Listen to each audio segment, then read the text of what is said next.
Well, a very good morning, everybody, and welcome to Lords. We're delighted to say there's blue skies out in front of us as we sit out at the media centre looking to the other side. Somerset, the visitors, as the One Day Cup returns to Lords for the first time this summer. I'm Kevin Hand, bringing you the stream today, along with Tom Ford alongside me. And Tom, well, hoping for another win. Middlesex on a bit of a roll, as a Somerset, though, the table toppers.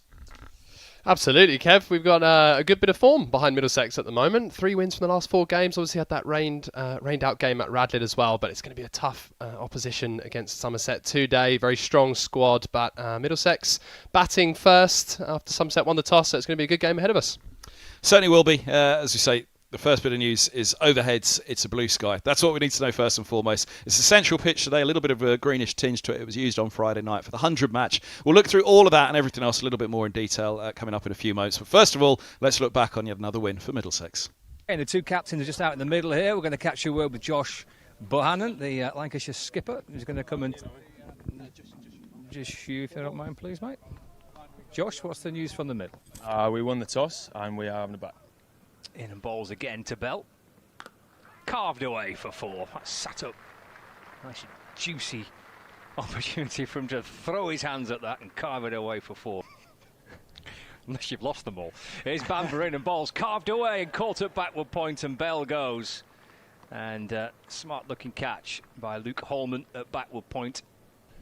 As Cornwall is in to Bohannon and cut away in front of square. 4 runs to Josh Bohannon. He is off the mark. Always the younger siblings as Brooks is in. Big tall man edged, but I give the Fonseca the benefit of the doubt there and say he fired into the pads. Big appeal given straight away. Henry Brooks liked it. And it has to go. Josh Bohannon, who we said was potentially key to this Lancashire inning. Fonseca drives nicely away to the left of mid-off.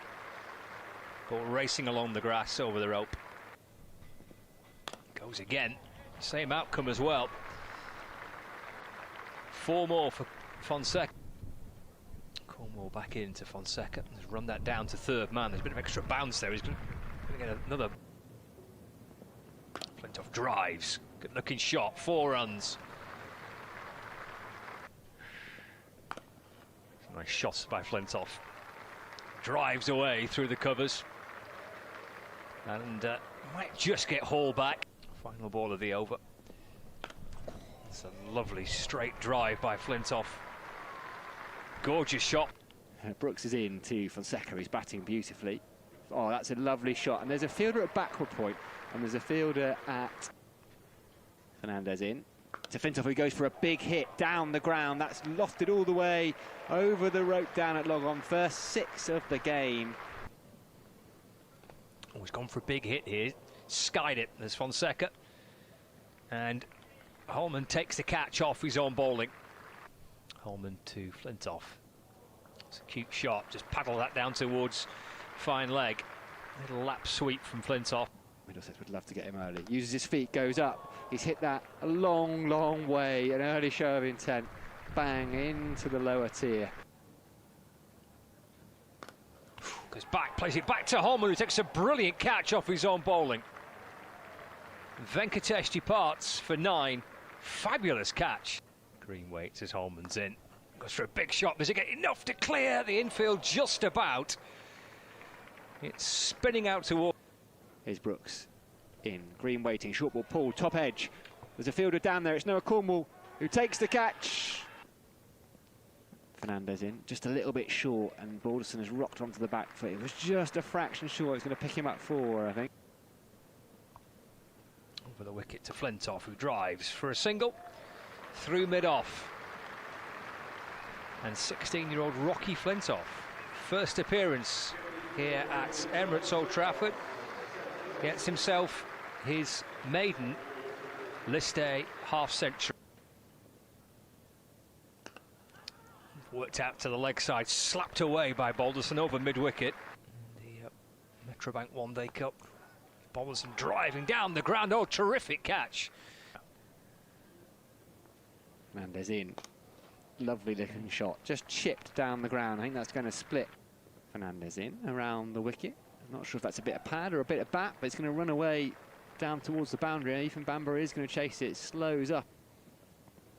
Flicked into the leg side and away for 4. Nice looking shot. for 21. Bambury's in. Singh's gone aerial. Had he got over Noah Cornwall? No, he hasn't. He has to go. It's been a bright innings. Back in to Flintoff, goes on the reverse and just about gets it beyond the reach of the fielder in the group stage. In comes Cornwall to Bailey. Short ball pulled away, swivels it. That's a lovely shot. There's a fielder at deep square leg. Bambury's in for the third ball of the over. Pace off. Flintoff goes leg side. He's got all of that one. It's lofted away into the back tier of the seats there in front of the hotel. Second 6 of the innings for Rocky Flintoff. Beautiful pickup. Pace off, goes into the leg side, goes over deep mid-wicket. This time it's Tom Bailey into the action. Second 6. 5 off the first 3 balls. Pulled out to the leg side. 4 more.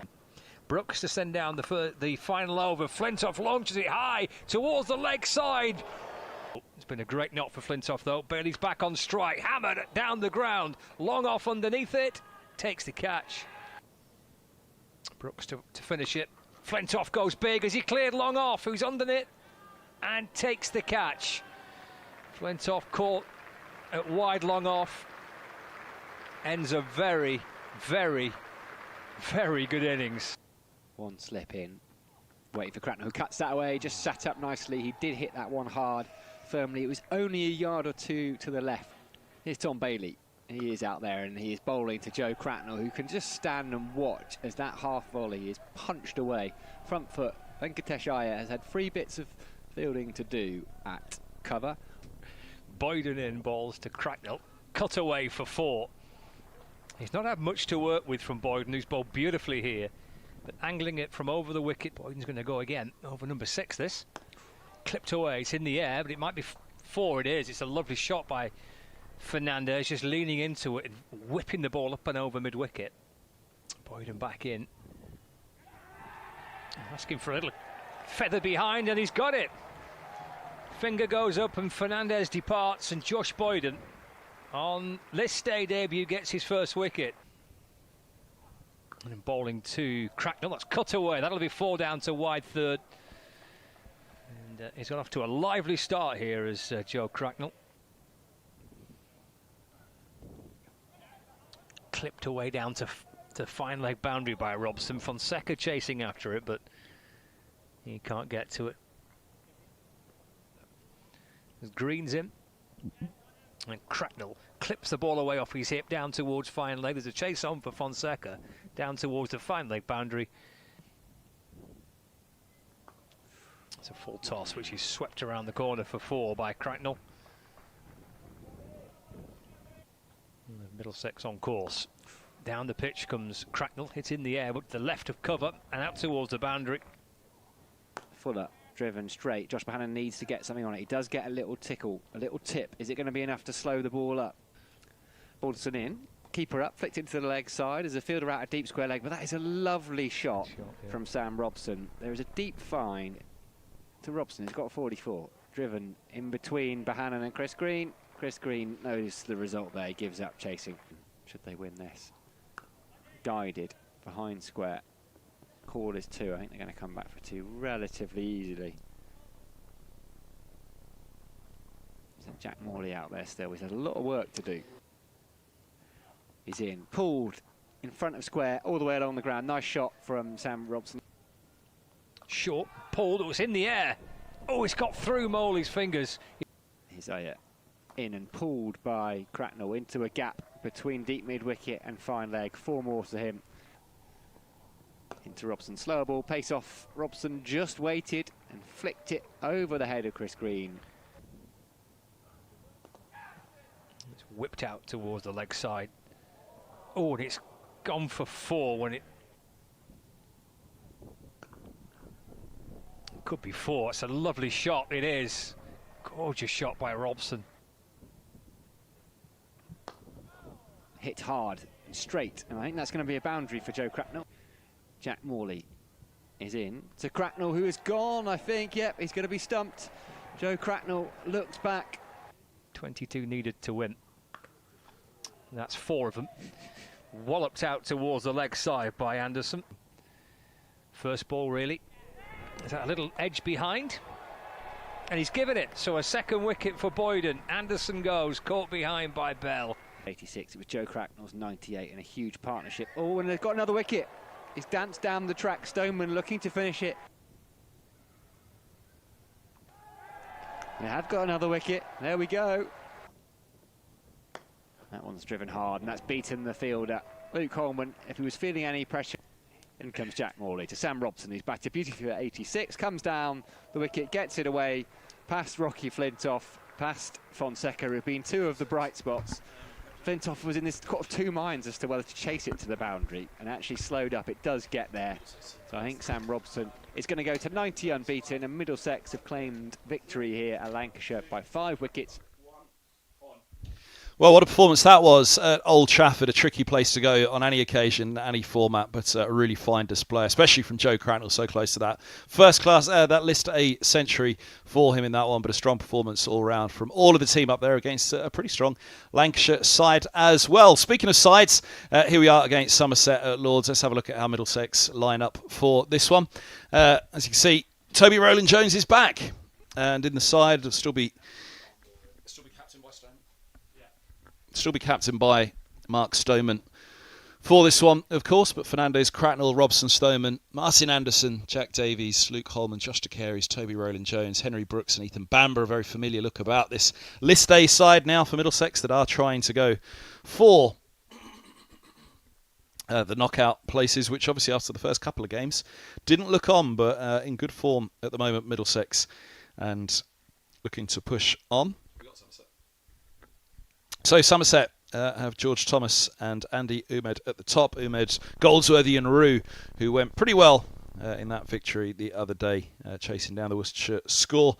50s for all of them. Sean Dixon, the captain, Archie Vaughan, Ben Green, Casey Aldridge, Josh Davey, Jack Leach, and then that name at the bottom, Riley Meredith, who, well, he likes a trip to Lords. Now, as we've been telling you, it's a lovely day out there. It's a glorious blue sky. And it is going to be an uninterrupted day in terms of the cricket out in the middle. The players, you can see, lining up early for this one because, of course, we were made aware of the sad news this week of the passing of Graham Thorpe, an absolute legend of English cricket, one of the finest batters of certainly his and indeed many generations. Held England middle order together many times, the former Surrey and England batter who sadly passed away this gone week. And the players will line up for this first home match for Middlesex since the news of Graham's passing. So we'll have a moment's silence on the ground here ahead of the match. Can you hear anything? Is he announcing it? Is he announcing it at the moment? I'm not hearing anything. Okay. So in a moment the ground PA will pick up and announce the minute's silence. We'll of course full silent here as well.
Graham Thorpe, MBE, who sadly passed away this last week, and Tim Murter in shot there, who obviously started his career with Surrey and would have known Thorpe very well indeed.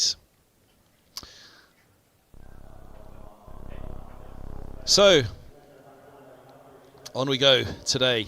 The umpires heading out to the middle after the minute silence.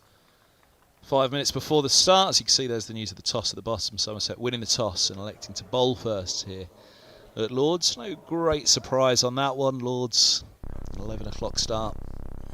You always fancy there might be a little bit of nibble in it, and this is a used pitch, third time it's been used on Friday night for the 100. So how will it play for this? But Middlesex do have Roland Jones in their lineup for this one, and Roland Jones running in at Lords in any format is always a formidable sight heading down that slope. So interesting to see how he goes on his return to the list day. Middlesex gunning for a place in the knockout stages of this one. And it will be the Middlesex now standard opening pair for list day. Joe Cracknell so close to that century at Lancashire the other day, and Nathan Fernandez there in the background heading out with him. Both Middlesex will hope very much the future of the county, these two.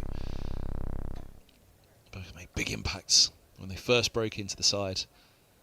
Cracknell having had that usual little wobble that a youngster will have after the early impact, seems back and in better place than he's ever been before. So looking in good nick for this one, but it's going to be a test against Riley Meredith and co.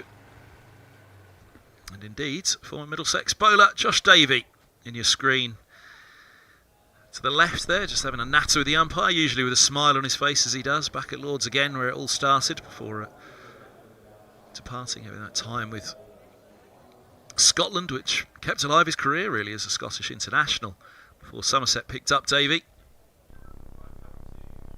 Very much the way of cricket in particular, that players will have these peaks and troughs, particularly in the early days of their careers before reaching their prime, which can stretch well into the late 30s, or indeed, in the case of the Middlesex bowling coach Tim Mercer, into his 40s, before he called quits on it. But Davey, goodness me, he's been around a while now, and a big part of the Somerset side, as he has been for many years. So he'll have the ball from the pavilion end, right arm over. Dixon, his skipper, goes to have a natter. There's one slip in place. Deep third, point, cover and a mid-off, mid-on, mid-wicket, deep backward square and short fine leg. Here's the first ball of this one-day cup match. And a scampered single by Cracknell, nicely done, just pushed into the offside. Positive stuff from the Middlesex opener. There's a little bit of shape on that for Davey, it looked like. Expect the ball to seam back in off that slope. It looked as though it went through the air. Not massively, just a little bit of late swing into Cracknell. Edging ever closer to that list day century. Cracknell, Fernandez, who has that first-class century to his name at Northamptonshire. First game for him in Middlesex colours, first-class debut, and a first innings century, which is a record for any Middlesex player.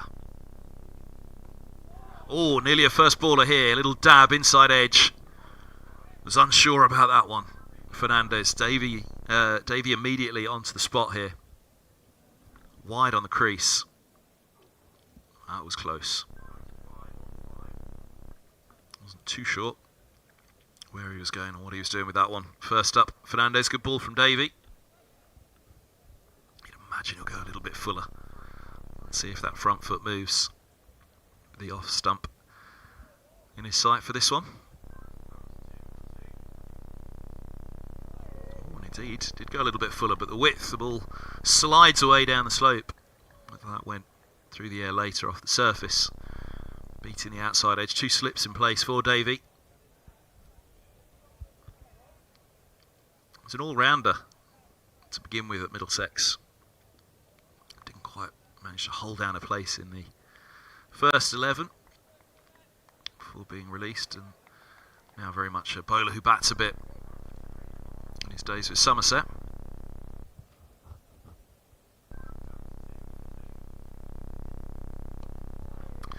Positive use of the feet from Fernandez on that one. Having not had the Feet moving first ball, and the ball moving on him second ball. Took the Cracknell approach, be positive. Not down to the pitch, not quite where he's planning on pushing the ball, but singling this to get off the mark. So back to the North Middlesex man, Joe Cracknell.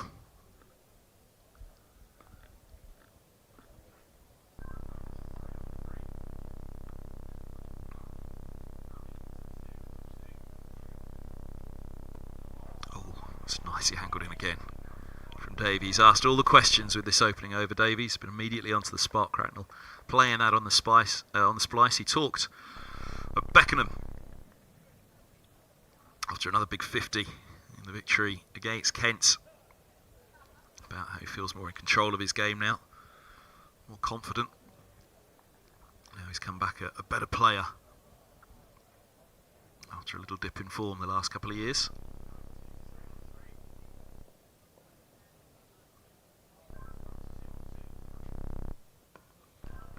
And in behind that one as well, watchful start from both Davey and Fernandez here. A solid start from Josh Davey, immediately onto the spot. But Fernandez has one, he'll have the strike. Cracknell has one, 2 without loss. Middlesex after the opening over. You're watching the live enhanced stream here from Lords from Middlesex in association with Daffabet. I'm Kevin Hand, Tom Ford alongside me for this one. And Tom, these two familiar pairing at the top for Middlesex now.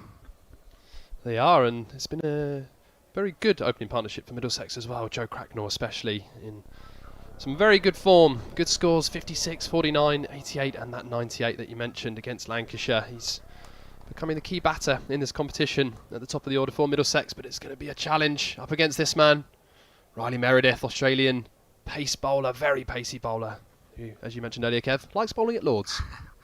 His signing announced in May by Somerset. Very good capture as well. And indeed, a real strength to have with the number of players that Somerset have away with 100 at the moment. Here he goes from the nursery end. And right on the spot as well. It'll be basics for Somerset right now.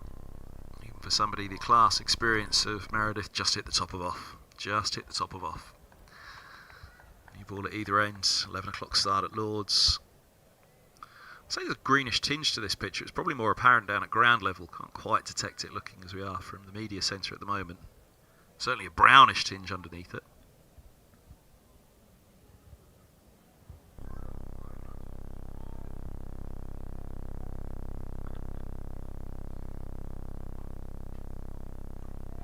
Now, the ball looked out of the hand as though it was going to shake back in. I thought it looked as though it was going to swing back into Fernandez, just held its line across him, and I'd suggest that's what Fernandez was thinking as well. The off stump could be in play here. He's got to play at this, he's got to push at it. There's nothing more than a push though. Good pace from Meredith, good bounce and carry through to the keeper.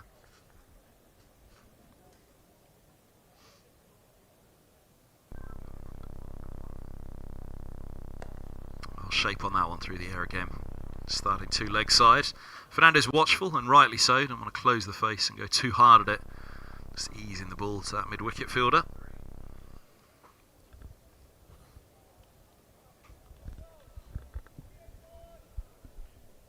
Tidy start from Meredith. It'll be interesting to see how much movement he does get and how long that movement lasts. With these white balls, we usually only see it for a couple of overs. I'm sure Meredith will be looking to make the most of whatever movement is out there.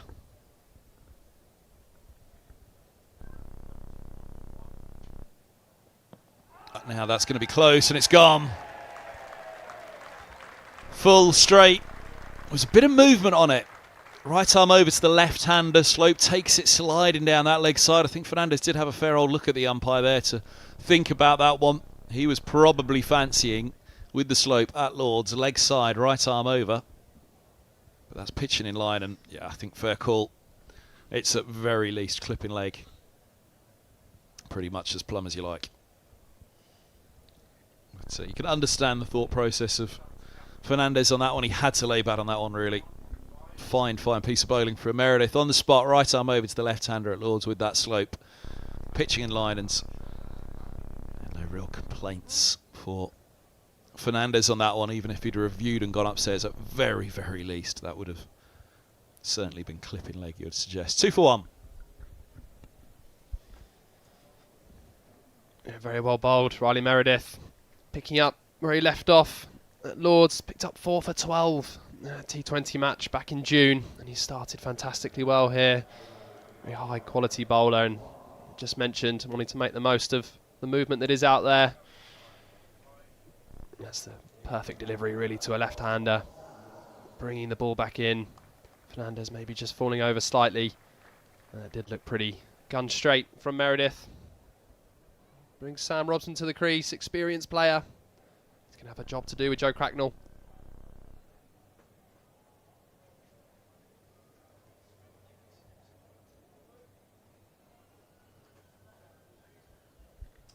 Sam Robson, 50 up at Old Trafford as well. Over to he and Cracknell, see how they go on this one. It's an opener's job to do. He'll fancy this challenge.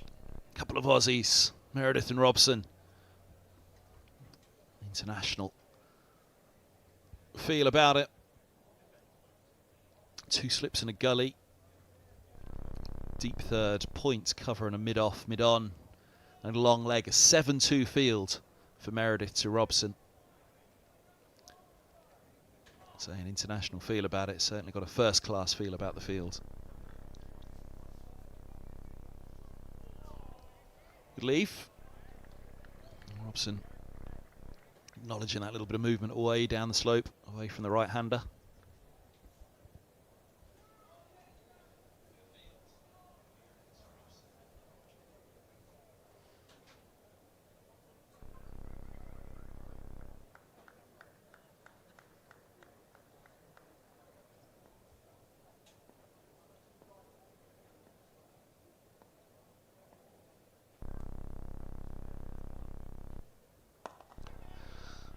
It's well bowled, nicely played by Robson as well. Patient, watchful, middle of the bat into the onside, not going hard at it through mid-wicket, much as Fernandez tried to do, which was his downfall, closing that face, looking to whip off the stumps through square leg mid-wicket. No contact made, and he was trapped LBW. As for Robson, if he hadn't got bat on that, well, if he hadn't got pad on it, he'd been looking at his middle stump out of the ground, you would fancy. There's old Father Time pointing away to the east today. Easterly breeze coming in at Lords. Unusual one. If they zoom down the clock face, we'll see the Cracknell hole. Is that right? Joe Cracknell, who has a little bit of history with that clock tower as well.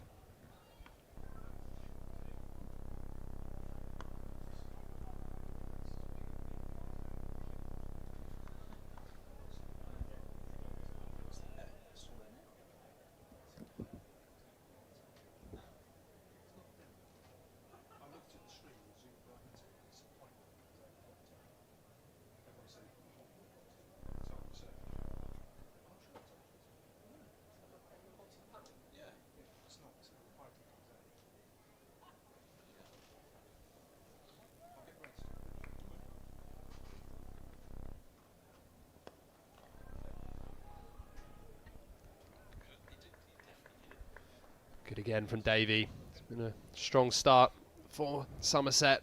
Important game this. Somerset top of the table. Played 7, 5 wins, 2 losses. Middlesex victory is important. Just 2 games remaining, still fighting for qualification. A good start is going to be needed for Middlesex here.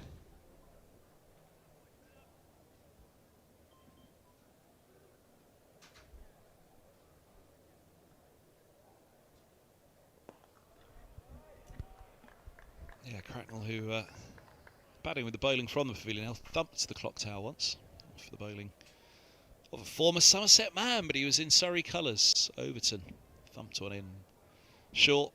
Cracknell with the sweetest of pickups. Hammered the body of the tower leading up to that clock face in Old Father Time.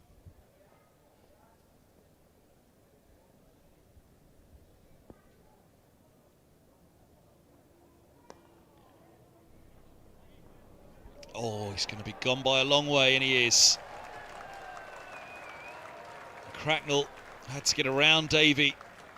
That was, well, to say risky, to say in the very least, that never really was on. And that desperate dive at the last, I think he realised he'd made a big error on that one.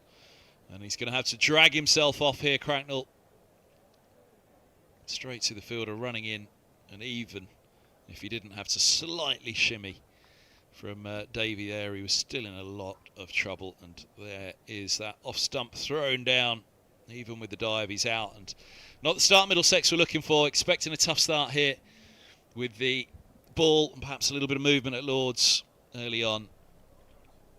Well, the movement is a couple of openers heading back to the pavilion because Cracknell's gone, run himself out for 1 from 7. Big disappointment for him not to go big again after his fine day out at Old Trafford.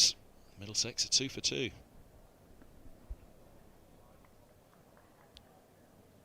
Yeah, it's a poor single from Cracknell. He'll be really disappointed. He's been in good form.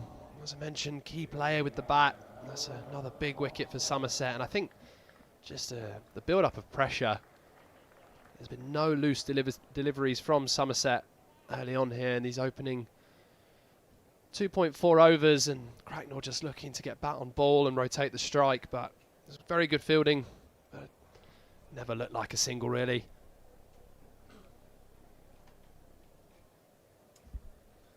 So the skipper and the Middlesex first-class opening pair come together, replacing the List A opening pair. And it's Stoneman and Robson who will have to build an innings now for Middlesex.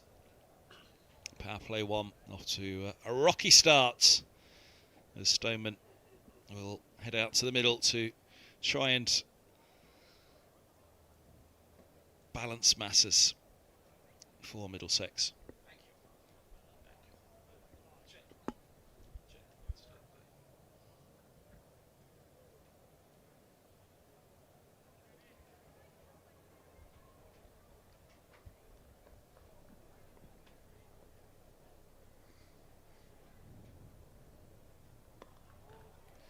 Should be a test now for Middlesex. Should be an opportunity here for Somerset to try and get on top in this power play. They must know a couple more wickets here. Pick up these two, Middlesex will be in big trouble. Anderson, Davies, Holman, De Carey's. There's a lot of batting to come, and then Roland Jones at number 9 is an outstanding batter. As we all know, hasn't had the bat in his hand, or the ball indeed, for a little while though. Middlesex club captain, but these two huge names in the middle of the host's lineup.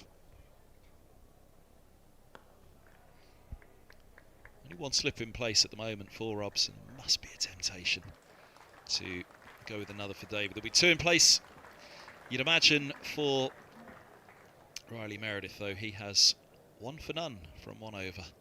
So a wicket maiden to begin for him. They have 2 for 2 now, Somerset, from the first 3 overs after Cracknell's run out for 1. Sprinkling a crowd in today for this game. 1 or 2 cold ones cracked open already.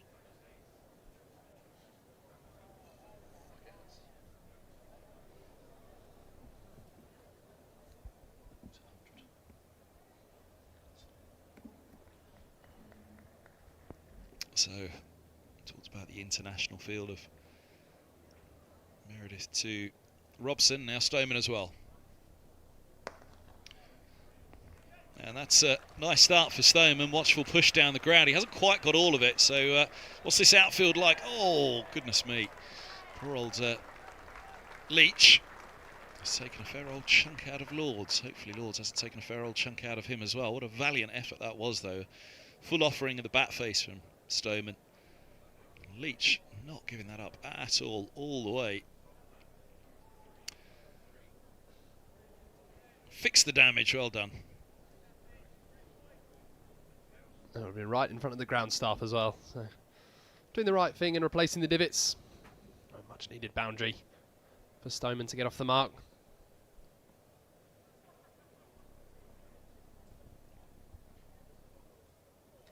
Was down there on that exact spot this morning doing the piece to camera for socials before the start of play, and the ground staff were mowing away.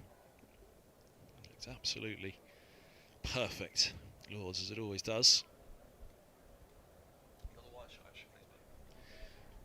just see a little bit more of the dusty nature about the square now as we hit the final couple of months of the season. Drier feel of July and August.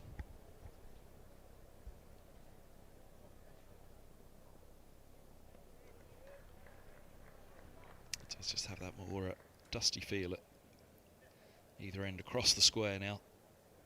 Well worn in many places. Quite a central track for Middlesex for this one, unusually central. But again, it's the third time of use this pitch. Will it go later when Middlesex's spinners are bowling on? It'll be interesting, I think, and perhaps crucial for this game, particularly Luke Holman, who's in good form at the moment.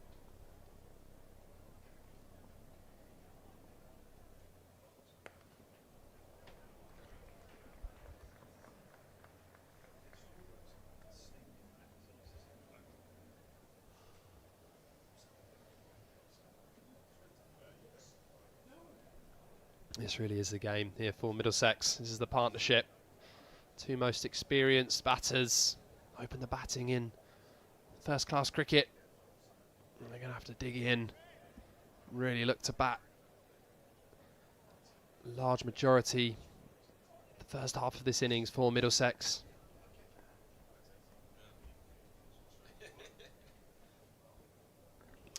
Ooh, leg side now. Was that down the line of where Robson started? No. Signals. First extra of the innings. Every little help Middlesex in this position. 2 for 2 they were with the run out of Cracknell.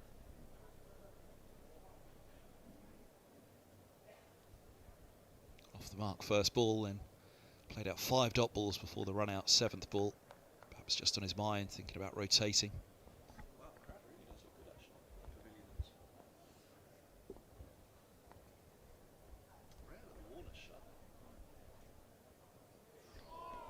That's a beaut. Absolute beaut. Saw the one that Meredith bowled to the left-handed Fernandez on the stumps and straightening that one, starting just outside off and asking Robson to play at it, then leaving him down the slope.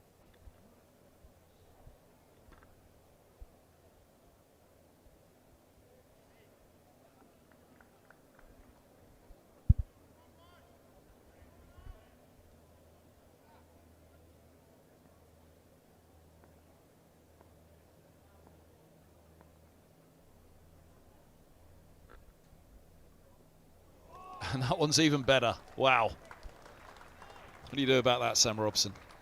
Line it all up. Get your game in order. Make sure you give yourself every chance. Beat the edge, though. Meredith 1 for 6 from his 2. Wide and a single, as well as the boundary in the over for Stoneman. Will have strike. Middlesex 8 for 2.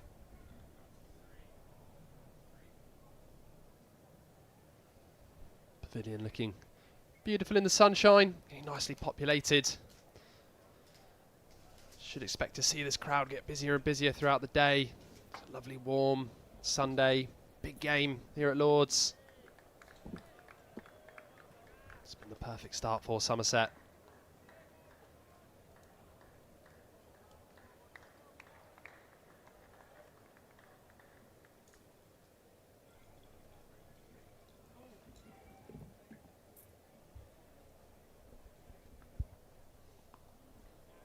That's nicely done. Lovely little skip from leg to off, up on his toes. A skip and a clip from Stoneman. Yeah, just straying in line. Davey into the hips of Stoneman. He's not going to miss out there. He's in some good form. Captaining the side. This List A format. High score of 83 against Northants at Radlett. Always in a positive mood.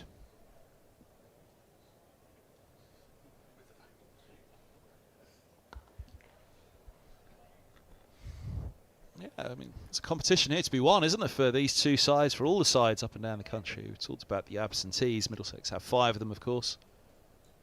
Good number from Somerset gone. Powerful T20 side, depleted by the 100 for the List A, but top of the table. Which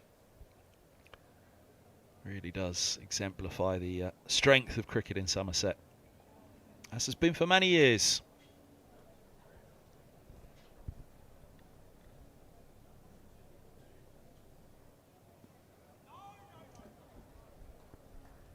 Strong Somerset, strong England, isn't that what they say? Strong Somerset, strong county championship. We were a big part of that period around 2016 when Middlesex won the title. Of course, it caused a lot of upset down at Somerset, that game here at Lords between Middlesex and Yorkshire. But take all of that out of it, it was a really good period for English cricket, that to three sides at the top of the table really pushing each other hard, Somerset, Yorkshire and Middlesex.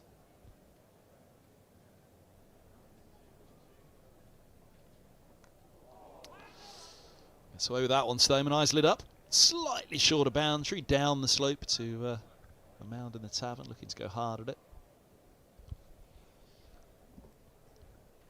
Stoneman still would have been up with Durham at that time, 2016 and 2017. Middlesex relegated. Somerset still been going strong ever since, churning out the players.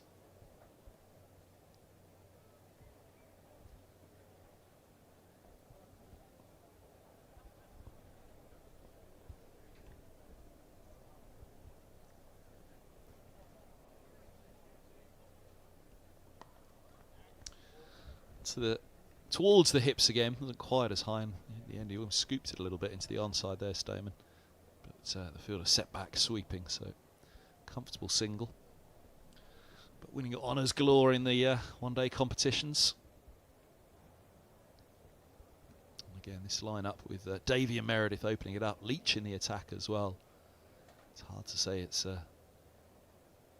depleted Somerset side when they've got that strength, and similarly with the bat, as we saw Rue and Mead, Goldsworthy scoring those runs in the win at Worcestershire.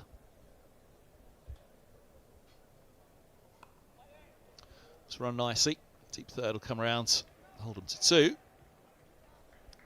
There's Leach down there. Strong arm into the gloves of the keepers as well from just in front of the Compton. 15 for 2 at the end of the 5th, of course. Compton, a name associated with both counties. Nick Compton, he went from Middlesex to Somerset and then back again. Time as an England player down at Somerset. Recalled to the England side when with Middlesex. He had some good days in the sun, as his grandfather with the stand named after him below to our right, Dennis Compton, had many here at Lords and for England as well.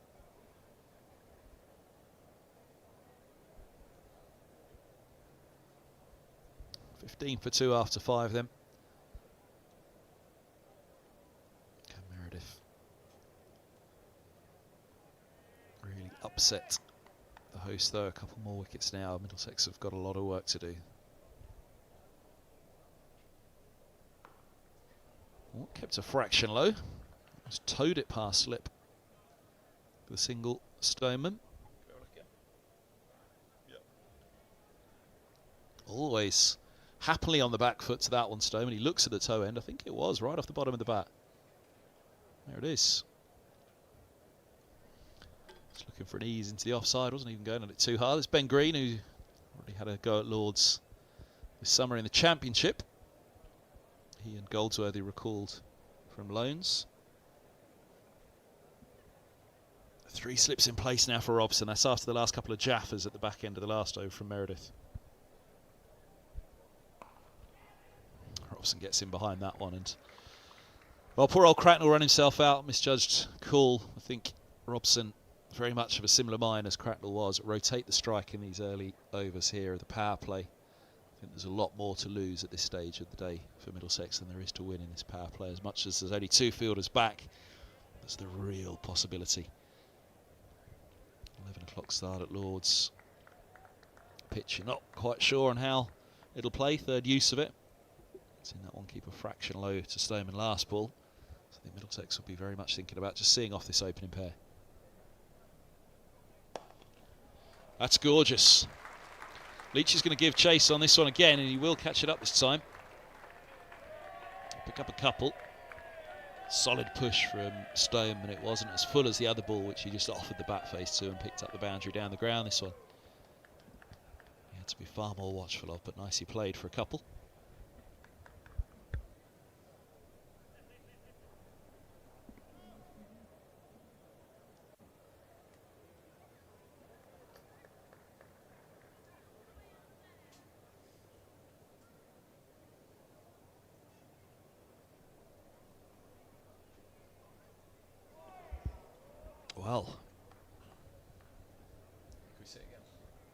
One keep low. Hit the toe end of the bat. This one, I'm not quite sure where Stoneman was at the end of it.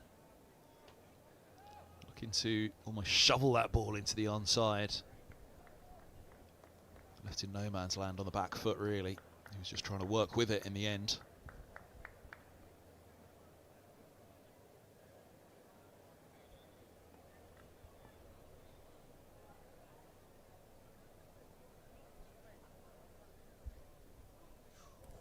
Another beaut. Testing the left-hander just as much as he is the right at the moment, Meredith.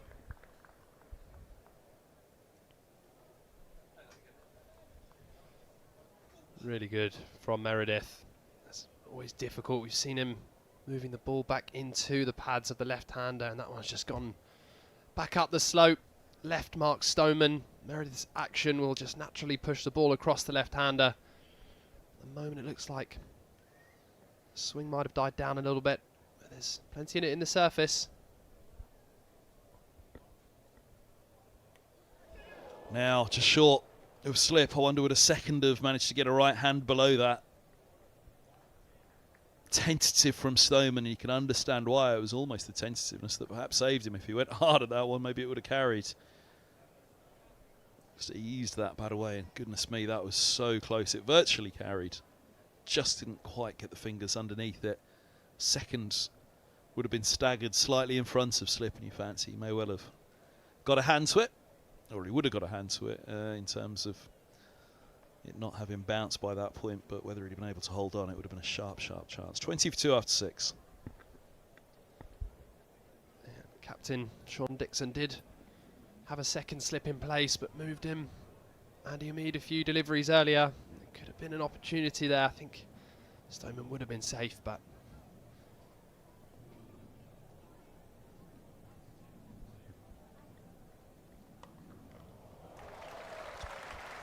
Cut hard. Cut powerfully down the slope for 4 by Stoneman. lovely shot from Stoneman. There's a bit of width from Davey. Left-hander's not going to miss out there. Always plays the cut shot very well. With that slope, dry outfield, ball's going to race away.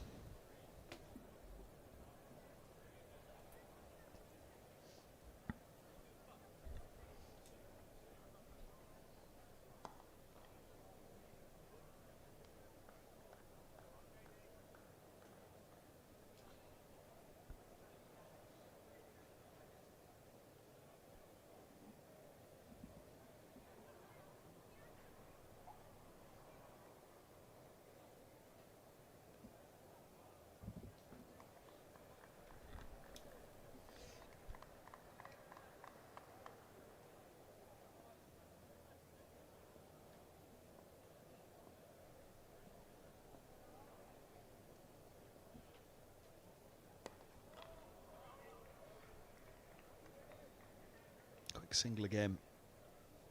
25 for 2, just starting to have something of a better feel about it for Middlesex than 2 for 2. If they could get to the end of the power play with these two there, just set themselves up for the day. Temptation is there though through a power play with only two fielders out. Stoneman's just come a long way down there to have a chat with Robson. I thought he was just about to creep into shot, and then he turned around and wandered back to the top ends.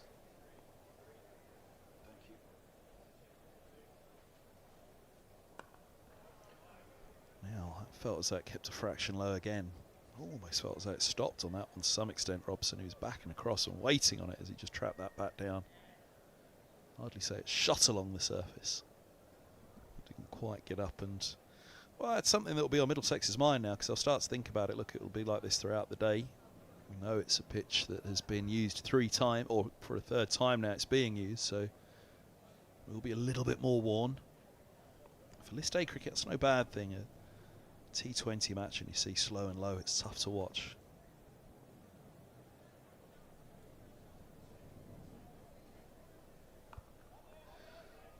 Robson looking to carve there, looking to find some room that wasn't quite there, trying to use the pace of the ball with that one. A classic Robson, late cut really. But yeah, T20, You usually want to see a pretty fast and bouncy surface, one that the batters can trust as well to hit through the line. First class cricket, you always just want to see the bowlers ever so slightly on top, just with a little bit of nibble in the surface, which forces the batters to play that relentless first class game of hanging in there and reaping the rewards later in the piece.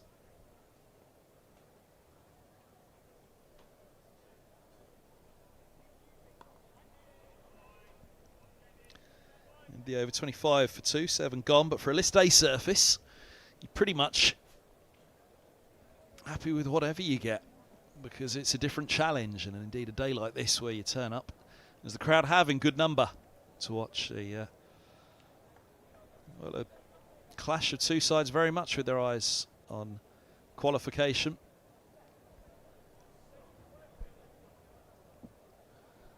They won't be looking to call time on this competition anytime soon. But yeah, if it's a lower scoring affair in List A and not the crash bang wallop of the boundaries of T20 cricket that we're now so accustomed to, it's not such a bad thing.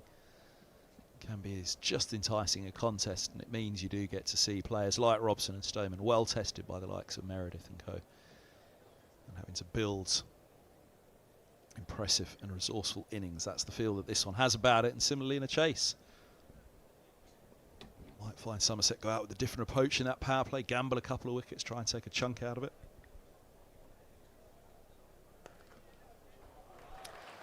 Then you see a shot like that, a little bit of width from Meredith coming around the wickets to Stoneman. Interesting move.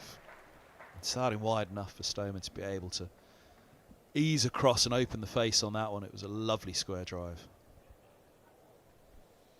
Interesting that Meredith has decided to come around the wicket. He was having some success from over.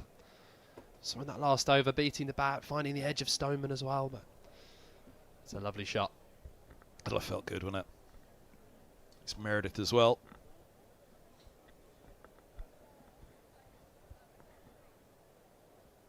Even for someone the class of Stoneman, still feels good coming out of the bat like that. He'll feel that was his best shot so far. And he's followed with an inside edge onto the stumps. He turns and points to mid-on, where perhaps he's got a little nod from the skipper about coming around the wicket to Stoneman, who was going to return the stump before he walks off. Disappointed, the skipper. He's played his best shot. And then the next ball, the inside edge, ricochets onto that stump, and he has to make his way off. And immediately on taking the wicket, he turned and pointed to mid-on. Watch the reaction. Just pushed a little bit too far away from the body, Stoneman, and with a little bit of a gate there, it's brought that inside edge into play. Could have gone anywhere. It's hammered into off stump to take it out of the ground, and there the little ploy, the little move to come around the wicket. Obviously something discussed by Somerset, and a discussion that has reaped great reward. They've picked up the skipper of Middlesex. Stoneman's bowled Meredith for 23. The hosts are 29 for 3. Yeah, that's the decision to come around the wicket. Worked. Just a couple of balls. It's really, really good from Meredith, and best sight for a fast bowler. Seeing that off stump cartwheeling. It's a huge wicket as well. Mark Stoneman was looking fluent. That's a big dent in this Middlesex batting lineup. Meredith has his second. Brings Jack Davies to the crease a lot earlier than he would have liked. Just into the 8th over now. We've got 5 openers in the top 5, Middlesex. Crackner and Fernandez, clearly, who opened. Robson and Stoneman, the first-class openers, and indeed List A opener for many years for Middlesex. Sam Robson. Now Jack Davies, who came in as an opener on his debut against Hampshire here a few years back. England under-19 opener as well. Long day ahead for Davies and Robson. A long innings ahead, Middlesex will hope for the pair of them. Because right now, we set it at 2 for 2. You leave yourself in a position then with a start like that, in a morning like this against an attack that includes Riley Meredith, that all of a sudden you could be 30 for 4, and then it is a very, very long way back. I was going to say just before that, Stoneman pushed for 4 prior to the dismissal, that this already has the feel of something around a 240, 250 pitch. Use surface, strong bowling attacks on both sides. Middlesex, I feel they've got a pretty strong batting lineup as well, but they're going to have to fire now, because there's some big names back in the hutch in Cracknell and Fernandez and Stoneman. Jack Davies' first ball.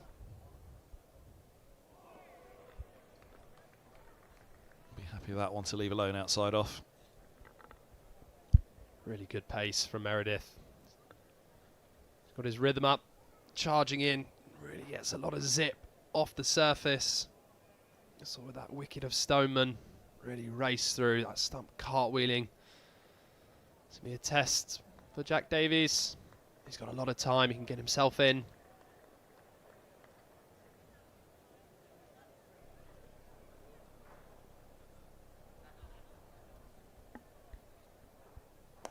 Ooh, bit of shape through the air it felt on that one.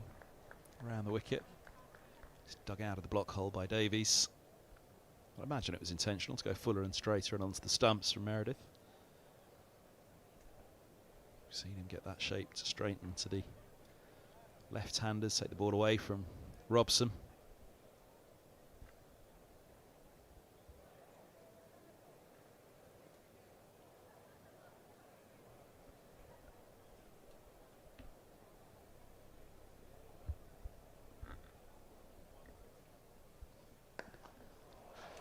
Well, Stoneman produced his best shot of the day before he was out.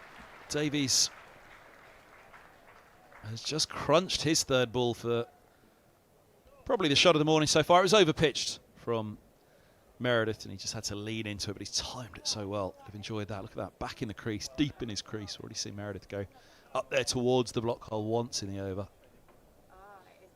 As Davies stepped back deep into his crease. Had he been out of his crease, that would have been a block hole delivery again. As it is, it was near half volley, which he's put away.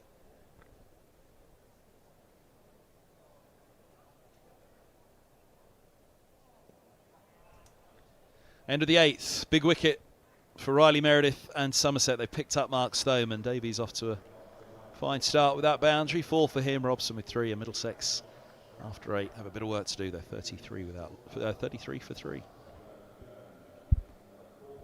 Another successful over for Somerset and Riley Meredith. Really high quality bowler, that international class. Job to do for Robson and Davis. They've got the time, just 8 overs into this innings. On this surface that, as mentioned, is in its 3rd use now.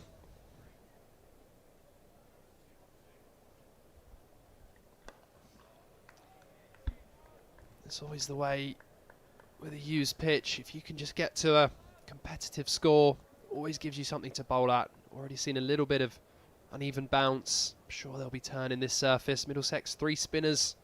Carey's, Holman and Fernandez in their lineup. So if they can get to a respectable score, they'll feel like they're in the game.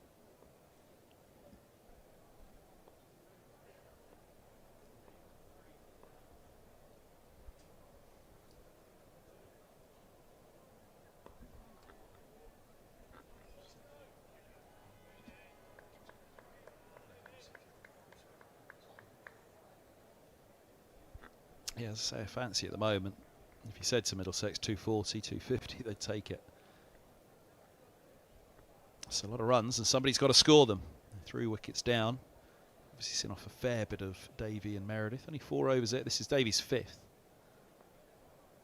It'll be interesting to see whether they do keep going with Meredith at the moment. 2 for 19 from his 4.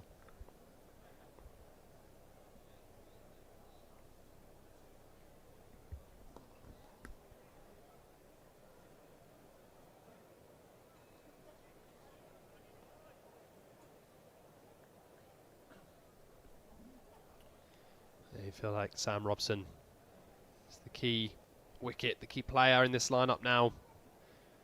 A lean run of form coming into, and at the start of this list A 50 over competition, but really look back to his best against Lancashire, 87 not out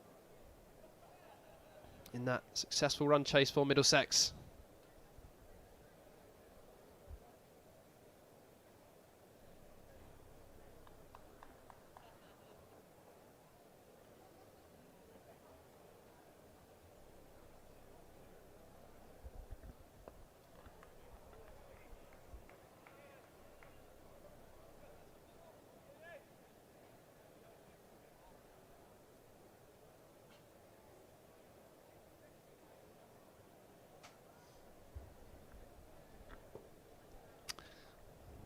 Being chirped at by a colleague on the phone at the moment.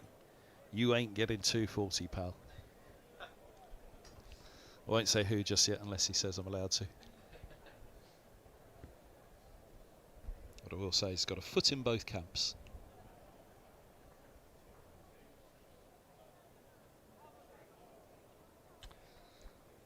Down the leg side from Davey. Only the second extra. Good start from Davey and Meredith in that sense.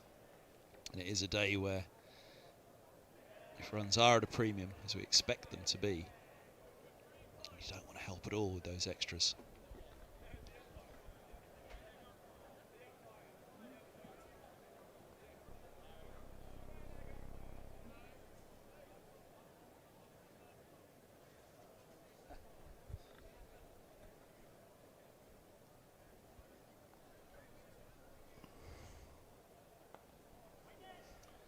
This ball's run away for a single down to deep third, 36. For 3, wants to come. Sam Dalling says, I never hide behind the cloak of anonymity, Kevin. Sam, who brought Middlesex some luck on Wednesday. Thursday. Up at Old Trafford. He headed up there to do the BBC commentary following Middlesex. Somerset commentator as well. And Durham. His accent's coming along nicely, I hear. Oh, now that's a beaut. Well, what do you do about that? That was a wobbling delivery from Davey, and you could see that Robson wasn't sure where to be. There was a huge gate. He was not sure where that front foot and where that bat face needed to be coming down. Sam Robson.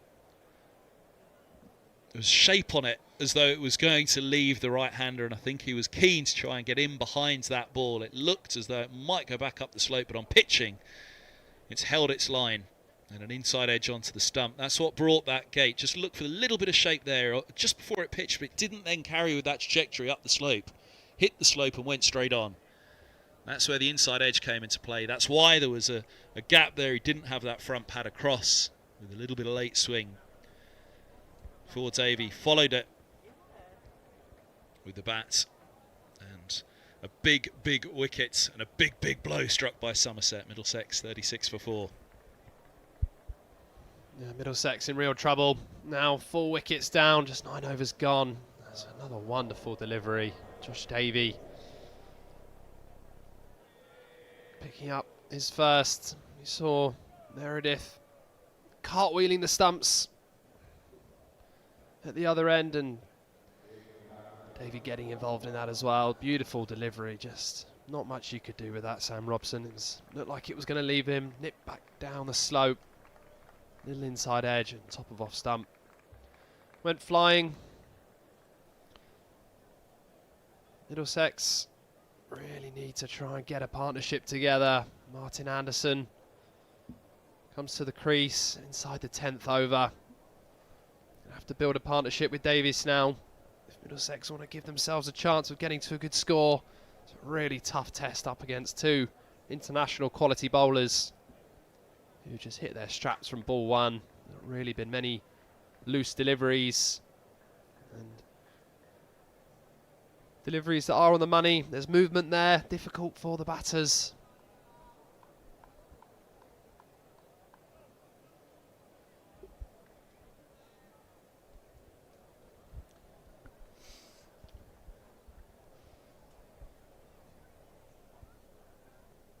On edge, just short. Just about to say, this feels like a very big over. A slide keeps that ball in play, prevents the boundary, and Davies gets a couple. We saw a rescue act from 4 down at Cheltenham College in the blast from Davies and Anderson. And boy, oh boy, do they need a big rescue act here.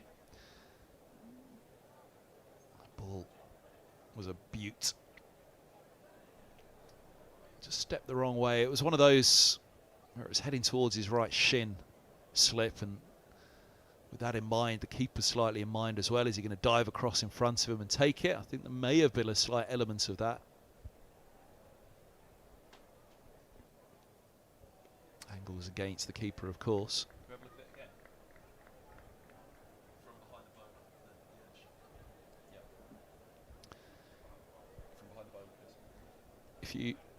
a look at the keeper here. The step away from slip is because it's a pretty fine edge. But look at the feet of the keeper as well. Keeper's gone to his right at first. He's got no chance of going back. That probably was keeper's catch.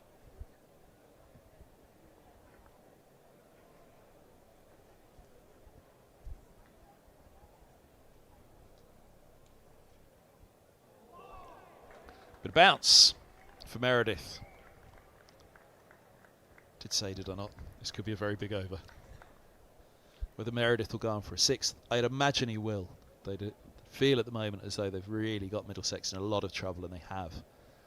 Talked about a 2 for 2, 4 down anytime soon. A couple more on the board. Middlesex are in trouble. Of course, you get greedy. They're 38 for 4 now. Anderson yet to face. Davies in at number 5. Only faced 9 deliveries. Somerset will be saying, why not?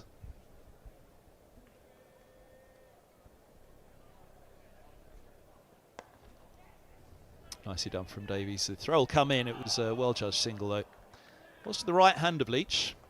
Left-arm spinner, but right-handed fielder. Will bring Anderson on strike for the first time against Meredith as well. A couple of balls to go in the over. This will be tricky for Anderson. Off to Derbyshire at the end of the season, Martin Anderson, having come through the ranks at Middlesex through the academy, a Berkshire boy. Off for pastures new.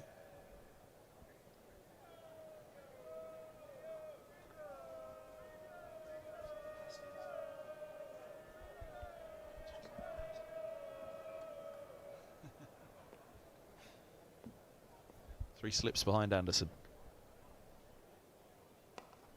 And a solid defence from the right-hander to meet that.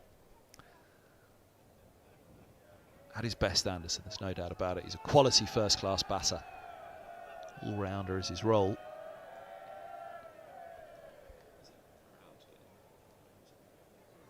Can you hear the crowd?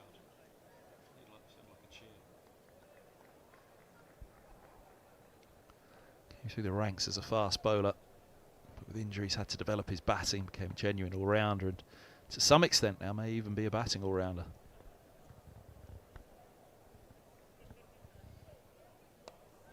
Oh, goodness me, leading edge. Dixon, the skipper, collects it. That could have easily scooped back to the bowler or carried down to mid-off. End of the power play in 39 for 4.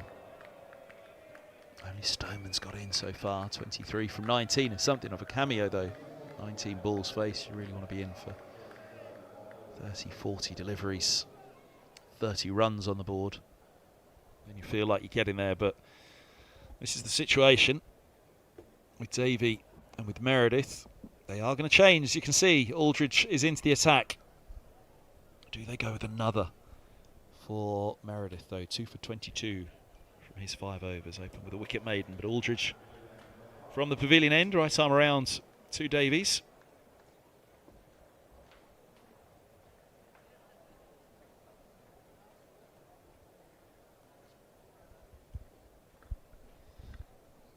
Yeah, first change in bowling. Casey Aldridge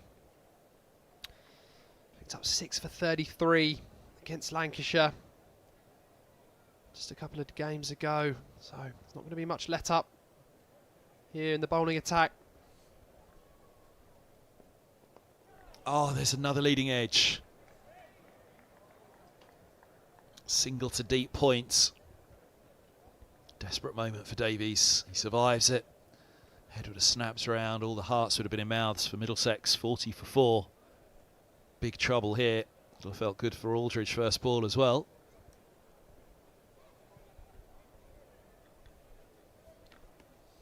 .23 years of age, up through the Somerset Academy. A pretty regular feature in the Somerset first 11. Bowling all-rounder.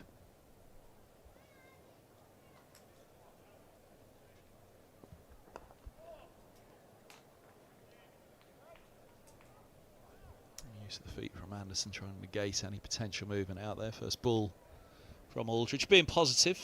He was sent in as a T20 opener in the blast, Anderson, and it reaped its rewards for Middlesex, that move. It gave him a bit of freedom, which I think helped him just to recover a little bit of confidence.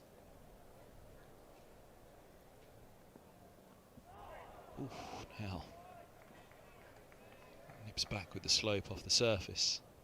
And we saw that for Robson, didn't we, where it looked as though the ball was going to shape away from the right-hander and swing up the slope.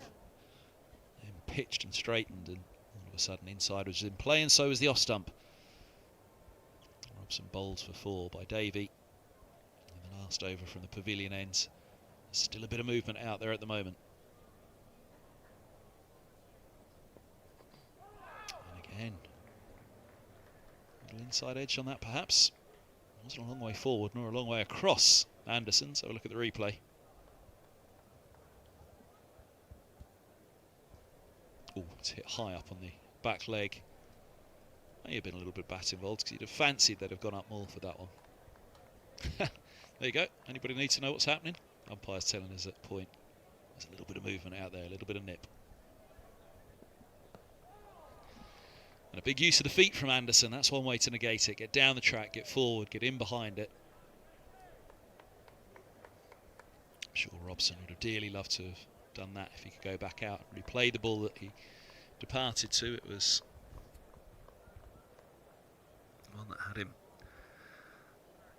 caught in 2 minds in defence.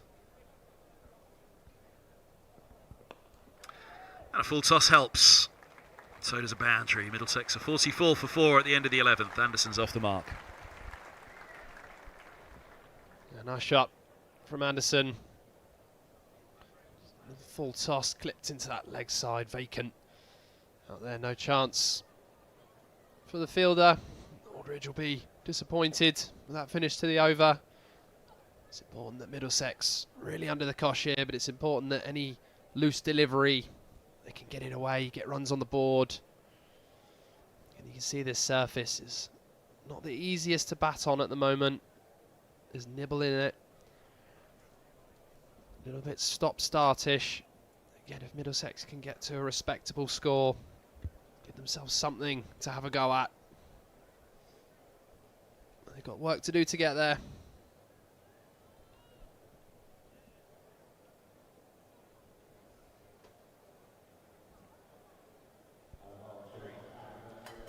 Ben Green into the attack.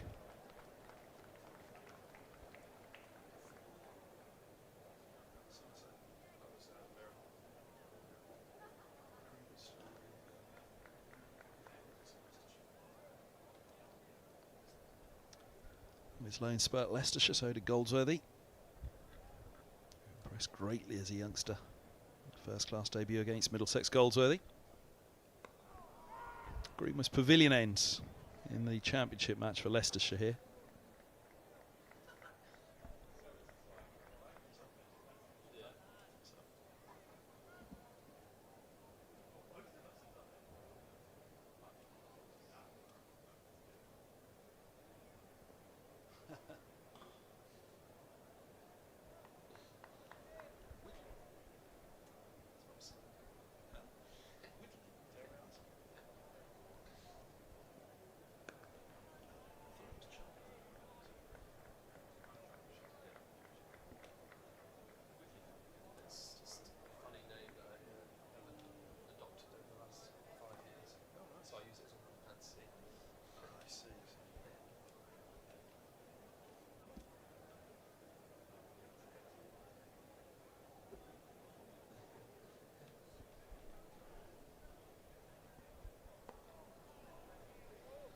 Green on the money as well, no let up when these change bowlers. Backing up Meredith and Davey.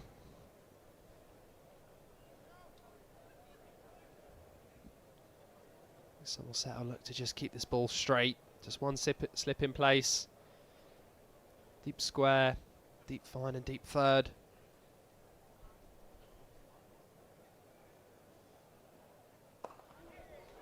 Chipped again. Timing's just not quite been there just yet. Seen a couple of leading edges, a couple of chips. Heart in mouth moment for Davies. For that Middlesex balcony, he'll be worried at the moment.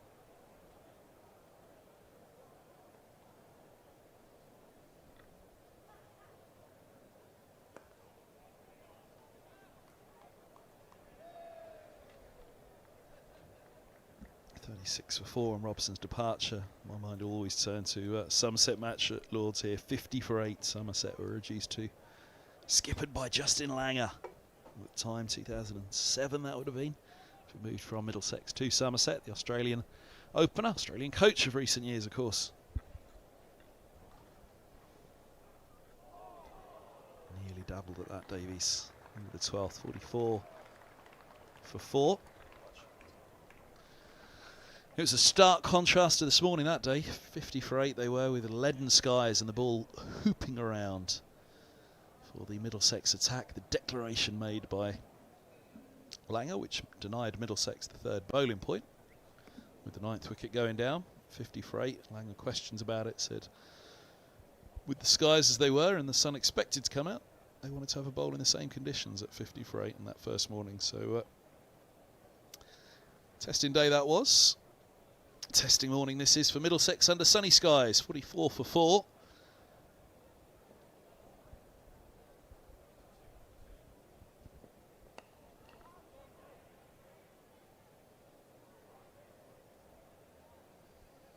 Yeah, that rescue act from Anderson and Davies at Cheltenham College resulted in Middlesex's first T20 win on a Gloucestershire ground, which was quite the achievement after the 2003 debut of T20 cricket.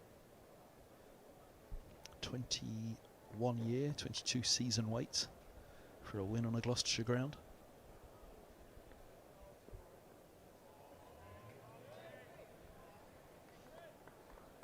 Of course, they'd have been in the West Group in the early days of the T20 Cup, Gloucestershire.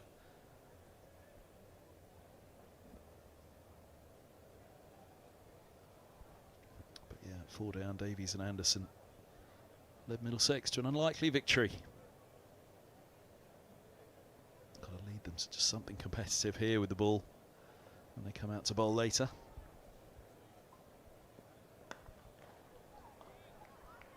Somerset. Well, 50 for 8 might be a stretch, but at 44 for 4 they will still be thinking much as at 2 for 2. 2 more on the board now and they're in deep trouble, and they've got those 2. They'll have every right to be greedy here and think, come on, a couple more now. Holman, De Carey's to come, then Roland Jones, Brooks and Bamber. Leach and Co still to come into play.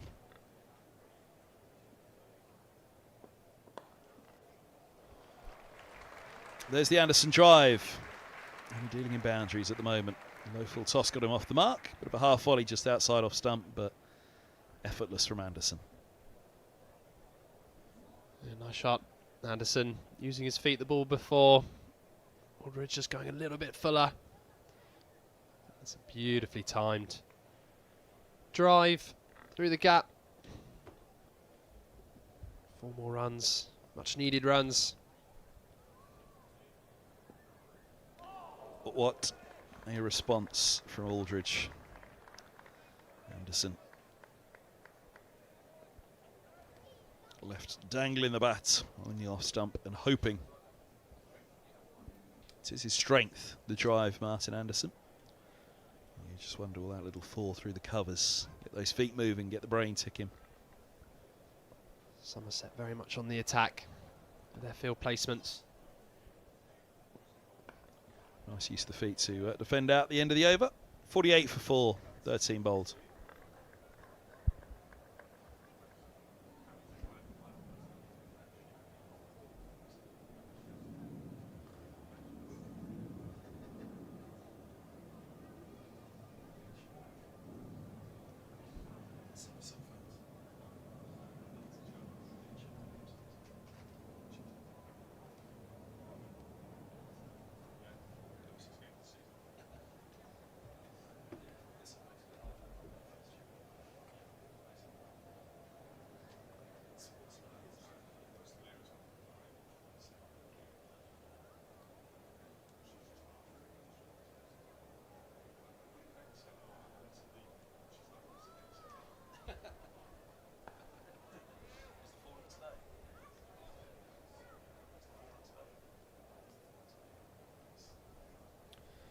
Green again, started off with a maiden.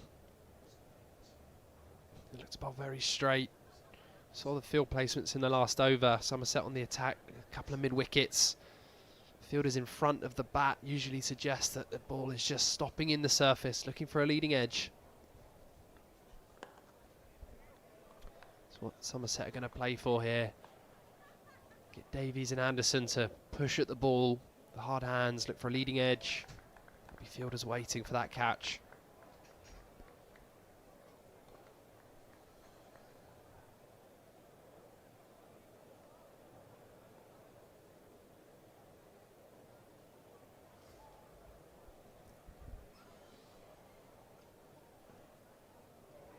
Dabble. Has he edged it? He has.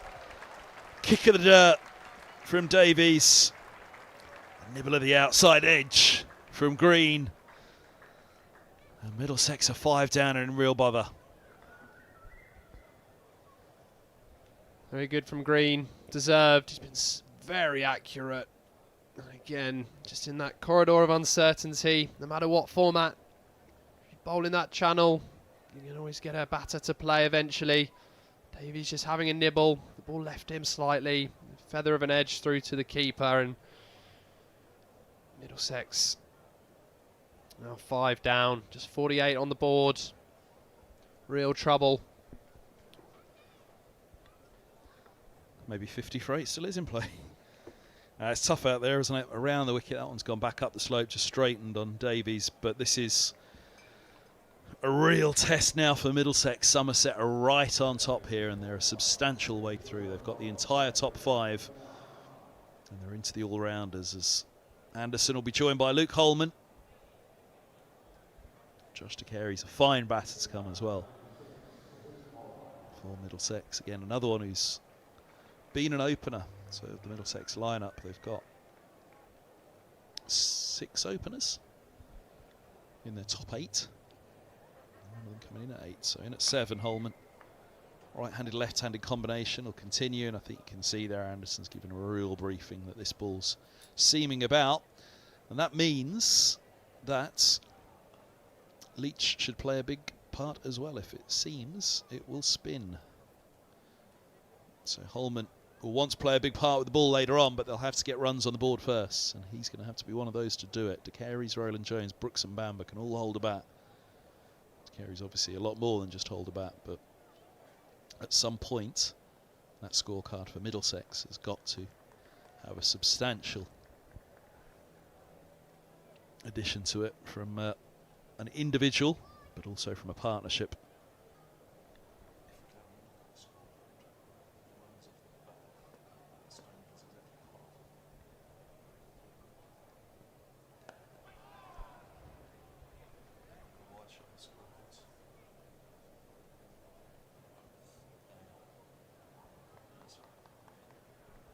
At the moment, the 48 for 5, 2 of those are extras. And Stoneman has 23, the only player to reach double figures. He has exactly half of the runs scored off the bat by Middlesex. 9 the next top score for Davies, and 8 for Anderson, who's not out.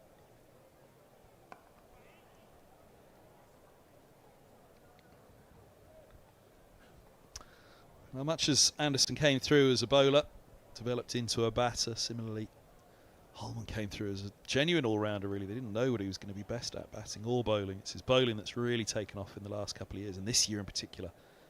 He's looked in great nick with the ball, really full of confidence.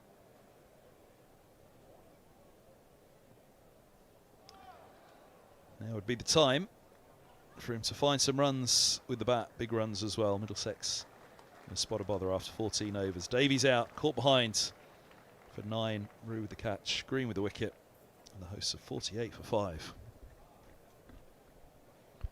Wicket maiden from Green, very well bowled. Again, it's a really difficult place for Holman and Anderson now. What approach do they take? As you've seen with some of these wickets, that good deliveries will get you out. The batter's just sort of looking to stick around. There will be a delivery there that has your name on it. Middlesex need to bat overs, try and take this innings as deep as possible, get as many runs on the board as they can. There's 2 very naturally positive players. What approach will they take?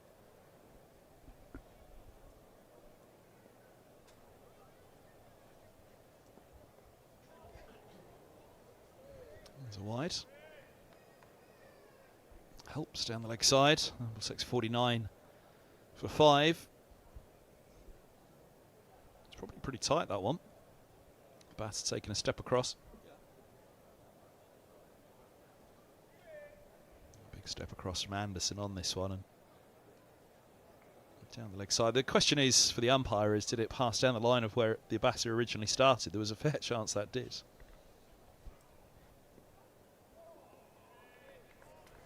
Anderson's trying to be positive in defence here. You can see the strides he's taking. You saw that from early in his innings. Davies a player who goes deep into his crease. Anderson likes to get forward and out of the crease. The ball that picked up Robson will be the one that's mainly on his mind as he looks to get down the track and thrust that pad forward.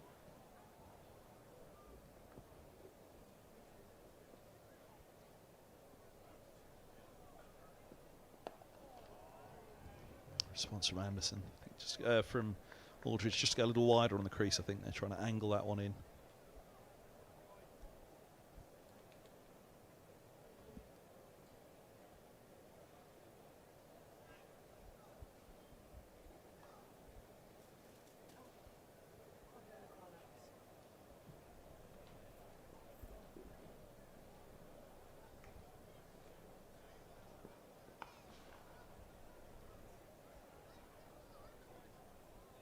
The intent is there from Anderson.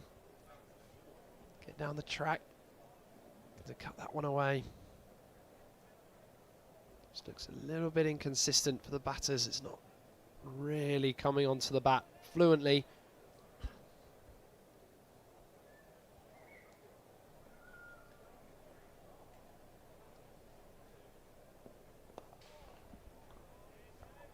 Again down the track.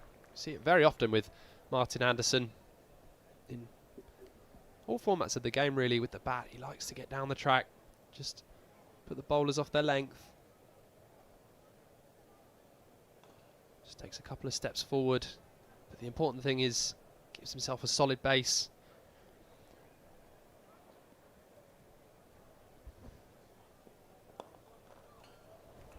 Lovely clip. It's over pitched. That slope, Anderson. Pretty confident at this stage. Close the face through mid wicket. And once it's there, shouldn't really trouble you in terms of LBW. Anything would be if it's straightened slightly and brought the leading edge into play, but you can see he's over the top of it. Rolls those wrists. Works it away. And always down the slope means it's a long old chase. Usually in vain for a fielder as well as that one was. 50 up for Middlesex then, 53 for 5.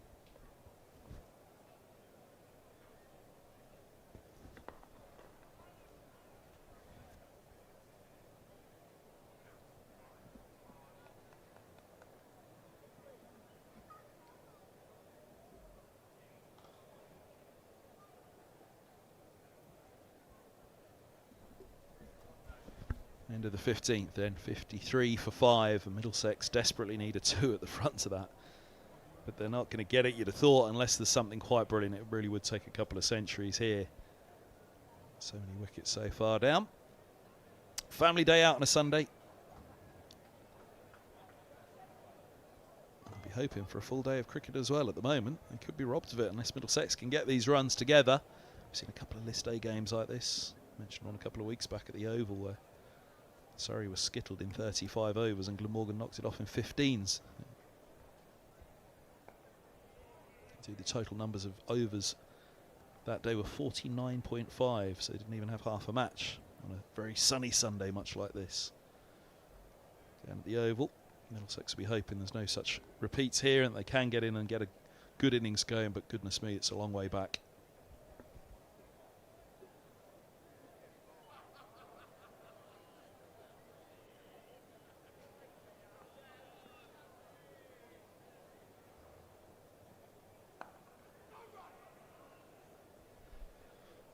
Holman looking to get off the mark.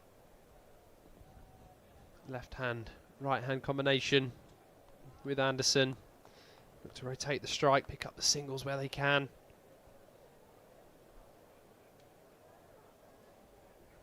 Green keeping things really tight. 14 deliveries. Not conceded a run yet.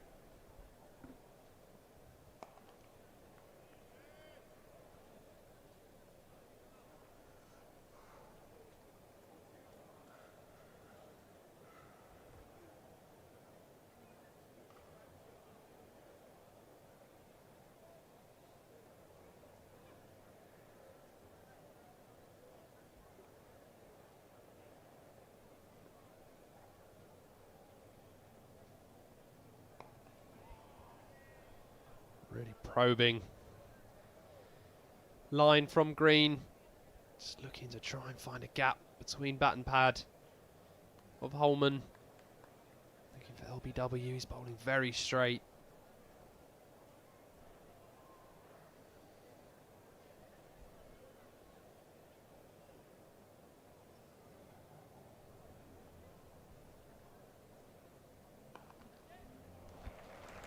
Will be the first runs off the bat against Ben Green. Holman getting that one away. Make him feel better. Just a little bit of width from Green. Holman able to get his hands through it, pick the gap, find his first boundary.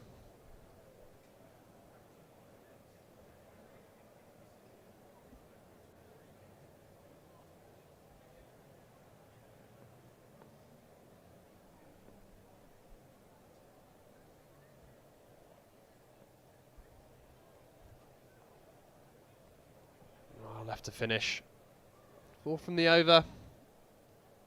Middlesex 57 for 5.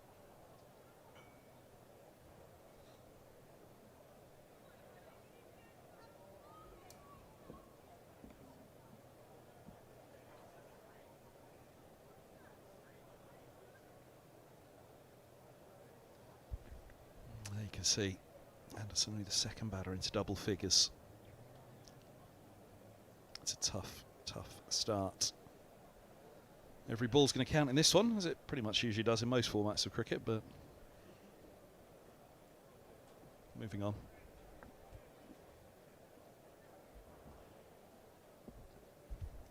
Middlesex need to make every ball count in this innings, try and bat out the overs. It's the old adage, but never more so than now.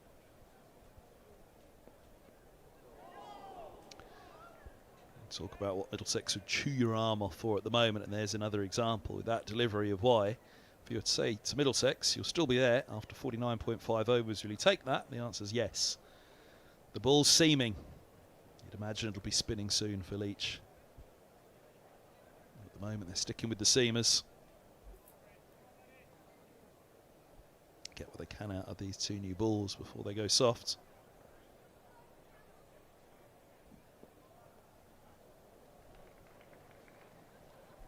Little clip for a single.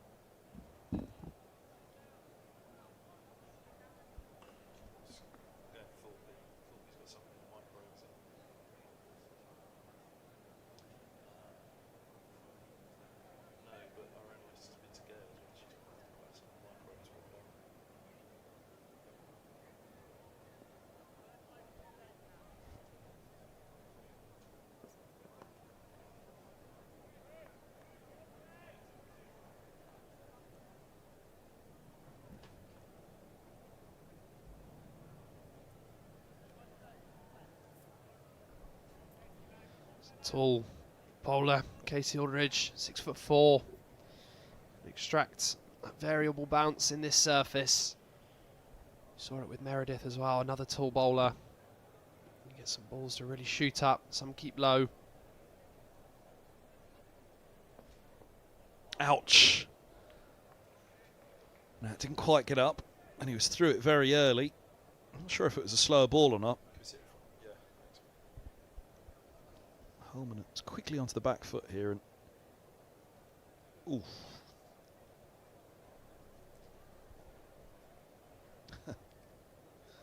He can smile. Fortunately, Holman can as well. It just missed the target.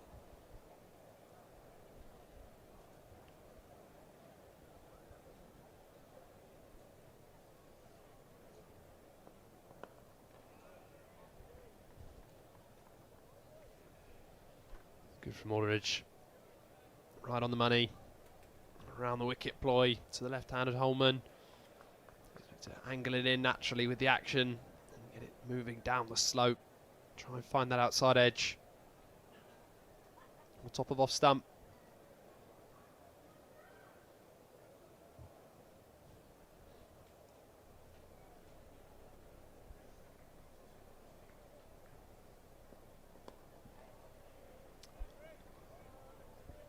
And for 15 off 4 for Aldridge. Middlesex after 17, 58 for 5.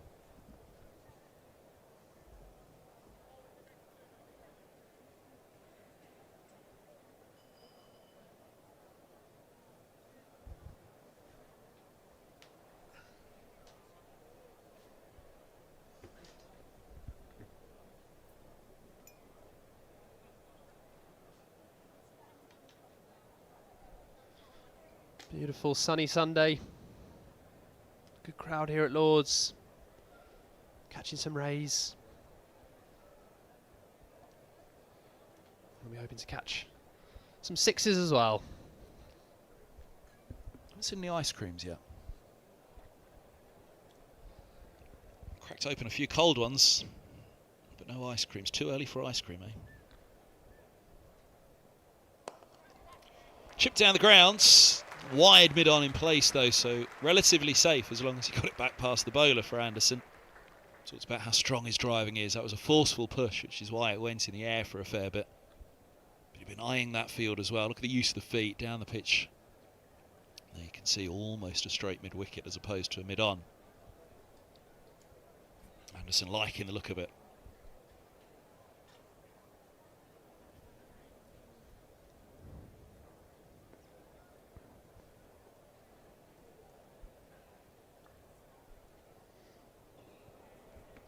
Use the feet once more. The bouncer is the response from Green.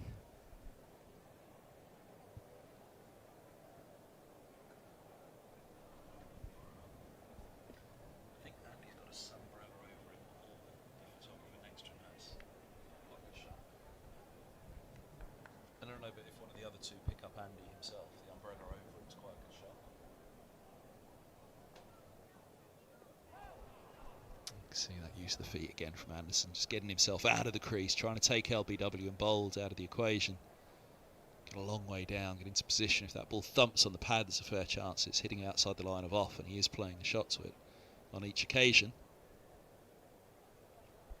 It's a good ploy at the moment for Anderson, and it's working. 17 from 24, and that's the way, isn't it? On a day like today, you've got to find something that works, got to find a way.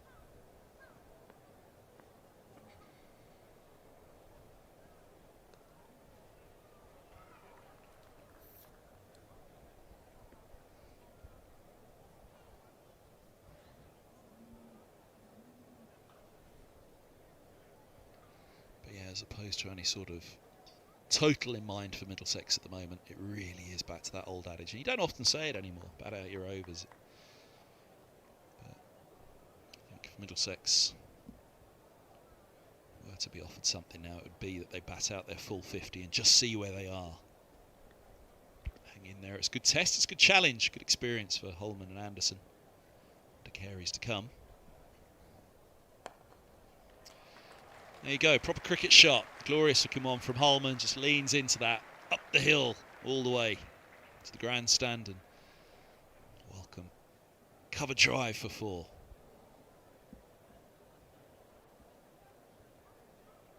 That's what I've got to hang in there for.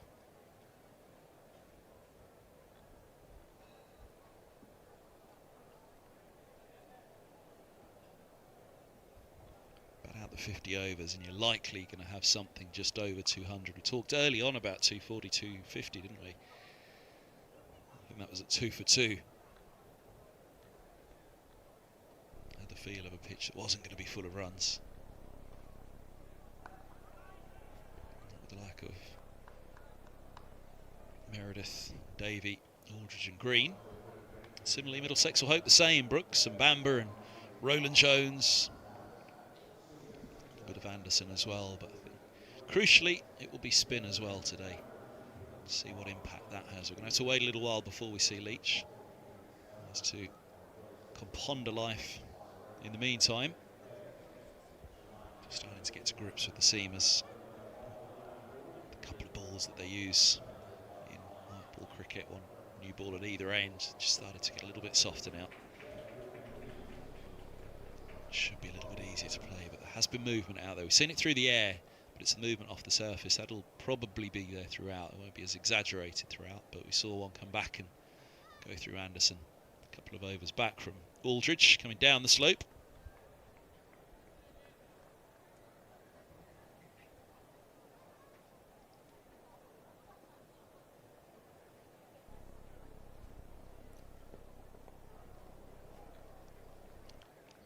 Step again from Anderson, knows he has to get bat on it.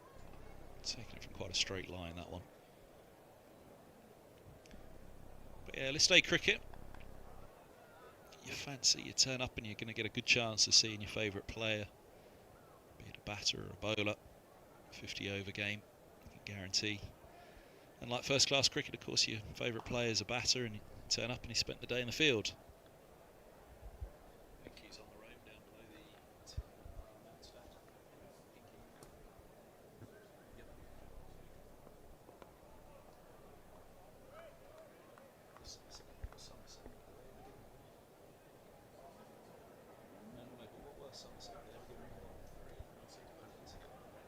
Pinky's out to play on a Sunday in the Metro Bank One Day Cup. He's got a fan underneath that hat or head. That must be really warm.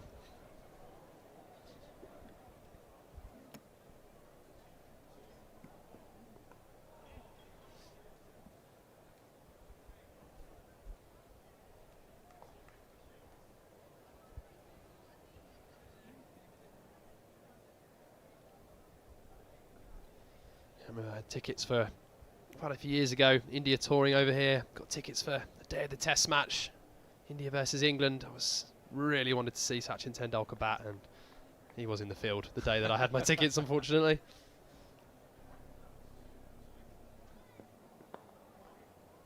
Well, that's why you turn up for this one, and you know it's not the crash bang wallop of the T20. It's not guaranteed to be, and you don't necessarily want it to be. If you want the bowlers to be in the game, you want it to be a good contest between bat and ball. So even if you're seeing a low-scoring innings, you just hope that your side bats out the 50, or even the opposition side, that gives your side then something serious to chase.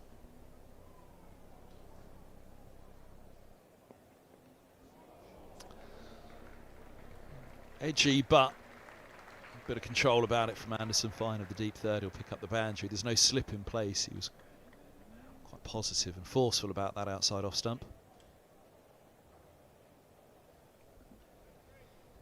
Wider on the crease from Aldridge. Looked like he played that deliberately, Anderson. Maybe not looking to get it that fine, but definitely looked like he wanted to run it down to third on the useful boundary.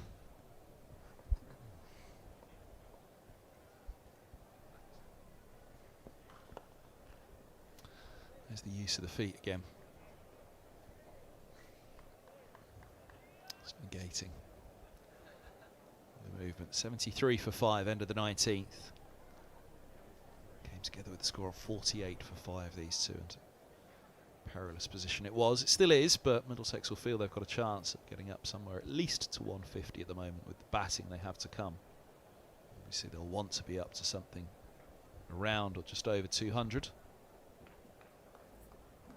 Shane Cowshall today, with Toby Rowland-Jones, the club captain, into the sides. Ball well at Beckenham.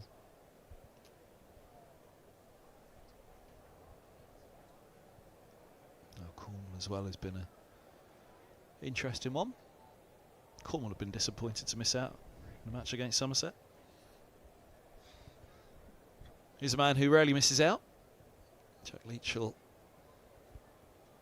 run in from the nursery end, tweaking his slow left arm as with the slope away from the right-hander and into the left-hander.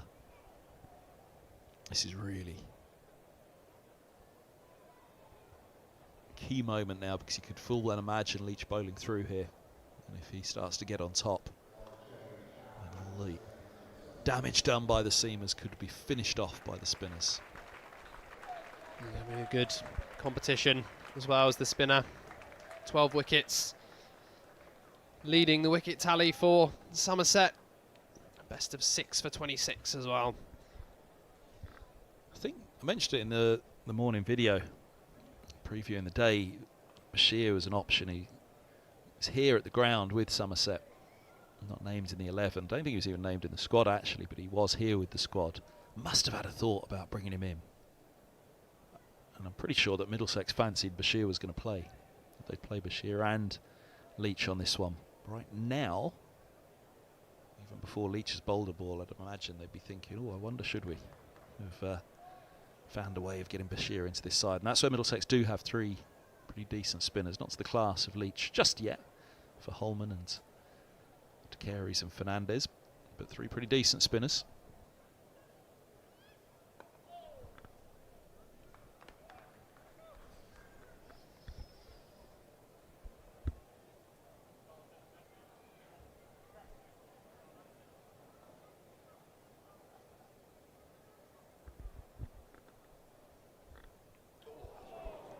There we go. That's the first one. Holman won't mind that too much. He's going to bowl on this. The opening delivery from Leach pretty much went straight on, but look at this one, just jagged back in off that slope.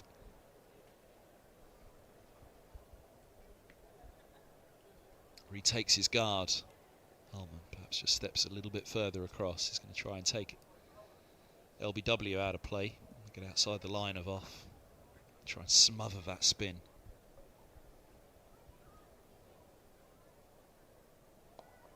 There we go. Leach gives it a little bit more flight, a little bit further outside off stump. Draws him forward. It was a big stride from Holman. He's a big man, so he does have a big stride. There's the ball that went down the slope with the spin. There's another way to play it. Again, coming as far across as he is, you'd fancy that's a relatively safe reverse from Holman if he can just make sure that he's over the top of it and smothering it. LBW shouldn't really be in play, and I hope that he get the bat in line and pad in line and get something on it with the bat. Take bowled out of play as well, but even with that angle, you'd fancy it's rattling onto the pad. And LBW shouldn't be in play. LBW will certainly be in play for the right-hander though. A slip in place for the outside edge being in play as well. There we go. Turn first ball. They put the pressure on the fielder there. Run over the top of it. Backward points for one coming in to tidy up. A definite turn, drastic turn, which will encourage the Middlesex team, the Middlesex bowlers. They need to get a score for those guys to bowl at.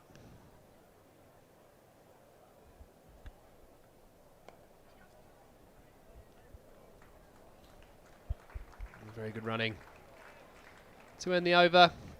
3 from Jack Leach's first. 76 for 5.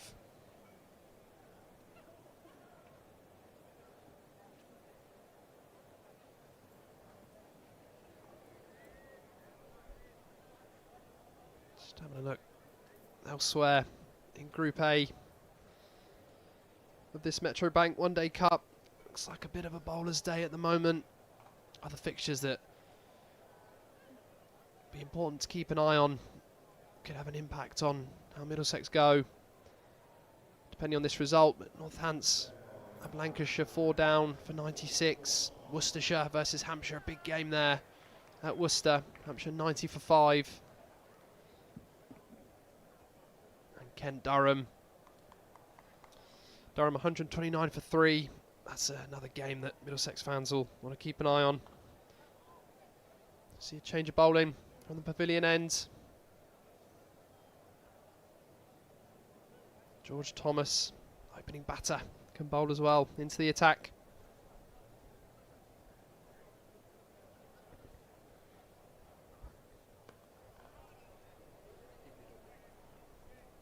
Now, which player it would have been If there were a late call to bring Bashir into the squad and into the team, 5th seamer used in 21 overs now, plus Leach.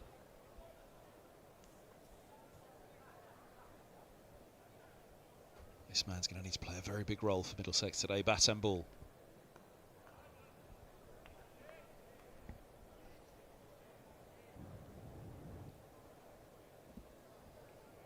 Even another 100 from here for Middlesex. 180 on the board will just give them something to bowl at. You wouldn't imagine the start will be as testing. I've seen it so many times in the competition this year that you come out. Chase begins 2:30, 3 o'clock in the afternoon. It's a completely different feel to 11 o'clock when the openers ran in. But nonetheless, they've got Roland Jones, they've got Bamber, they've got Brooks. It's a real calibre. Brooks, who was obviously a big name 100 player at one point, still early in his career, and he will be again, I'm sure.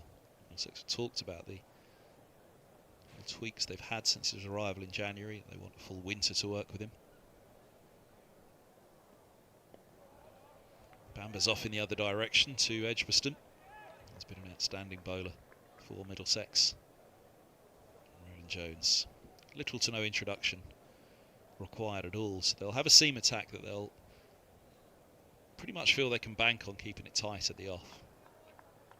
And then what damage can the spinners do afterwards?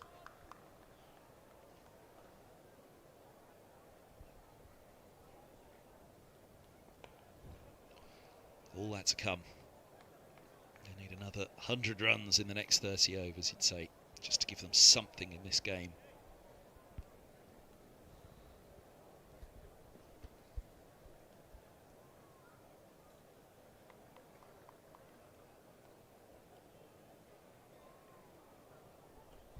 He's 20 years of age, George Thomas.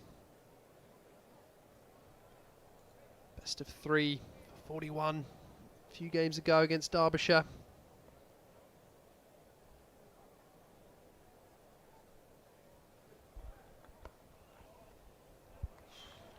See, keeper James Rue up to the stumps. That final delivery.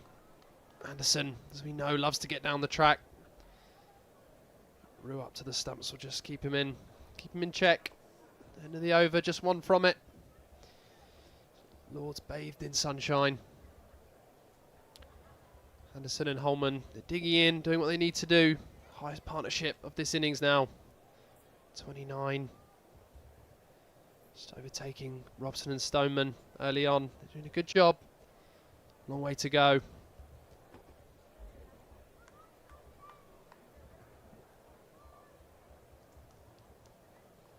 It's a really good opportunity for Holman this. He does like to bat, can hit a very big ball, but can offer more than just hitting sixes. It's a good chance for him just to bat as much of this innings as he can. Give himself the time to get in.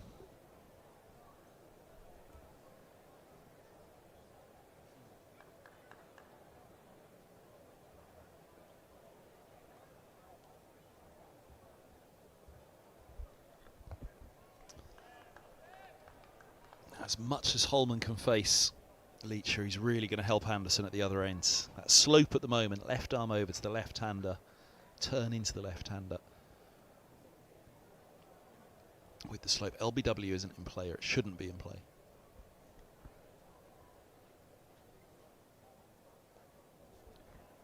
Can he get one there just to slide on, take an outside edge through to the keeper? Or indeed rip one back through the gate and bowl him. Misjudgment from Holman on a shot.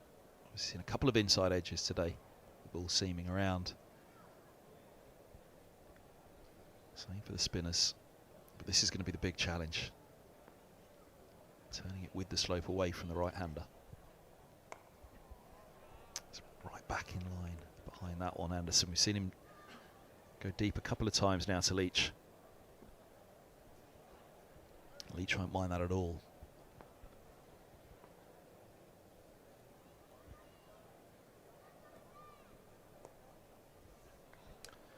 Nicely done. Spinner goes a little bit straighter. And the right-hander gratefully takes a single. How many to come of the over, the question at the end for that run. Umpire is Shaughnessy. Standing umpire at the moment.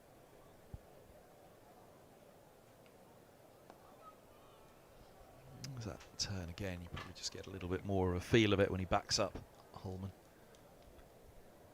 That's where that's where Leach is going to have to try to play with his fellow spinner, just testing that length. Are you coming forward to it? You're rocking back. Flatter one outside off, and Holman may well have anticipated that to some extent. Single ends the over, 85, 22 gone. We're approaching the halfway stage of this chase again. If they were to give Middlesex now 180, they'd take that. I reckon the fans would take that as well. It would mean a fair day's cricket. You wouldn't knock that off in no time. There should be a surface that will challenge the Somerset batters in the same way as it has the Middlesex batters. Everybody's well stocked for the day. Rare one-day cup outing at Lord's for Middlesex in this modern era of fixtures, fixture congestion. Everybody making the most of it. It's good to see.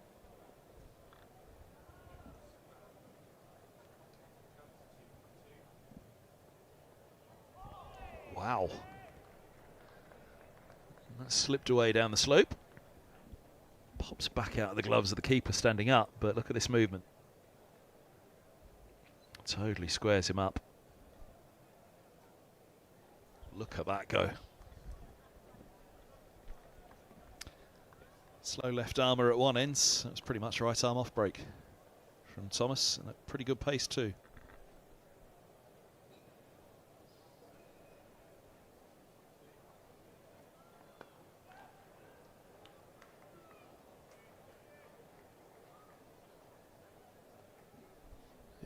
It's one of those deliveries you just, as a batter, give it the nod of appreciation, put it behind you, focus on the next delivery, and Holman's done well there. Just knock a single, get off strike. Building a nice little partnership, this pair, much needed partnership.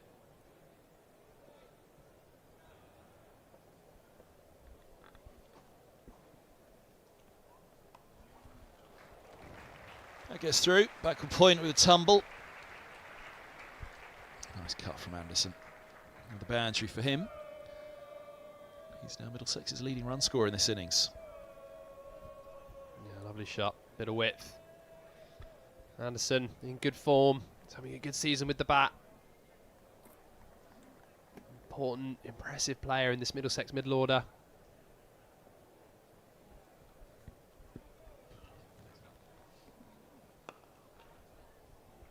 You can just see that little bit of wobble. Anderson not quite going fully through that one. He wasn't across with that front foot. That wasn't too dissimilar to the Robson conundrum. Now the keeper's standing up, which keeps Anderson in his crease. Just watch the front foot.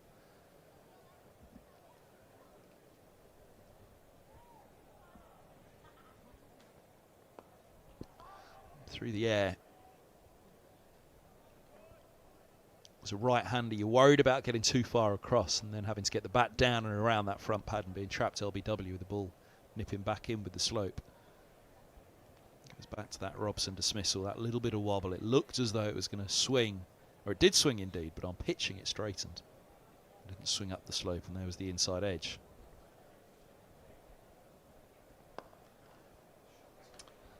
And Anderson similarly, that one's not too dissimilar either. Still watchful of it. He's kept within his crease, so he can't get down the track and go hard at it. So he's got to force from within the crease with that little bit of doubt in his mind about the swing, about the seam. Front foot's not quite sure where it's planting, so it's all having to be with the hands from Anderson on that drive, which is his strength. Speaking of the hands, ringing out the sweatband. We're up here on our air-conditioned unit. I can tell you it was very hot pitch side this morning down there, so thoughts with those players. They'll hope it's going to be a long day's toil, Middlesex, at the moment, because it could be a very short day unless Middlesex are really able to knuckle down in this innings. Here's a man that'll be looking to make it a short and swift innings, this one, for his fielders. out there in the dirt. He'll be hoping to bag a couple, and if he bags them early, then Middlesex could be back into that deep trouble they were in. They're still in trouble. There's still a lot of work to do.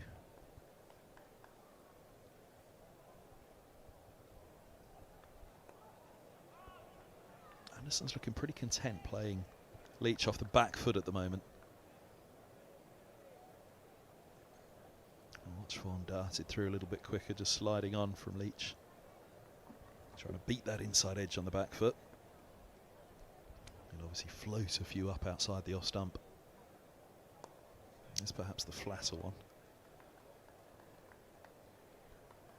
But yeah, try and tempt that Anderson drive, where he's playing on the back foot at the moment. Loft one right up there outside the off stump, see if he can grip one and get slip coming into play. Pretty decent example of it there. It started straight enough that Anderson wasn't tempted to go for the drive, but look at how that has moved though. He's actually played that really well, Anderson, I think. Bearing in mind that ball has ripped past the bat and the stumps. He didn't just flap at it.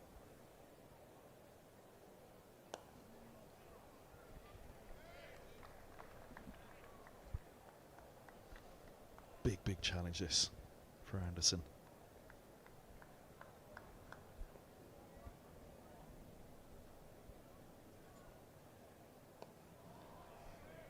You can see Leach has just gone a little bit fuller now because Anderson was playing him so much off the back foot. One of those grips, as we saw, to take that outside edge, but Anderson again will be wary of one going straight on. All going on in the middle at the moment. You can't take your eyes off this contest.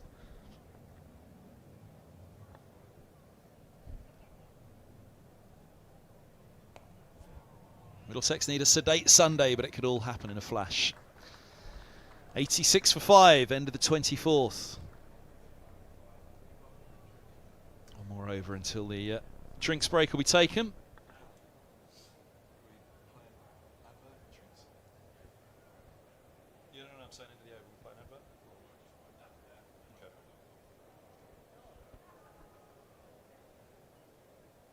Probably have time for it because it is hot out there. They'll be slow about the drinks. If we go early enough, probably have. What? How long is the advert? Why is it so long? Is it go over yet?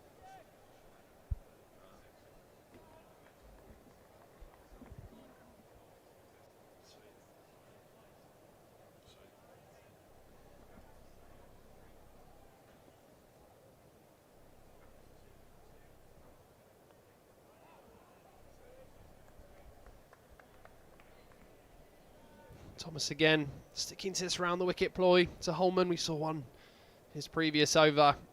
Really nip off the surface, angling in to Holman, nipping away. It's the sort of thing he'll be looking for.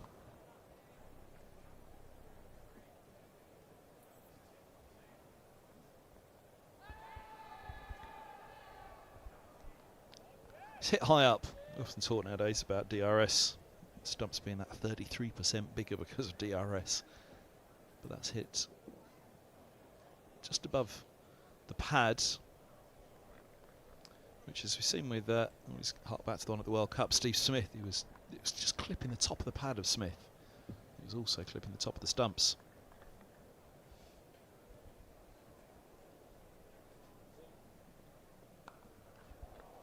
Flayed away. Sweeper's back. It's a short boundary. Close enough there, Vaughan, to hold them to a single. A little punch of the bat there from Holman. Got it away nicely, but it's been a difficult day with the bat so far for Middlesex, and they feel like any opportunity to find the boundary, any loose delivery, they really need to try and make the most of it.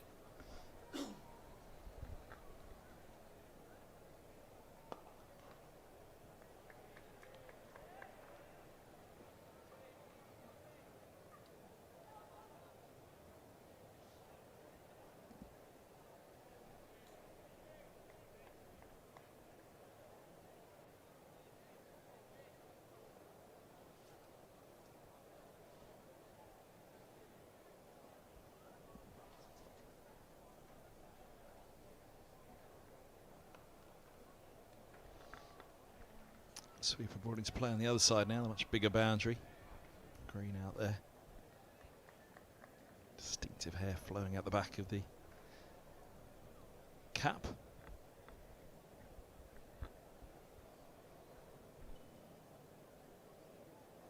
A little bit of the Stuart Meeker about him in terms of his build. Thomas.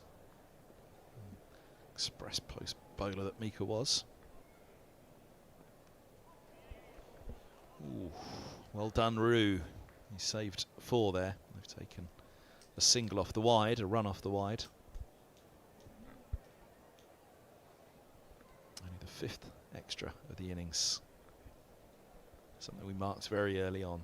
That in what looks as though it'll be a low-scoring game, you don't want to be giving away cheap extras.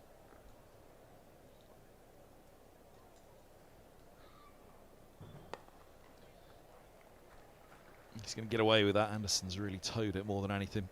Got a couple out to Green. And that, after 25 overs, is drinks. Middlesex put in here, they're 92 for 5. Short word from Daffabet.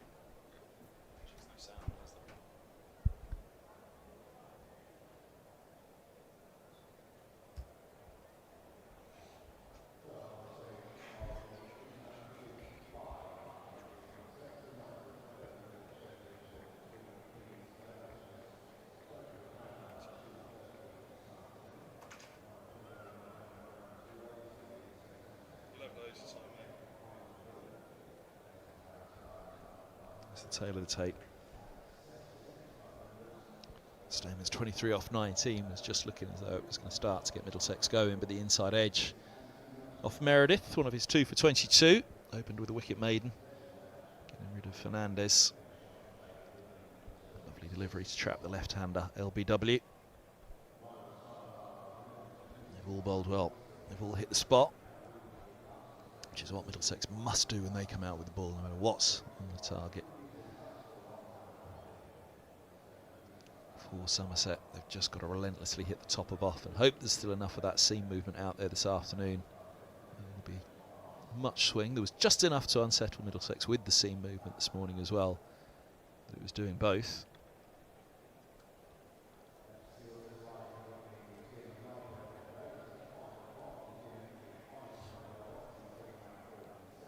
So Anderson and Davies recover Middlesex from a 4-down position in a T20. From 5 down, it's Anderson and Holman now. Middlesex will hope the drinks break does not distract or unsettle this pair, break the concentration. Somerset will very much hope the drinks break brings a dismissal. But I think all the fans packed in here today, including the Somerset fans to some extent, those that would have made the trip on a Sunday, up from the southwests. We're hoping that there's a fair bit of a match to be had. 25 over mark here. We talked about earlier that Surrey game that was 49.5 overs in total on a sunny Sunday like this against Glamorgan a few weeks back. That's not what any of the spectators will want today. They'll want a full game, or as close to a full game as you can get.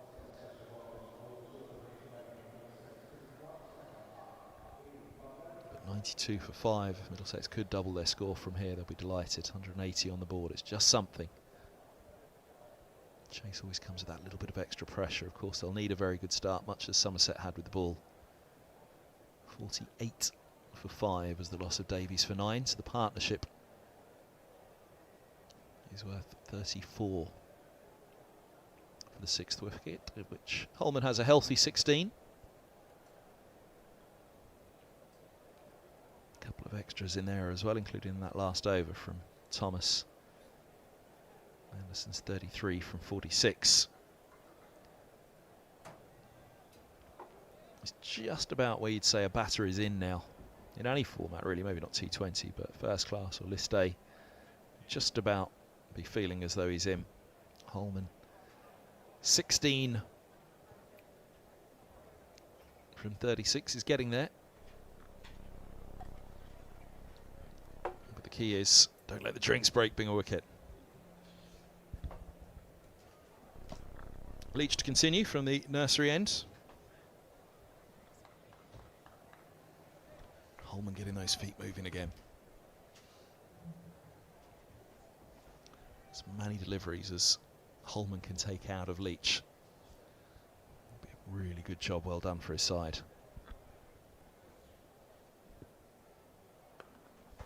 Turn again, short enough for Holman to rock back. We saw this with Anderson, that Anderson was rocking back a lot, deep in the crease. Leach will be looking to float one up outside off now. It's dangling up there on a piece of string for the left-hander.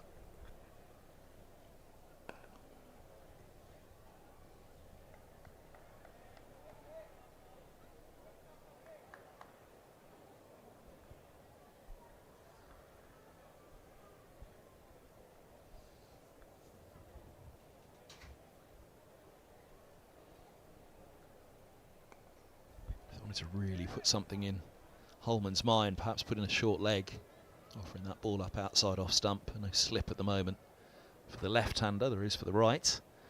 That was the flatter, sharper, quicker delivery from Leach, trying to bring LBW into play. And there's the little bit of flight he could consider. Short leg.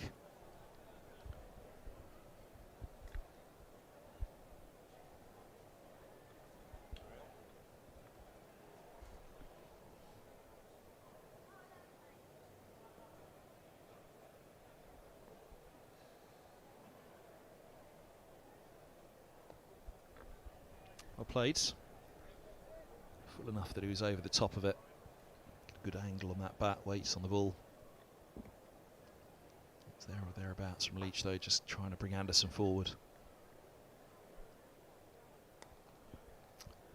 Well, nicely played again. This rocks back and turns the single. 94 for 5, partnership 6 to 46. End of the 26th over, Middlesex. 94 for 5. Yeah, credit to Martin Anderson and Luke Holman, building a nice partnership. Not really taken any risks, just played the ball on its merit, put away the loose deliveries. Anderson played the more aggressive role, Holman digging himself in. 40 deliveries he's been there for now. These two can keep going. I want to be there for another 10 or 15 overs, but it's going to be a challenge with this man back into the attack. Change of ends. Opening bowler, Riley Meredith. Got through 5 overs. 1 maiden, 2 for 22. He was absolutely brilliant. Opening up. He opened up from the opposite end. So he'll have a go at the pavilion. Let's see if he can find any more movement off this surface. He loves bowling at Lords. 4 for 12 in the T20 in June. A couple of wickets here. Somerset will look to break this partnership. Another challenge for Anderson and Holman.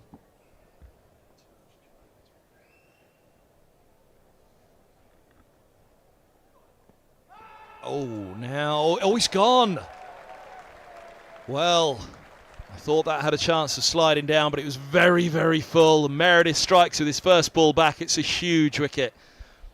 Anderson, the first of the Middlesex batters to really start to look set.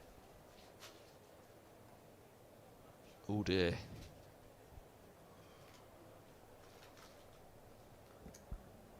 Not very best that one was clipping, but the umpire's call is the umpire's call, and Anderson has to go. 34 or 49 for Anderson. He'll feel a little bit hard done by that as he makes his way off, but off he has to go. 94 for 6. Middlesex back in bother. I'll be really disappointed with that, Martin Anderson. Like it could have just been sliding down the leg side. Anderson stepping across, clipping leg stump. Meredith liked it. So did the umpire.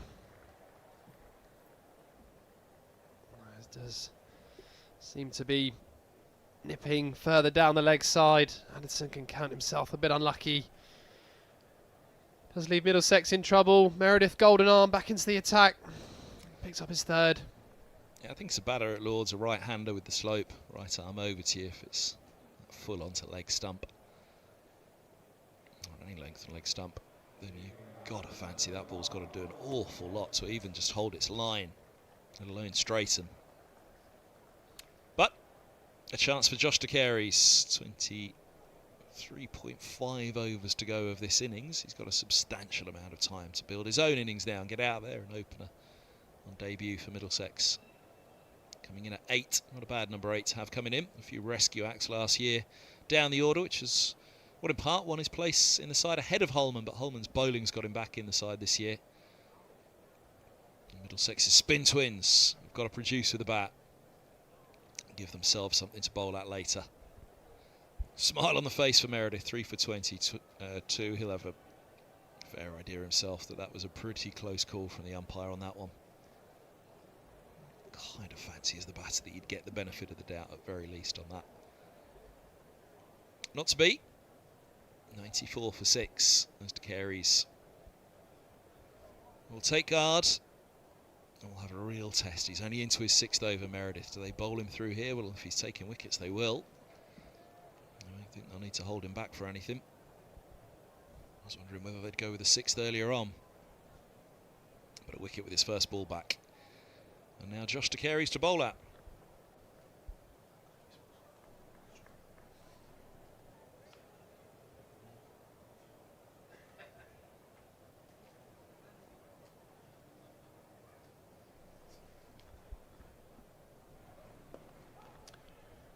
Now it's hitting about halfway up middle. Carey's have done well to get in behind that one. Meredith again, showing his class. Pace bowler, really hits the surface hard. Can swing the ball, finds a lot of seam movement. Real challenge for any batter. International quality Australian fast bowler, Riley Meredith. He's proving his worth here at Lord's.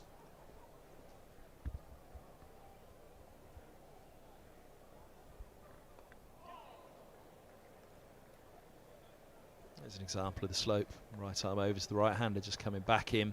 Takes the inside of the bat down to long leg for the single.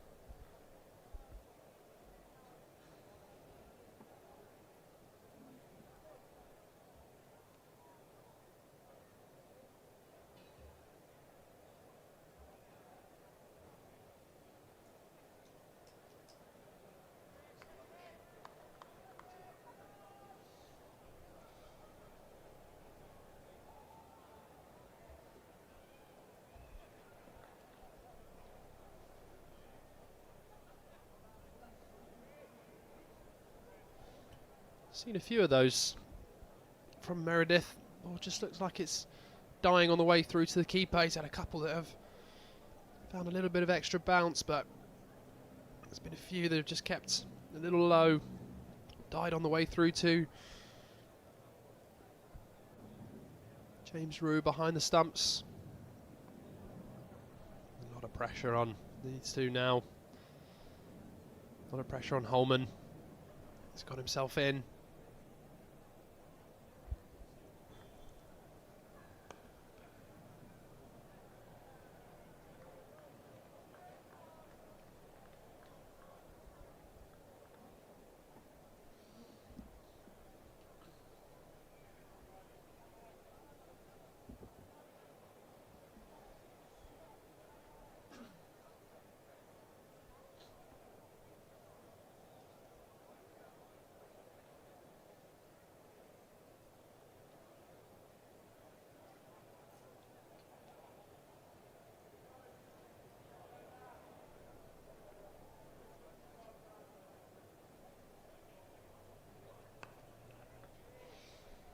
Nicely done by de Carey's in behind that one. Meredith back with the wicket, 3 for 24 from his 6. Dismissing Anderson LBW for 34 and perhaps can count himself a little unlucky after a fine innings. Holman now. It's Carey. It's hard to say Holman's the main man, but again, Carey's first-class opener. He's got a century for Leeds Bradford against Yorkshire, which grabbed the headlines a couple of years back. At Headingley, a pretty decent Yorkshire side it was. Bowled well well for Middlesex. Bowled his way into the side then. Dropped all the way down the order, but no doubt about his batting potential.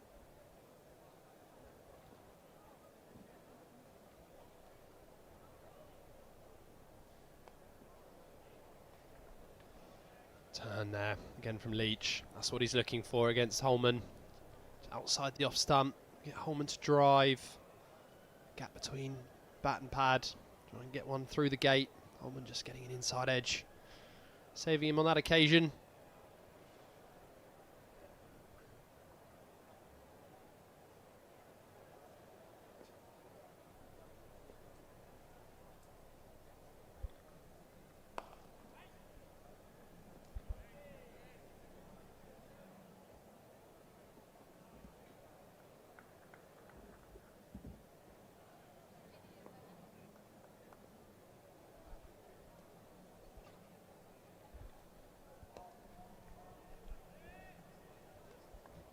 Nice from Leach again.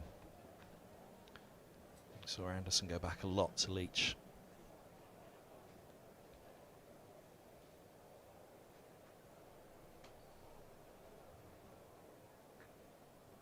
Oh, and De Carey's is getting forward to him and it brings the edge. Oh, he hangs his head backwards, suggesting he didn't touch it, or just disbelief at a beaut from Leach. Well, he was drawn a long, long way forward, stretching for that one. Leach finds the outside edge of the right-hander. He's gone for one. Lancashire starting to get that wickets column moving again.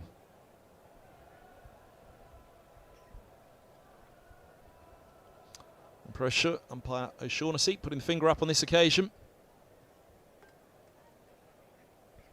Beautiful delivery from Leach.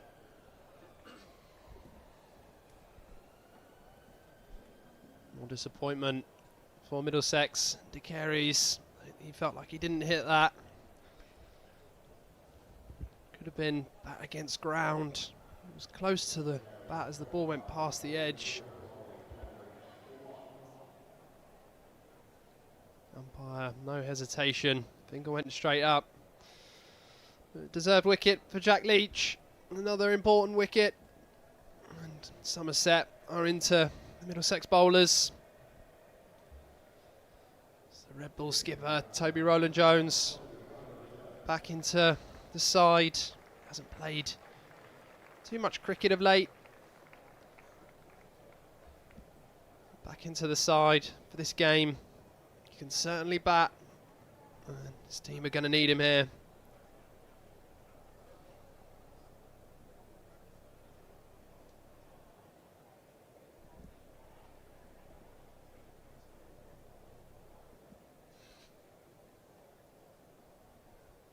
Hesitation from umpire for that decision. Jack Leach will be delighted. Pick up his first. His 13th of the competition. Somerset's leading run scorer. Sorry, leading wicket taker in the 50 over.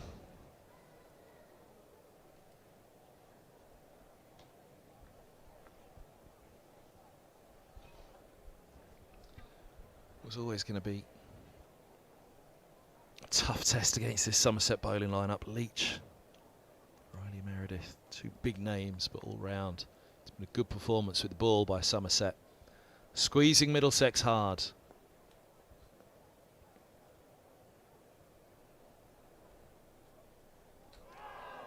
There goes another one, ragging away down the slope. Two slips in play for Jack Leach. Somerset on the attack. This is Jack Leach at his best. Against the right-hander, turning the ball away. Can be aggressive, bowls a good pace.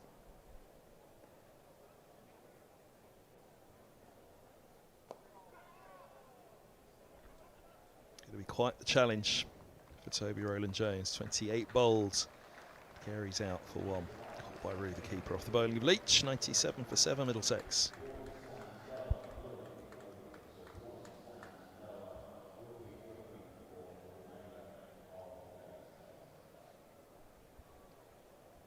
Mentioned just after the drinks break the importance of getting yourself back in. Holman and Anderson have done such a good job just to try and claw Middlesex back back into this game slightly. Those 2 wickets in 2 overs very much put Somerset firmly in control. Still a bit of batting to come. These 2 at the crease. Henry Brooks can bat, as can Ethan Bamber, but still a lot of overs to go and a lot of runs needed for Middlesex. Luke Holman will be the key player now.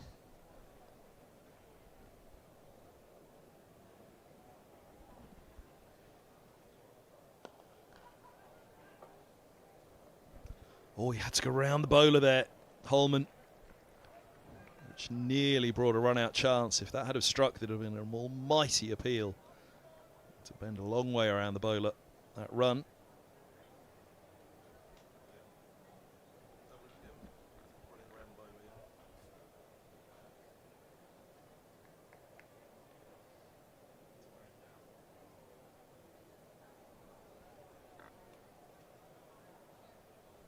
There we go, round to go. Yeah, just in. But it made it tight with the angle he had to go round Meredith.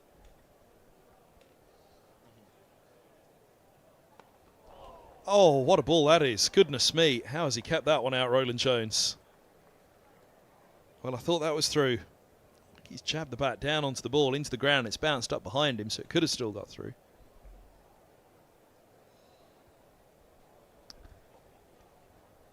Wow. Great pace on that one from Riley Meredith. He's bowled fantastically well. In 6.2 overs, Roland Jones did well just to get the bat down. Last second, split second. That would have been another one crashing into the stumps.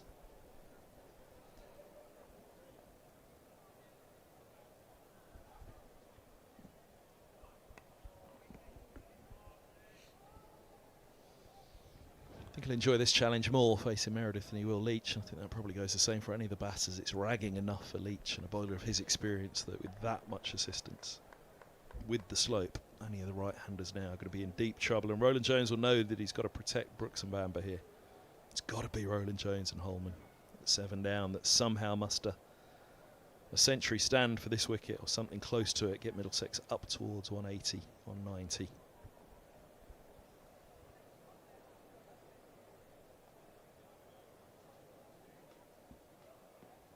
Trouble and gone. Plays around that one, Roland Jones. Again, right arm over to the right-hander with the slope. There was a chance that might have nipped down. I think there was a fair bit of the off-stump on display, but when you play all around a straight one like that, you're giving the umpire the chance. Trouble continues.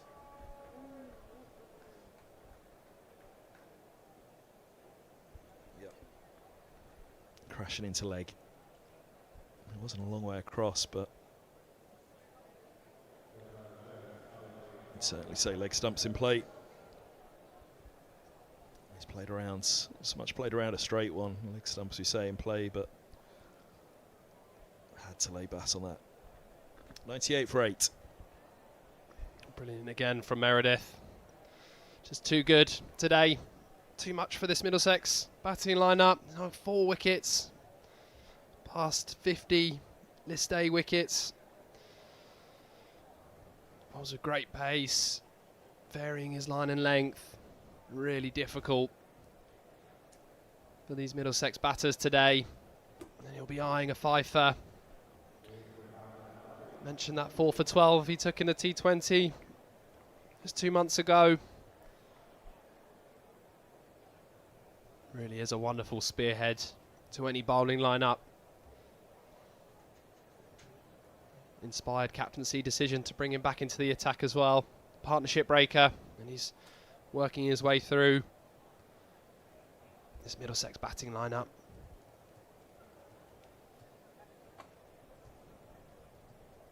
Henry Brooks out in the middle to join Luke Holman. I think from here Middlesex need to try and claw their way to 140, 150, give them something, but it's going to be difficult. It's a high quality bowling lineup. Just 2 wickets remain for Middlesex.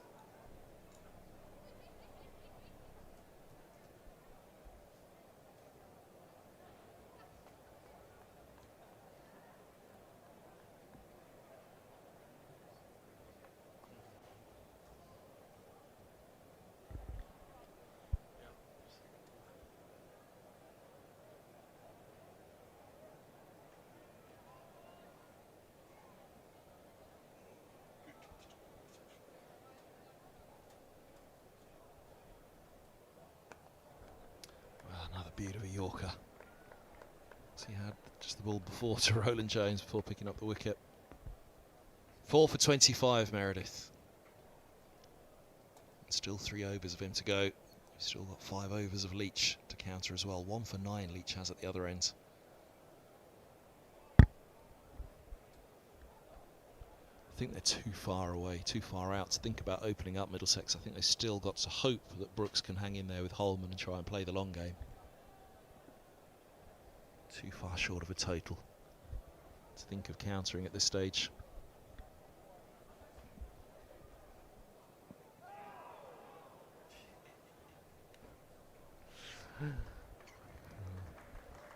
There was a little bit of bat involved or that or not. Everybody was waiting for Somerset to go up with the appeal. 29 bowled, 98 for 8, Roland Jones.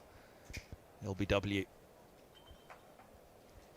To Meredith, his 4th victim. 4 for 25 from 7.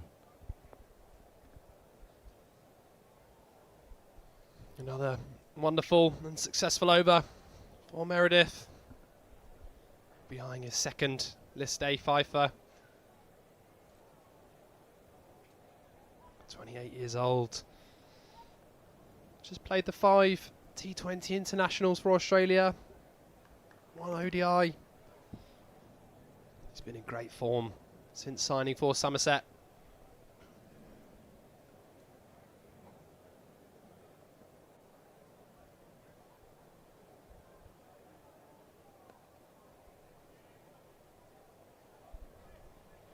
How does Holman play this now? Henry Brooks certainly can bat, but does Holman feel like he's going to have to face the majority of these deliveries?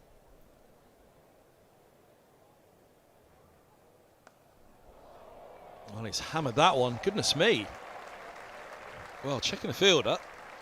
That was a flat trajectory for 6. It's just fine for me at deep mid-wicket. He's hammered that. Such a flat trajectory. Goodness me, it's barely got off the ground. Just skips over the rope.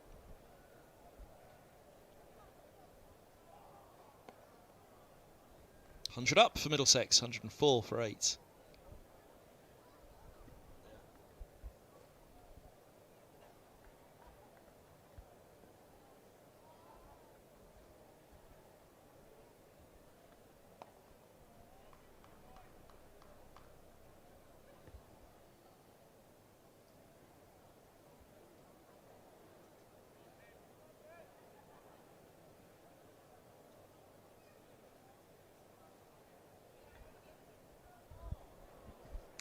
That one away fine with the reverse, just a single. As Brooks has 1 to face before the end of the over from Leach. Still 4 overs of Leach to go. You do fancy that Holman's going to have to try and see the majority of Leach. Tough test for the top order batters with the slope, with the turn that is out there. Said with the amount of seam that we saw earlier, you fancied it would spin as well, and it's doing exactly that. 2 slips in place. The last ball of the over.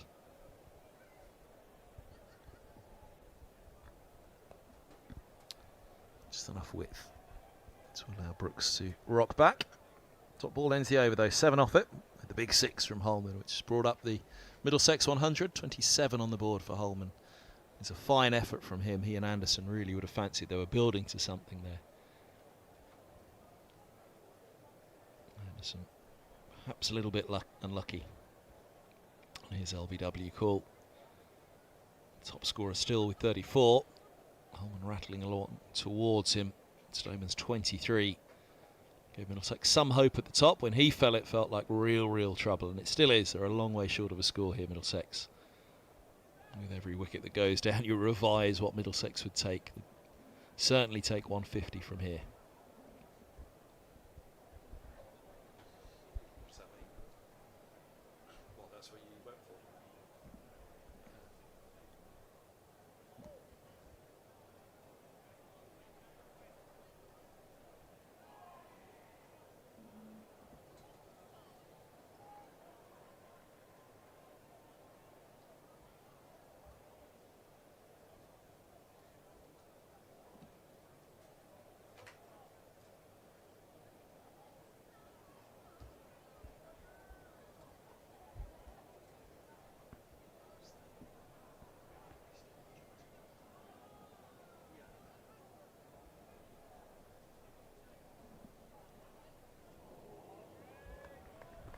Changing the angle of attack here for Holman.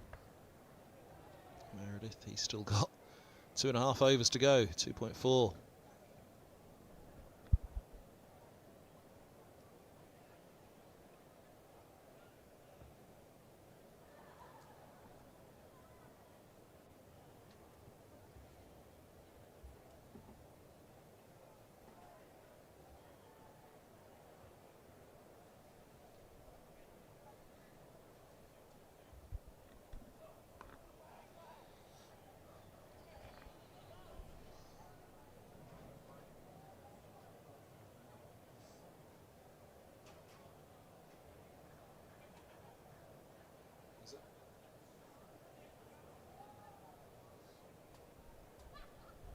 Somerset offering Holman the single. They want to bowl it. Henry Brooks. Deep third, deep fine, deep square. On both sides.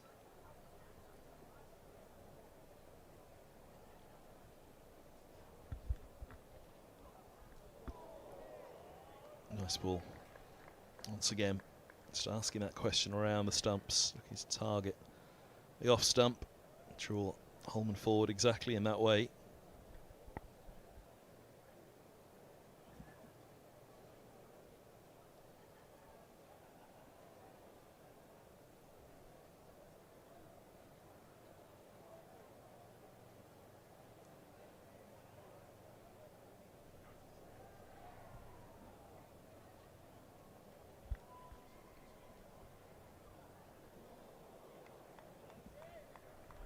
Brilliant from Meredith. Beating the bat again.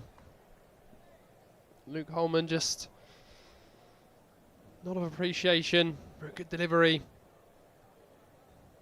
Just constantly in that corridor of uncertainty, Meredith. Just making Holman play a little bit of nibble. Getting closer and closer to that outside edge.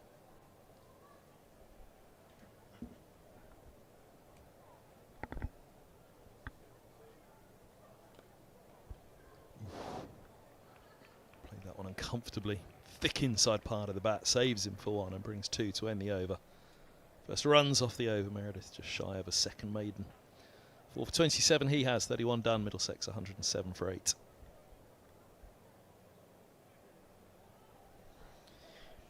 Yep. Choosing to take the second run there as well. Holman leaves Henry Brooks open to Jack Leach. Somerset will go on the attack here against Henry Brooks.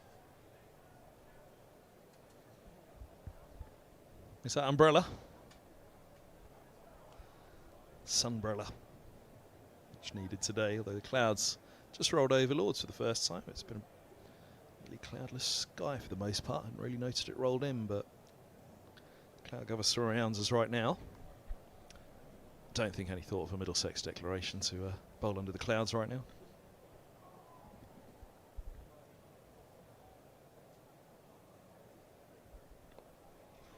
It's nicely bowled, nicely played. Patient, weighted on it over the top. He's got to be careful not to push too hard at it here. Brooks. Holman will be desperate to get down the other end.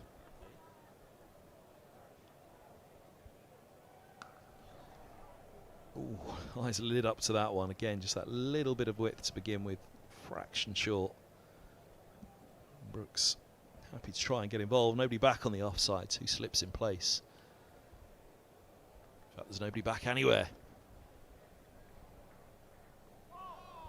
Now there's the danger. Look at that field. Everybody inside the circle, although Archie Vaughan's dropping back at cover now, though.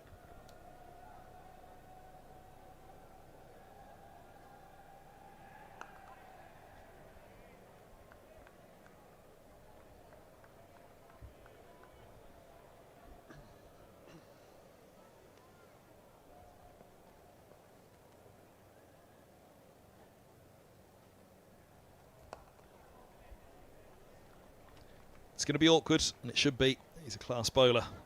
Leach. Brooks is a tail-ended batter.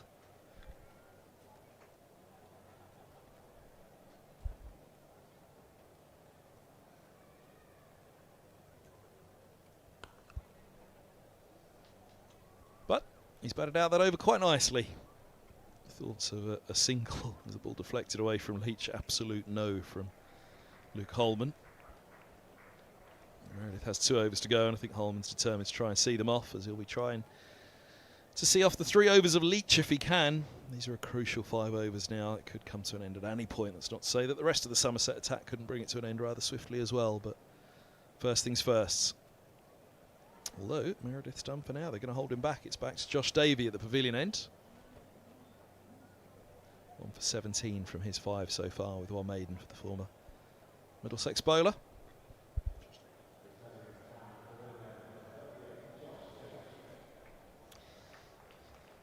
Yeah, just a couple overs for Meredith. He did the damage in those 2 overs.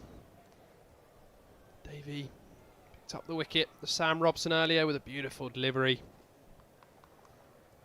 Cartwheeling off stump.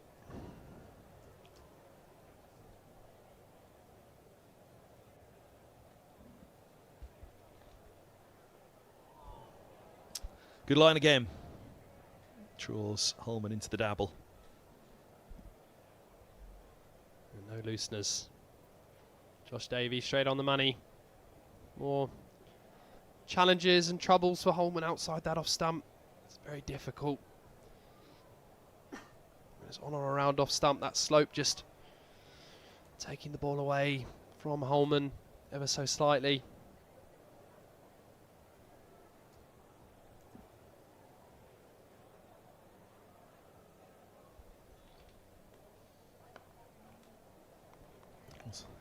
Jabbed single, which Holman will accept with all due respect to Davey.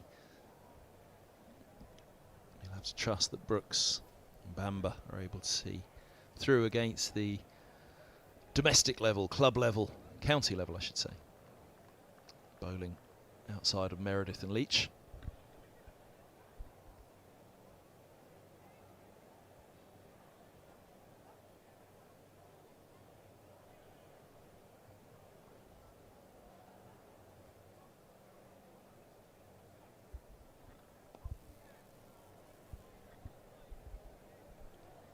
Brooks squirting that one away to get off the mark.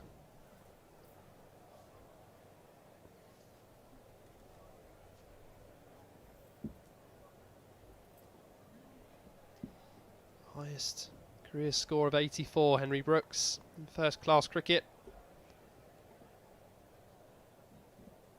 So he can bat. He's going to need to stick around for as much of these remaining 17.5 overs.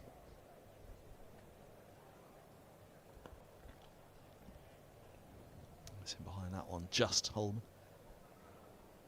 Tight for space. We've got the bat down.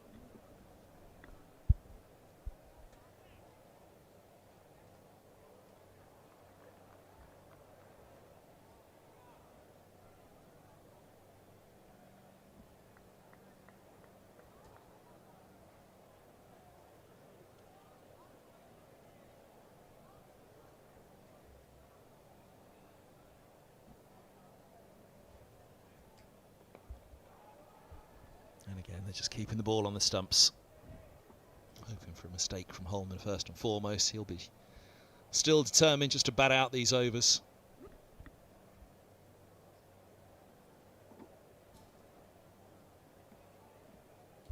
It's almost relatively simple mindset that you've got to take at this point. Doesn't make the job any easier. But you've got Leach with still 3 overs to bowl, which he'll probably bowl through now.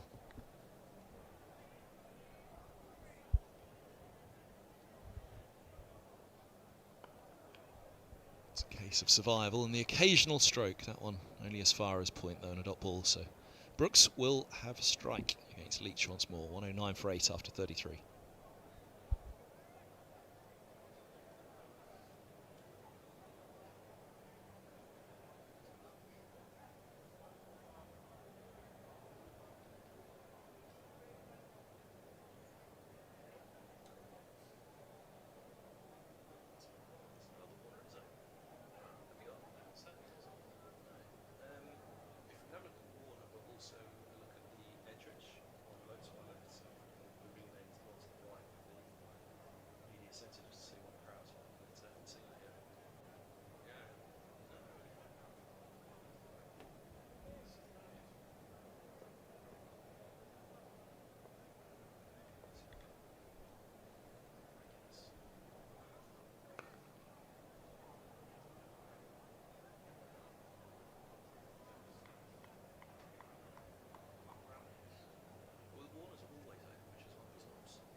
Gets it through. Brooks. Heart in mouth moment again for Middlesex. He's going to go. He just had to get a scamper on there for a moment, Brooks. He admired the shot for the most part of his first run and then got to move on at the end of it. But it was in the air. Bump to put through, indeed.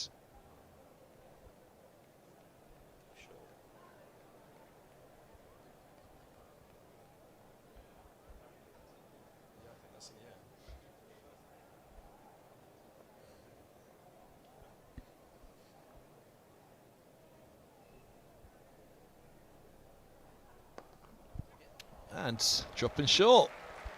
Punched away on this occasion. Back-to-back boundaries for Brooks.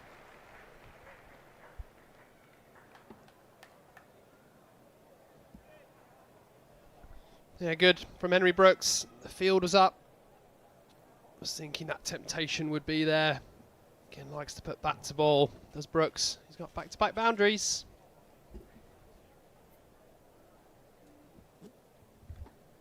At this point now, any runs will do. Any run is vital. Every run that Middlesex get now just gives them a little chance. Something to bowl at. These two can keep going.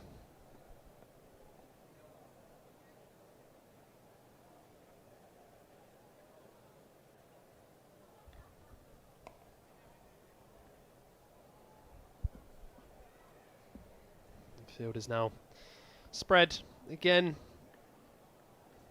for Henry Brooks.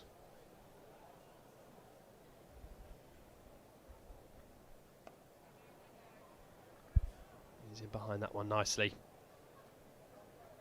Still the one slip in play. Leach looking for that outside edge.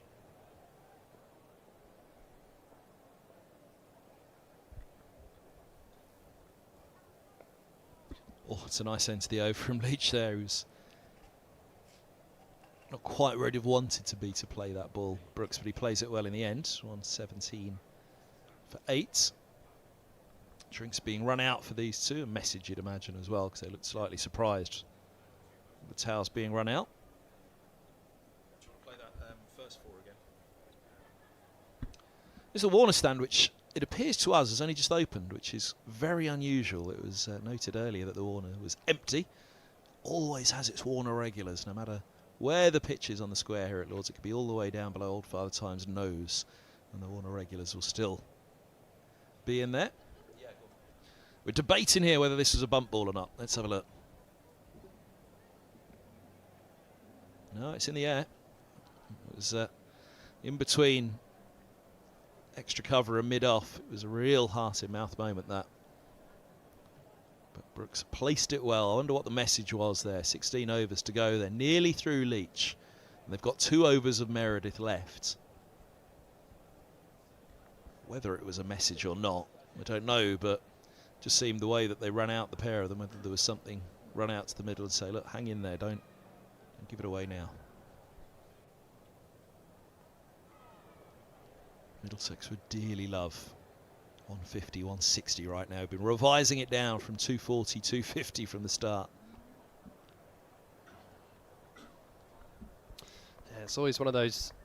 I think the key thing with these partnerships is to not look too far ahead. Just focus on every over, look at every 5 runs, 10 runs, build up that partnership. If you look too far ahead, you can just get a bit away from yourself. If these two just focus on rotating the strike, that scoreboard will keep ticking up.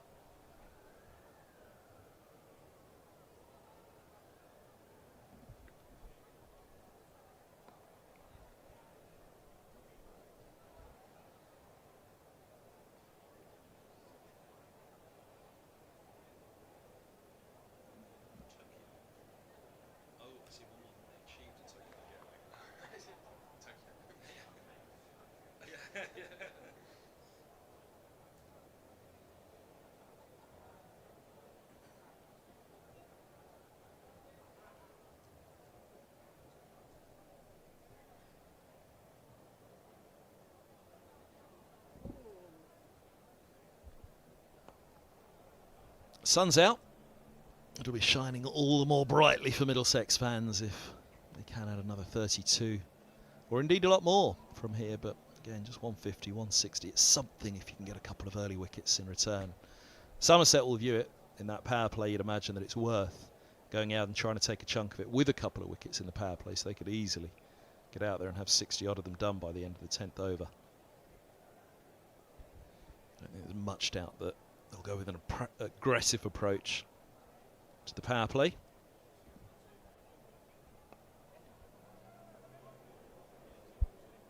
A bit of a mix up there as Holman was setting off, but yeah, get going and keep going if you can. If you try and get going and you come to a little bit of a problem, as Middlesex did, and are a couple down in the power play, then you know what's ahead of you, you know what the target is. You've got a lot of overs to bat to play the long game, but you'd imagine they'll go hard from the off at something around 150, 160 at the moment. Middlesex are nowhere near really a competitive score. It would be something pretty bizarre to see Middlesex defend anything around what they're on at the moment.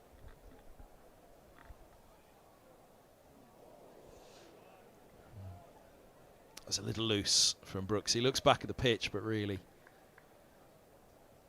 he was nowhere near that ball. He was looking to hit up and over the offside. You can see the weight, the feet.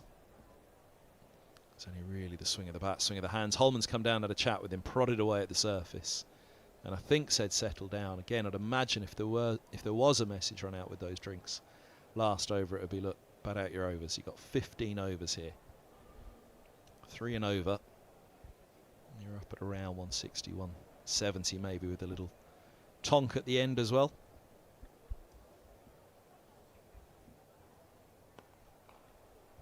And I don't say lightly only 2 overs of Leach to go, because he can do an awful lot of damage with 2 deliveries, let alone the 12 he's got left. They need 2 wickets to wrap this up, Somerset. Middlesex after 35 on 18 for 8.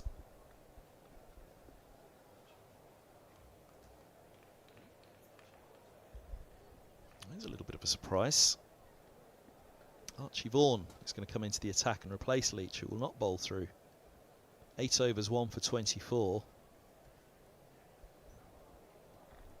You'd have fancied he'd have had the option to, or not the option, but you'd have fancied he'd have had the chance to really attack Brooks. Leach, even if Brooks was swinging at him, Somerset wouldn't particularly mind that. But if he was just trying to block out the last 2 overs, he'd have been all over him, trying to attack Leach. But they've gone to Vaughan. Off-break bowler like his father was. Happened to be a pretty decent bat as well. Yeah, just 18 years of age. Archie Vaughan has picked up a couple of wickets in the competition so far.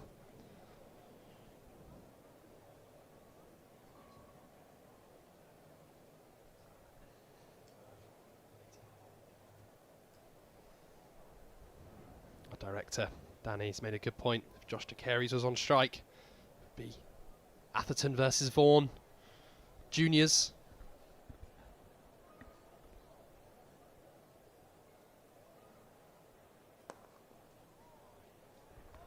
Have you ever met Pete Holman, Luke's dad? He's a great man too.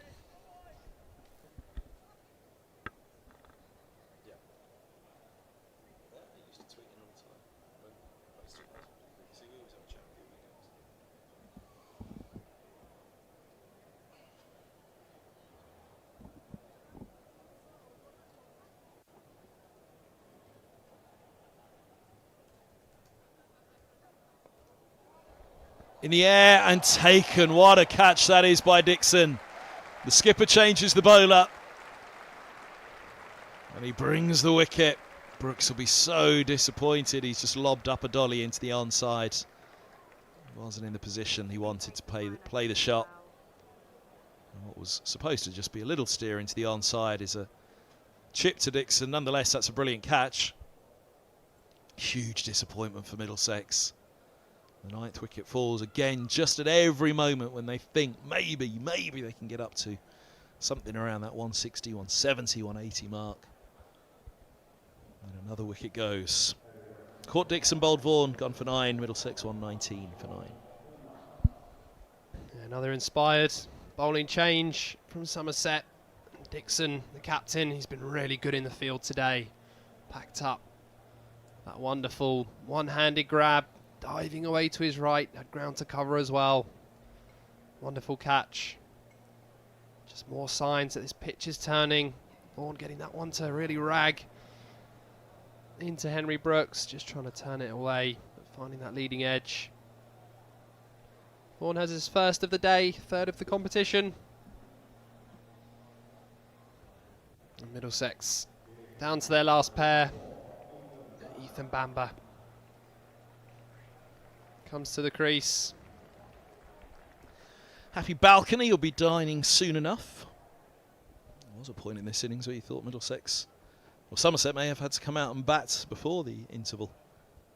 Things were going pretty badly wrong. They're not much better at the moment for Middlesex. 119 for 9. This man can bat, Bamber. He's got a very clear job now. That is block. Block, block, and block again. Holman's job at the other end, similarly, is just stay out there and try and put away the bad balls. If they were to bat out their overs, they would be beyond the 150 point, and that's just something, a little milestone, where if they're able to pick up a couple of quick wickets at the start of the Somerset innings, maybe there's a match to be had. They're a long way short at the moment. They've got to try and eat out a good number more of the 50 overs they're allocated.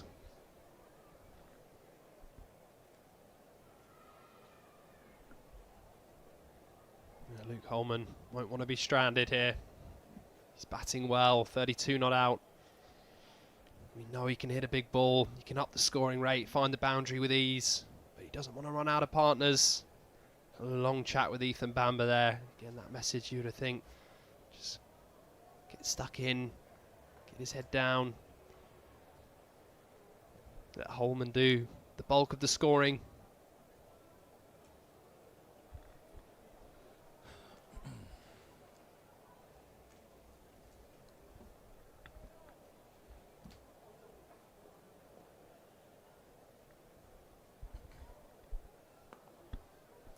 Bit of turn there again for Vaughan, isn't there? Against the slope as well.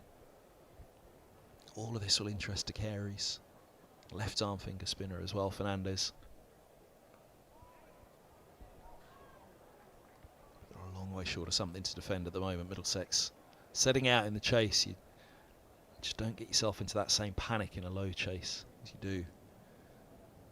When you're setting, you're all of a sudden thinking, we need runs, we need runs. It's not something you need in the chase when it's a low scoring one. You can plot it out even if you do lose a couple early.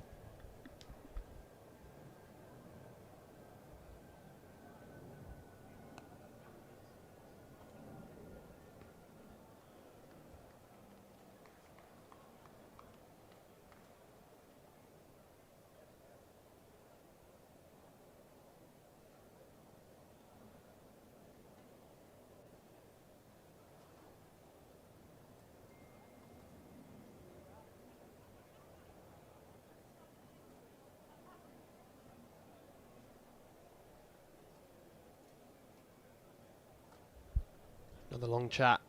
Holman to Bamber. Just get bat on ball, Ethan. See out this over.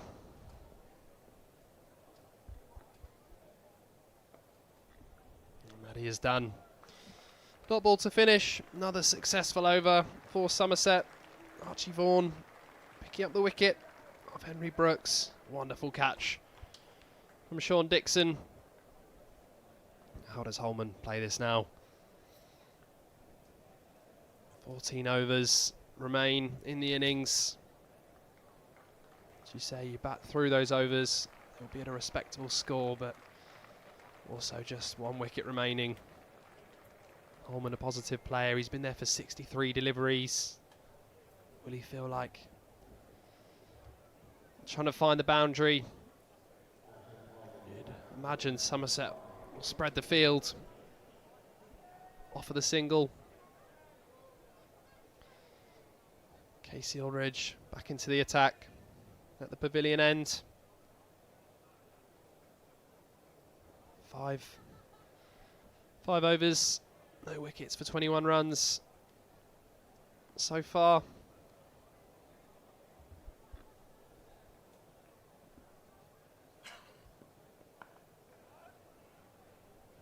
Yes, no, definitely no, Ethan.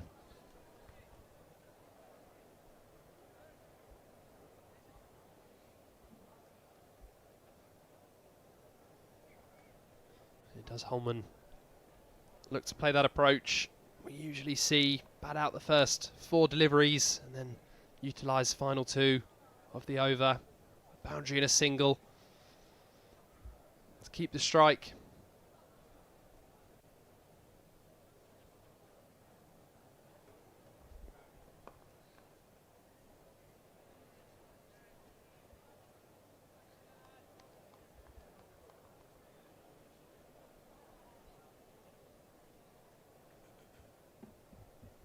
Bamber again can bat. Highest first class score, 46 not out.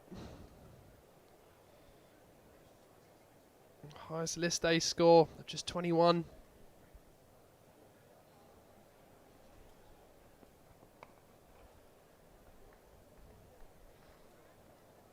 Holman happy to take the single.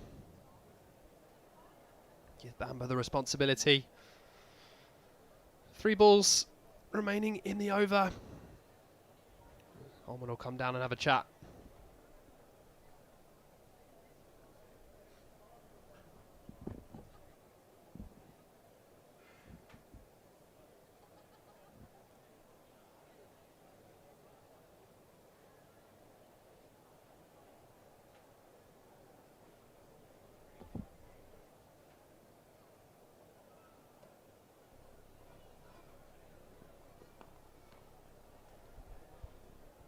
Number 11 safely in behind.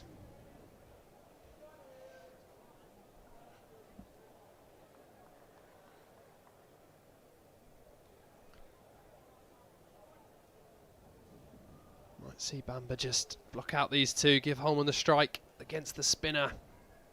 He may well look to take on Archie Vaughan.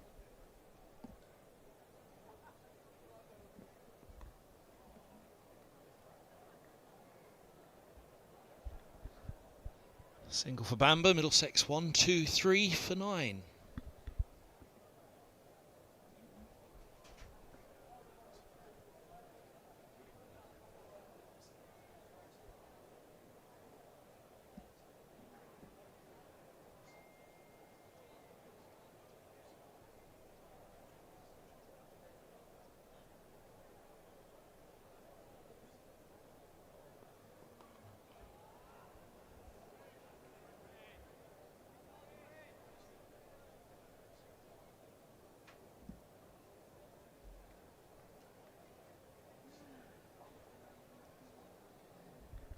End of the 37th, 1, 2, 3 for 9. Middlesex eking on.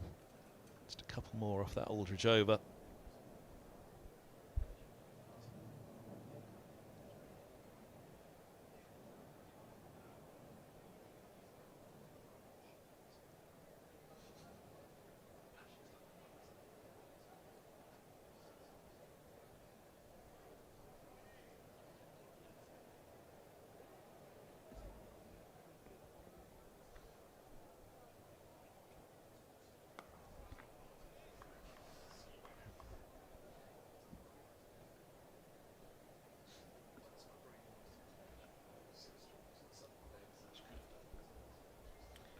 Be Archie Vaughan to continue to Ethan Bamber. Yeah.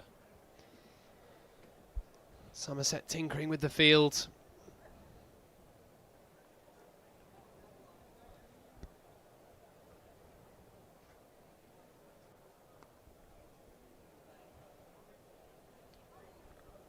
A couple of fielders you can see there just close in on the offside. Bamber popping one up.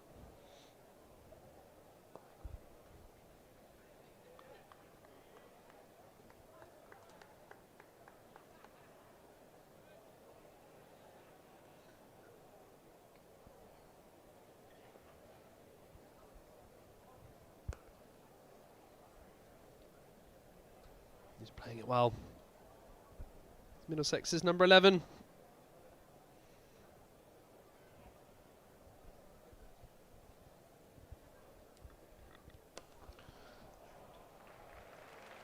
That'll do, Ethan. pumps that one for 4, just rocking back. He's a very capable batter, Bamba.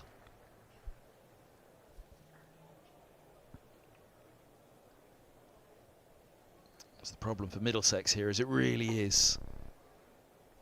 Or it really feels as though it's in the balance at the moment. Just another 20 runs. It's tantalisingly close. 20, 30 runs here. All of a sudden, I feel they've got something to go at. Still short at the moment. 38 bowled, 127 for 9.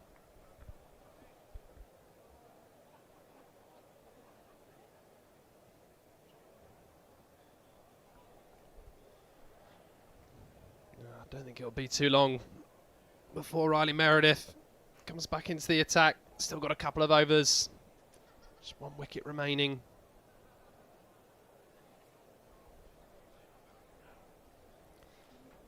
Very capable batter, Ethan Bamba. Can put the bad ball away.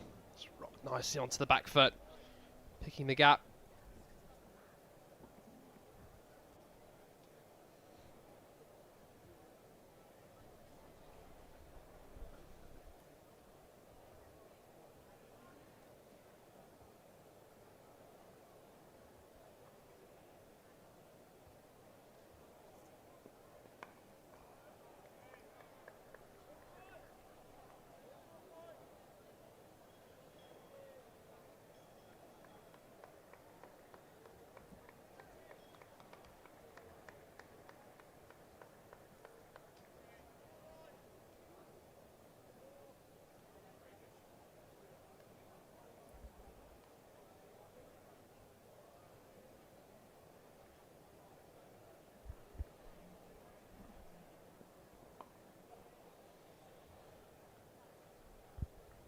Still a couple of overs of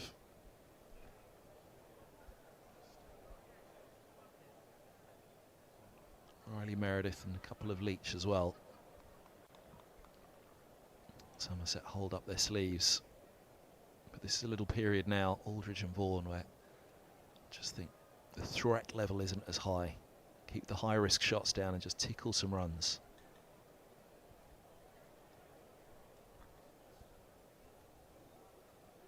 Can get to 150. They can think about hitting out with Holman in particular, and then you never know. Will they have something on the board? There's a slip in place for Bamba. He gets in behind that one.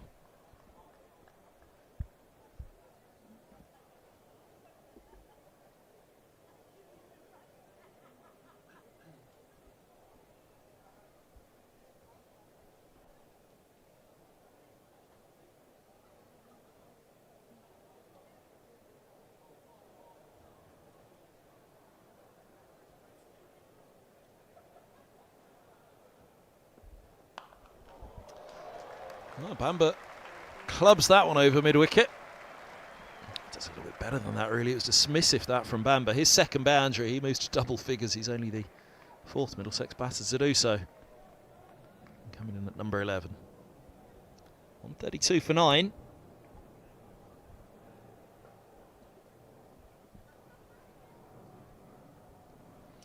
Of course, we're only a couple of overs away, or indeed 8 deliveries away from the end of power play 2, and then another fielder will be allowed to drop back.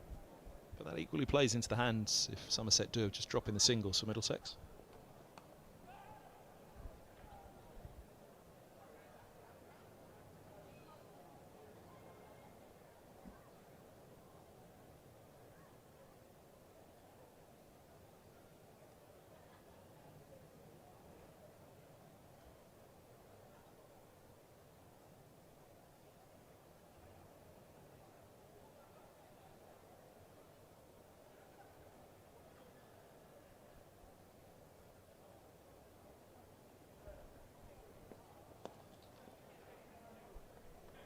Just chipped slightly. Fell safe of mid-wicket. 5 from the over. Bamba doing well into double figures. 11 overs to go in this Middlesex innings. How far can they take it? 132 for 9.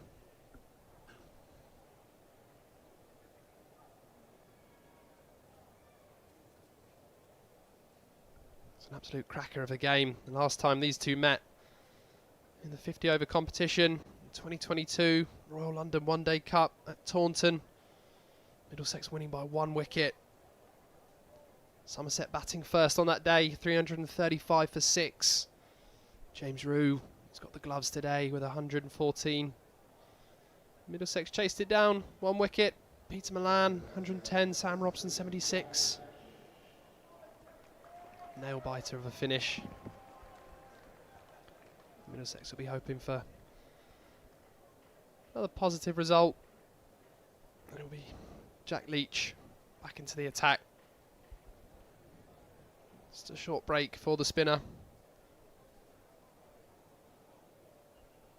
2 more overs remaining. 8 overs, 2 maidens, 1 for 24. It's been a good spell so far.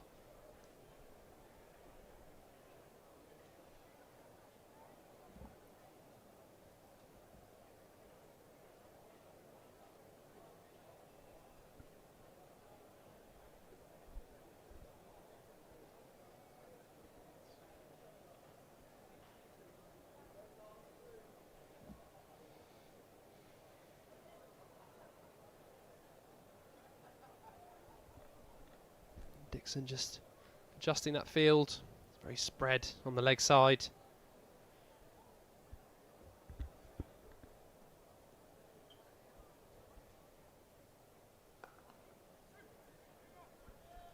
Look for a couple here. We'll get them just a little bit short to begin. His return, Leach. And again, it's not being disrespectful to the other bowlers, but to some extent they've got to count down the 11 deliveries that Leach has left. Can Holman see them through? It'll be a tough test for Bamber if he gets the right-hander onto strike, Leach.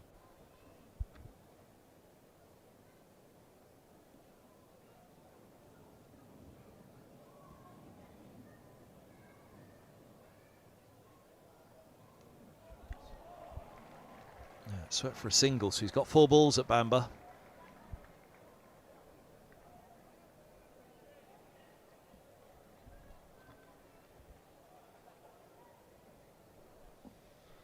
Luke Holman now equaling his highest score in List A cricket, 38.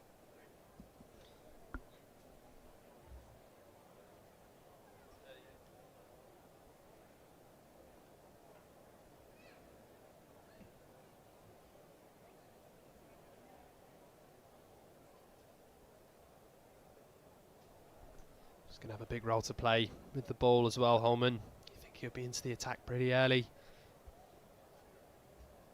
He's still got a job to do with the bat. Any runs, just vital runs now. Middlesex edging closer and closer to that 150.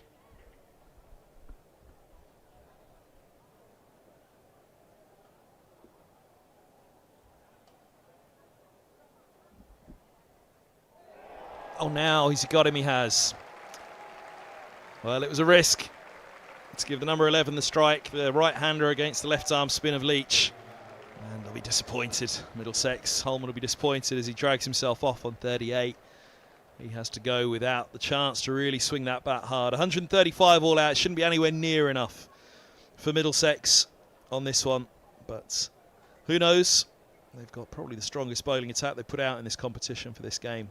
And Roland Jones and Brooks and Bamber going to have to work hard to try and set something up for the spinners. Leach finishing it, 2 for 27 for him. Holman top scoring, unbeaten with 38. 34 from Anderson. It's fine work as well. Bamber just not able to hold on against Leach in the end. We'll be back for the chase here on the live enhanced stream from Middlesex in association with Daffabet. The target for Somerset to win, 136.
skills and matches taking place today in the competition. Lancashire Bank One Day Cup. Darwin ball out 307 and 3 against Kent in their match. At Northampton, Lancashire taking on Northamptonshire. Lancashire made 240 for 9 from their 50 overs. At Worcester, where Lancashire playing Hampshire. Hampshire dismissed it as 164. Great Road Leicester, where Leicestershire are taking on Morgan. Leicester batting first and made 257 for 8. At Trent Bridge, still playing there, Notts and Essex. Nottinghamshire batting first are 216 for 9. And 3 overs still to go. Down over Surrey for the opponents to Sussex. And Surrey being dismissed for 242. Ollie Robinson playing there for Sussex today with 3 for 40. And rugby, where Warwickshire playing Yorkshire. Warwickshire batting first, they made 242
Well, good afternoon, everybody. Welcome back to Lords. 136 is the target for Somerset to win this one-day cup match and solidify their place at the top of the table. Middlesex more than a little light. Yeah. Reviews of the performance with the bat in the interval, not the best. Ethan Bamber, the last to go, bowled by Leach. Anderson, who you just saw in shot there, was putting it together, probably a little unlucky with his LBW. Holman batted nicely, though perhaps not the wisest decision to hand the strike to the right-handed Bamber. Number 11 against the left-handed Leach. For Middlesex, we're looking to bat out another 10.3 overs, try and get up around 160. Here goes the first ball for Bamber. And Somerset off the mark as Thomas is up on his toes with a boundary, backward a point. Middlesex were 2 for 2. In a sticky start after 3 overs. A boundary first ball is going to feel good for Somerset to set them on their way.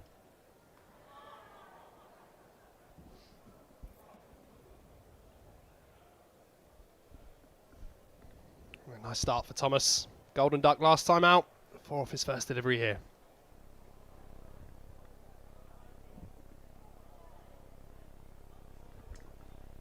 A single to follow. I'm Kevin Hands on forward alongside me on the live enhanced stream here from Middlesex in association with Daffabet. Should be pretty straightforward, this, and the blazing sun. The sun's been out on the pitch all day. Should be the better part of the day to bat. You'd imagine Somerset will try and clobber a fair bit of this in the power play. Or at least gamble a couple of wickets to do so.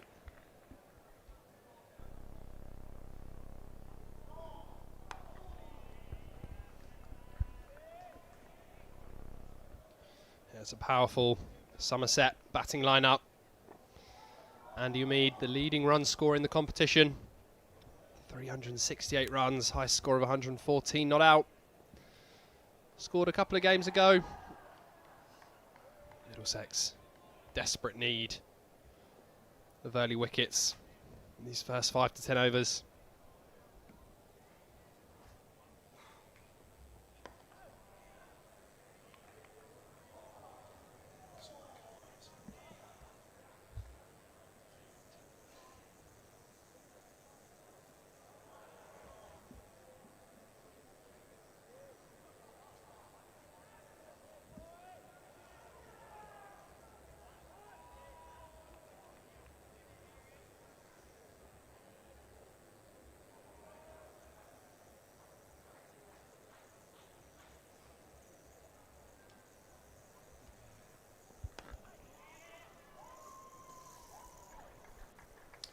Single and Umeed off the mark.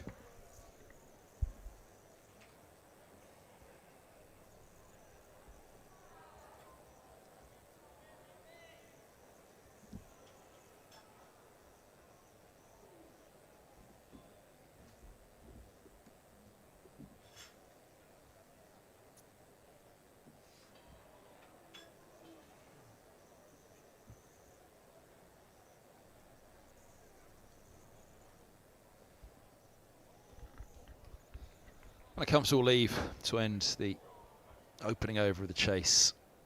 130 more to win for Somerset. Should be straightforward.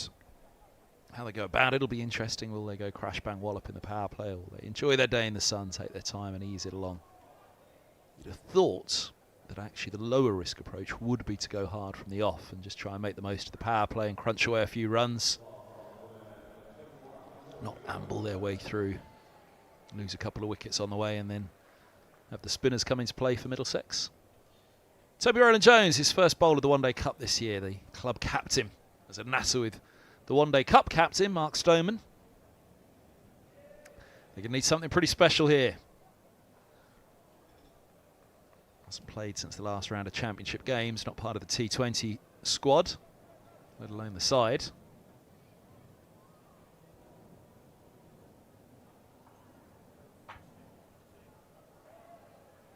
Ooh, a little bit of shape up the slope. Loosener from Rowland-Jones.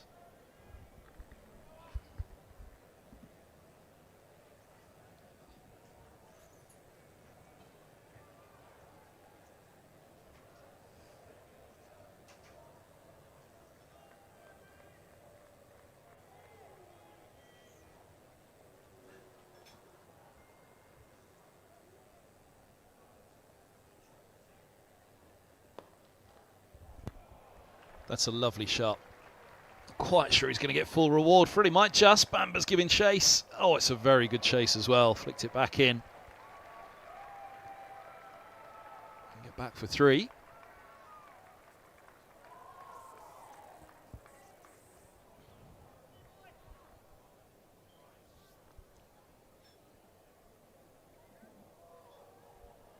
Need Roland Jones to roll back the years. The ball in hand here. Still a fierce competitor in the first class game. Doesn't play much in white ball anymore.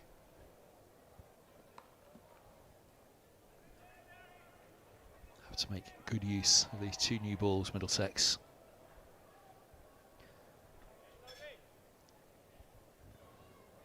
It does feel a different day to 11 o'clock this morning though. It was clear blue skies then. We've got a bit of puffy cloud around now, but equally this pitch has had 3.5 hours of sunbaking on it, and even on day 1 of any game, on any surface, you generally say, well,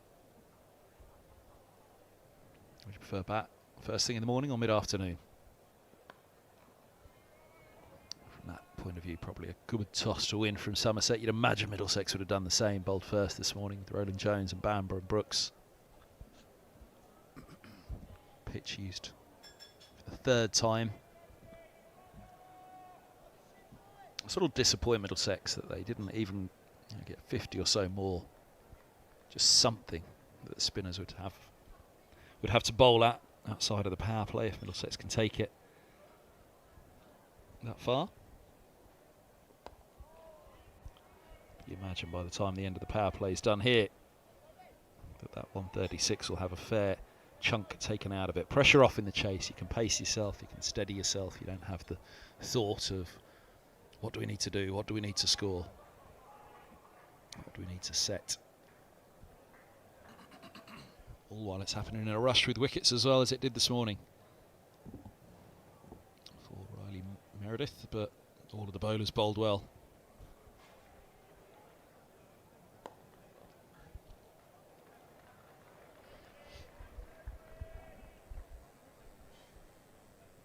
Yeah, it'll be interesting to see the approach from Thomas and Hamid. Positive players.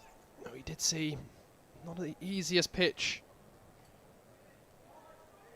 to score freely on here at Lord's today. How will Somerset play this? Just take their time. Or are they going to go for some crash bang wallop?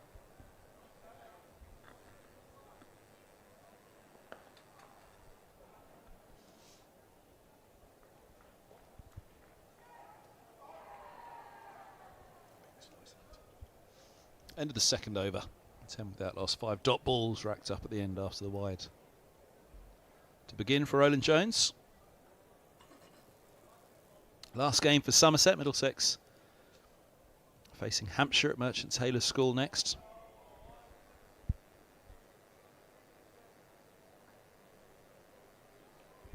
We like a day in a tent, don't we, Dom? It's almost a bit too safe here. There's no chance of us potentially getting hit by any 6s.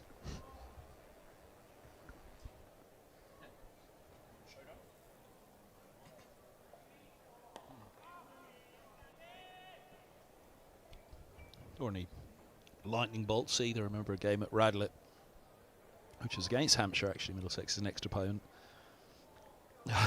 hiding in a metal stanchioned tent with Kevin James, the former Middlesex and Hampshire all-rounder,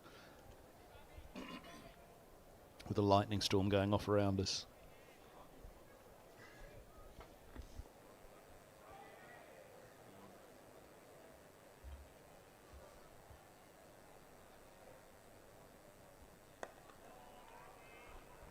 Very good from Bamba.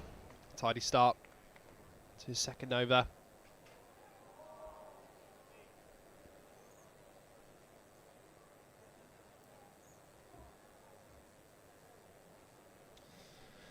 We'll be back in the tent, the beauty of the outgrounds, on Wednesday at Merchant Taylor's School for that game against Hampshire.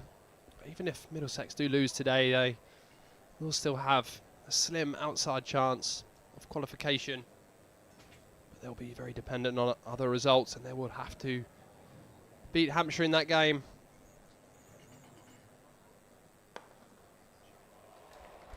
That's glorious. Wide, mid-on in place. And Brooks played a shot, not too dissimilar to that himself. In the air it was, this one all along the ground. Off Bamba. The Meads on to 8 from 7, 14 without loss, Somerset.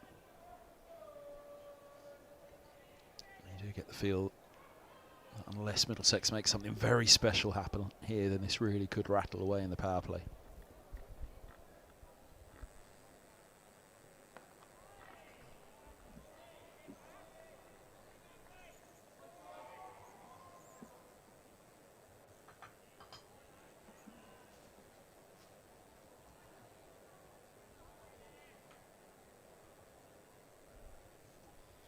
It's always hard for the side to recover, being on a score like 2 for 2.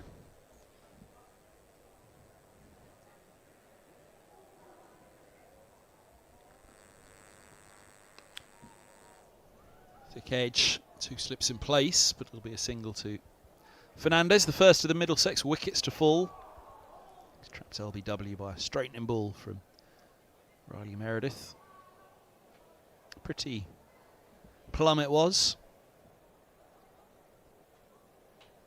Ethan Bamba was the last to go, bowled by Leach.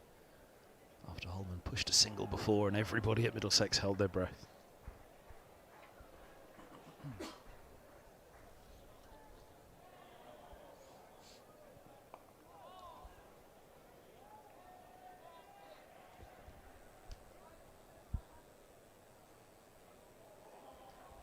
Three bowled, 6 off that.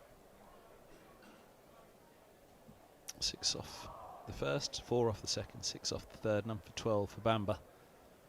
1 extra from Roland Jones, 16 without loss. Well, they see required rate 2.55, current 5.33, and that without ever really breaking a sweat just yet for the Somerset opening pair.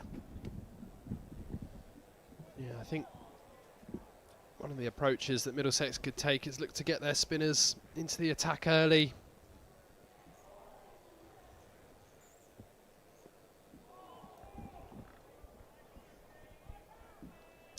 It just dies on its way through to the keeper. Thomas has a little look back.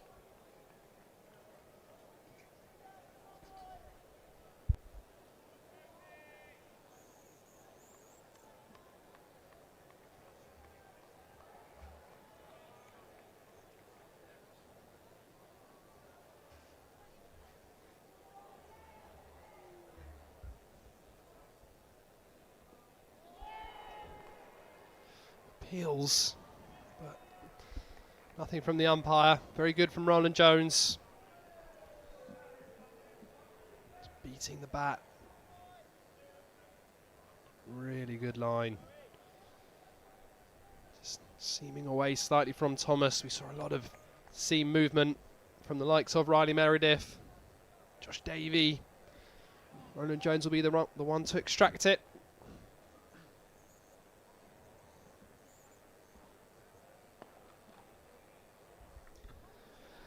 Well, that could be close.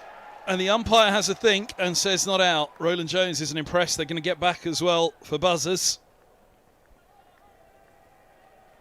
Martin Anderson thumps the ground. He thinks he had his man. Roland Jones thinks he had his man. The umpire does not.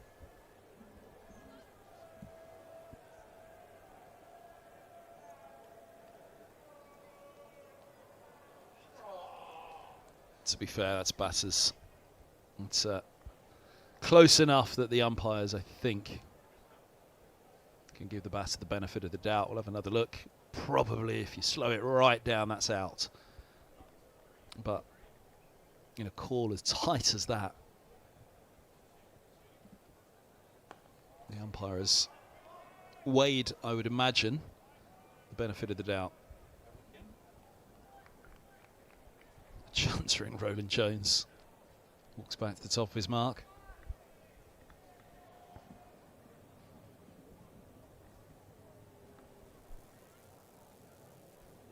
There's the ball. There's the bail, and he's out. But yeah, so tight. I mean, if you watch that in real time, the umpire's got to make a call. The benefit of the doubt.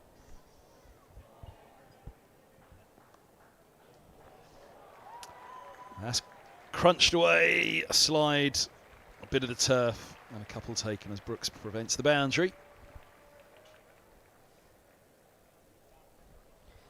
Yeah, there's just been a couple of the decisions today. Haven't quite gone in Middlesex's favour. Wickets and Martin Anderson, LBW that maybe just clipping the leg stump. Josh de Carey's wasn't happy. The judge to be caught behind. Now that run out.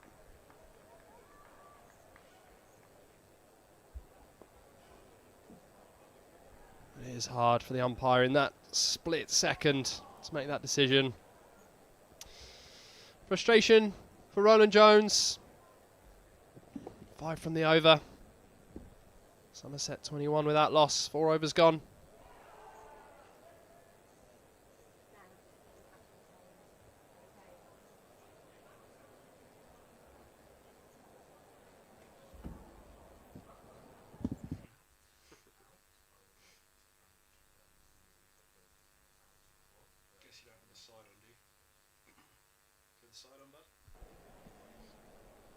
Ethan Bamber to continue.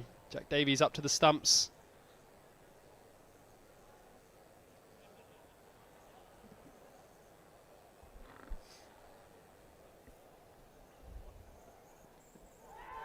A little high. Excitement from Middlesex fizzed up and around towards the waist of the batter.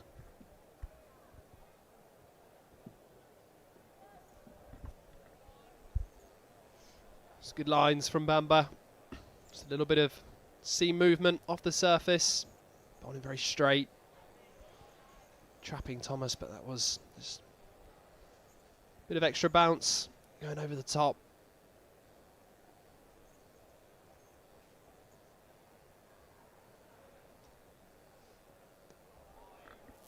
That's a good take. Jack Davies behind the stumps. Very quick glove work.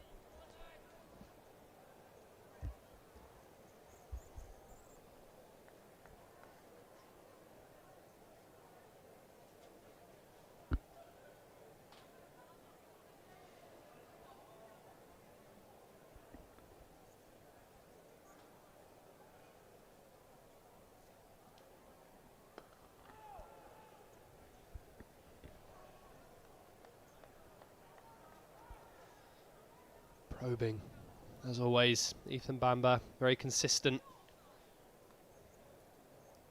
on or around that off stump, ball after ball.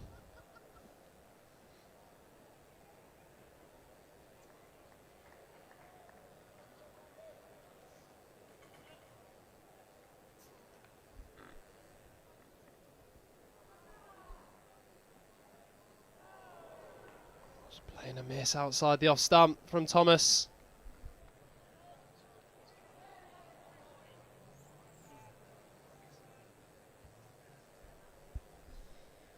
Good bowling from Bamber.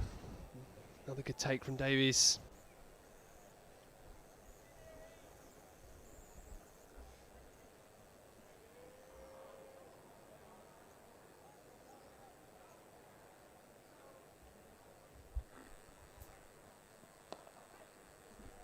It's a cracking stop. Josh de Carey's at mid-wicket. Took a good catch up at Old Trafford off his own bowling.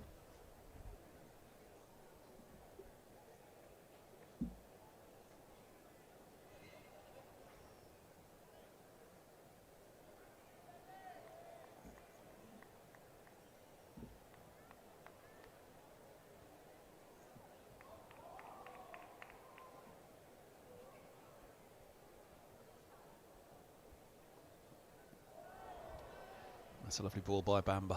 Kept in his crease. Thomas by Davies standing up. And a maiden for Bamber. Off's going for 12 his first 2. Somerset 21 without loss after 5.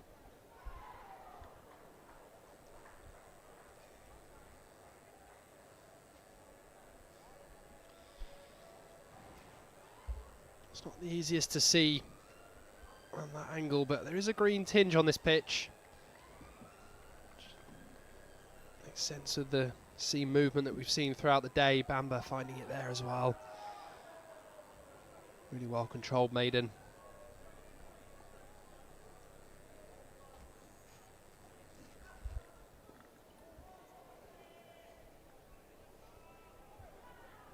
It's lying outside the off stump again, not coming back in. We saw this with Robson at the start, didn't we, where he was very much worried about the outside and the inside edge of his bat. Bit of swing, bit of seam.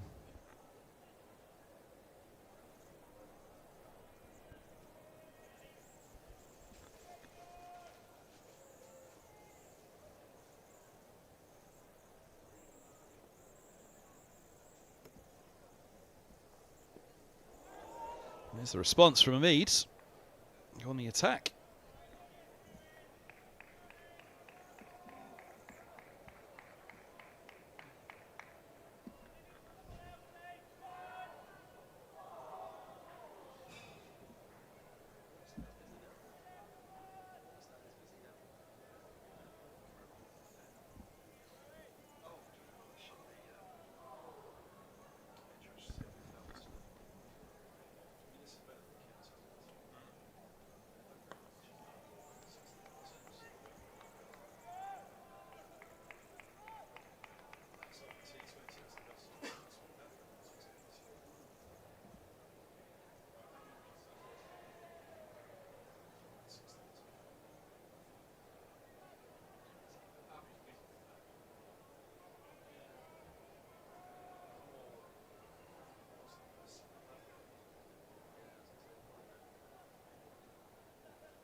That's tight.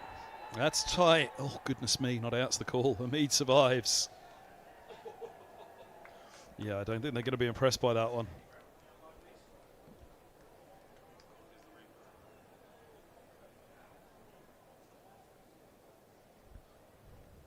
Let's have a look.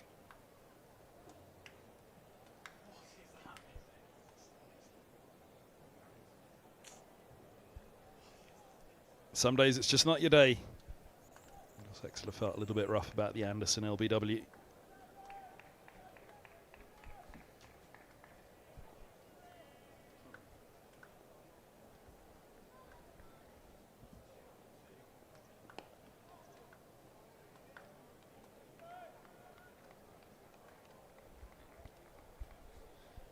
More evidence of that seam movement with that LBW.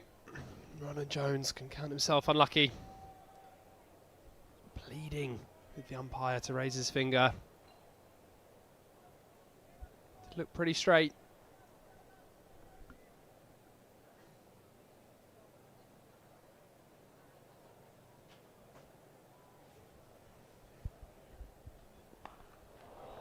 Now up in the air goes Hamid. Oh, underneath it, Bamba's not. Anderson, my apologies, not judged it. He ran over his shoulder looking at it. He'd run in the wrong line, then had to adjust. It would have been a very, very difficult chance, even if he was on the right line from the off. But Roland Jones is going to feel pretty rough about that over. 23 without loss after 6. It's a little bit happening out there for Middlesex, but an awful lot needs to happen if this is going to be anything other than a stroll in St John's Wood for Somerset.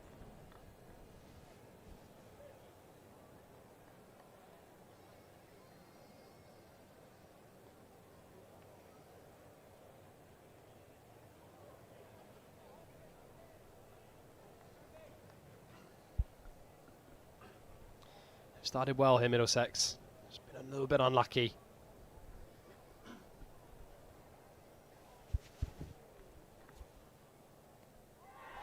Now, he's gone. That's a fine piece of work by Davies. Stumped off a wide to a seamer. And Thomas has to go, and Middlesex have their breakthrough at last. First ball of the 7th over. I feel they've bowled well to this point. But goodness me, that piece of glovesmanship behind the stumps from Davies there. Look at how far across he's had to go and whip that one back. And they knew they had him. Watch that foot. Oh, oh. Well. Goodness me. I think the odds might have just been evened.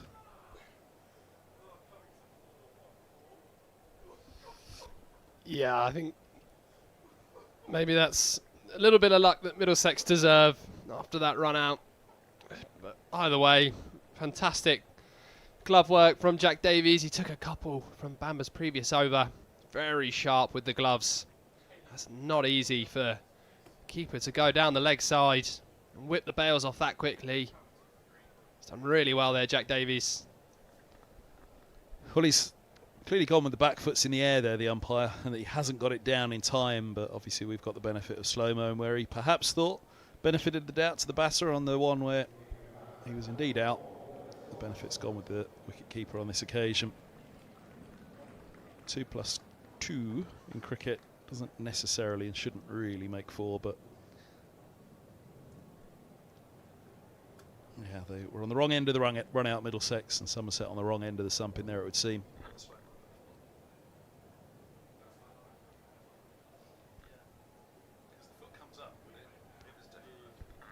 Back foot comes up, but you'd fancy it was back down here as we slow it down. There's the take, there's the foot out of the ground, there's the foot back down, and there's the bails coming off. So, yeah, he's got a rough one there, Thomas.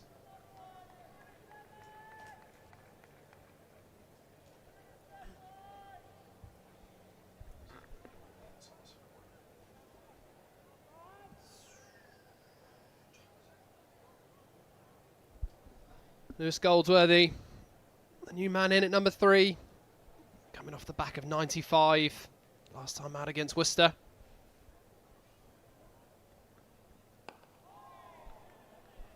Good lines again from Bamba. It was this pair, got a good partnership. After losing Thomas' first ball of the innings, last time out against Worcester. Hamid 44 and Goldsworthy 95, put on a great partnership. To help Somerset to another victory.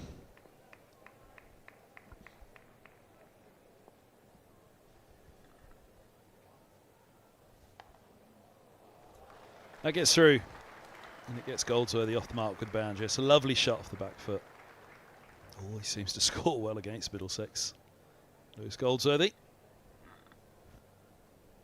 That's beautifully played. A little short from Bamba. Wasn't too wide, just a little bit of width. But just rocks onto the back foot, and once that's beaten the infield, there's no catching that as that ball goes down the slope.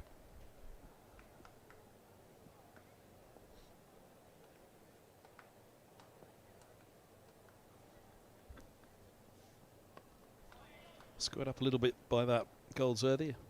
Shorter player. Does like to get in behind.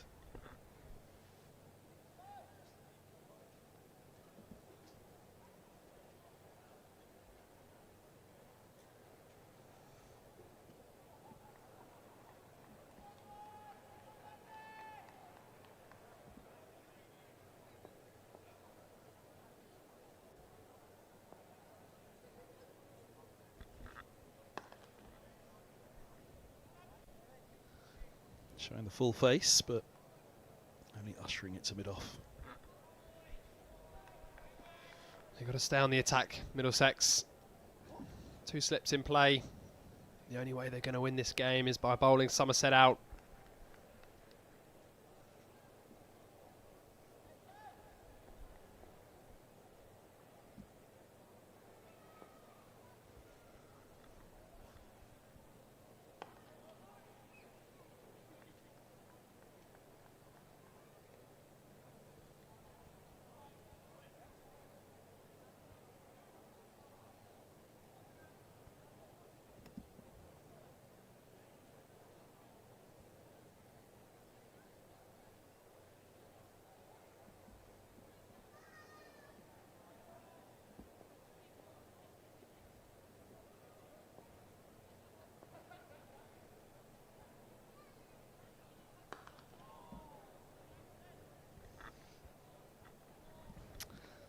Wicket for Middlesex, a much needed one. Thomas will feel pretty hard done by back in the pavilion right now, as I'm sure he watches the replay of that. Probably didn't feel he needed to. 28 for 1 after 7. Hamid 11, Goldsworthy 4. Take nothing away from Jack Davies though. Wonderful piece of work behind the stumps from the glovesman. Couldn't have done it any quicker himself. Well, the skipper thought he had Hamid LBW in his last over. How will he go in this one?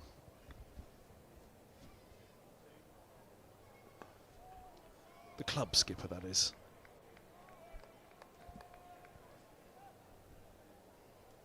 He's going to play a big part when the return to red ball action comes in a couple of weeks.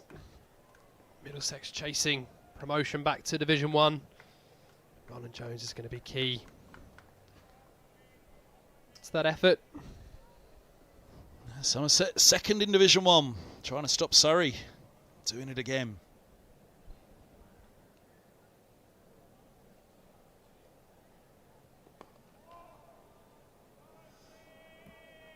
Middlesex will be up with them next year. Tough end to the season. Trips to Sussex. That's the last game. Trip to Headingley.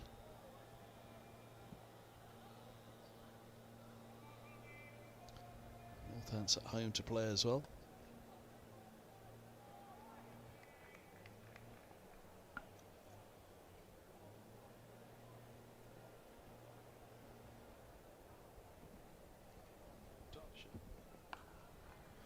This ball's punched away. Mead punches it for 4 as well, up the hill. Kept the fielders interested all the way, but a lovely shot.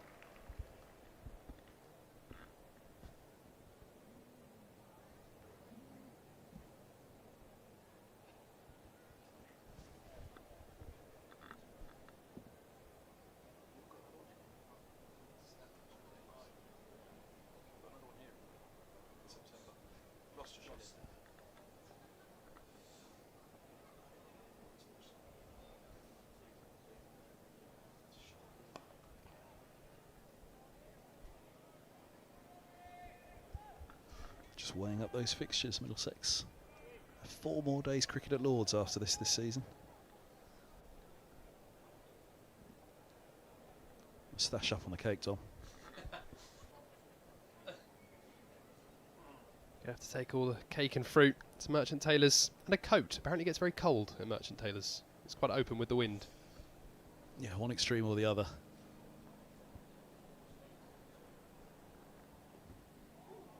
Comes back down the slope. There's a good example of the slope, why on your right arm over. Looking for an LBW. Ball's got to be almost perfect or straighten. That's why Anderson will feel a little hard done by on his LBW.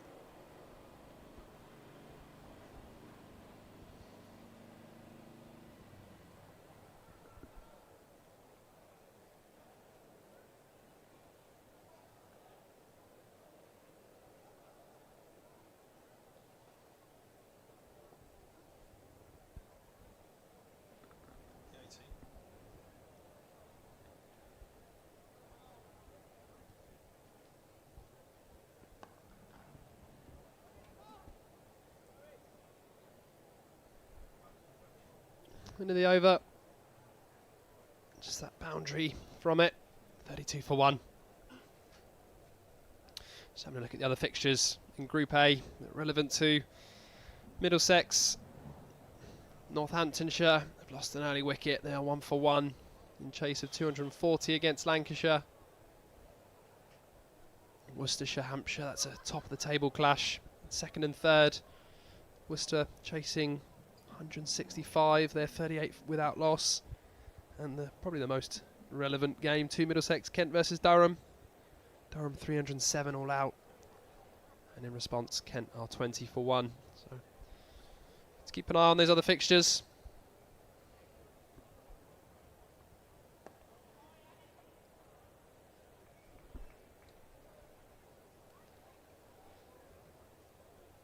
Quick single from Goldsworthy.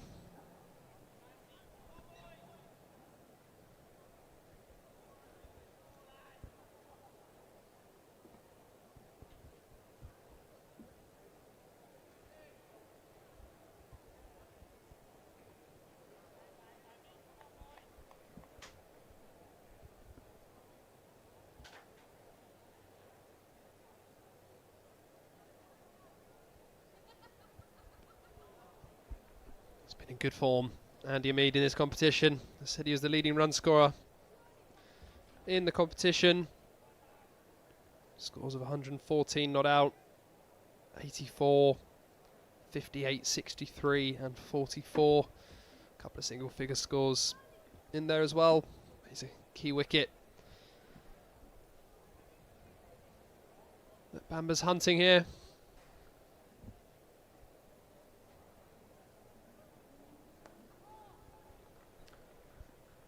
Think about 2 here, that'll come comfortably enough. Throw goes into the gloves of Davies.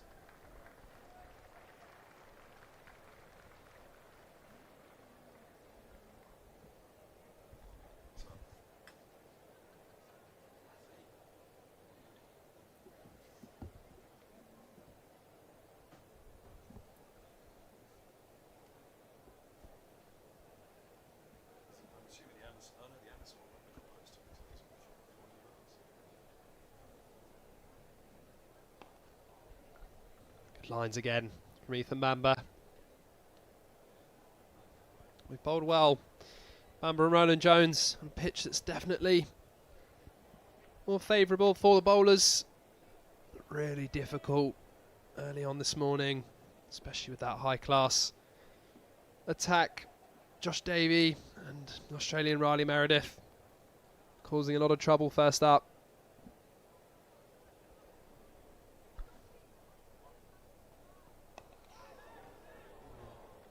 Thick edge in the air, but not carrying. Anderson, the fielder, at backward point.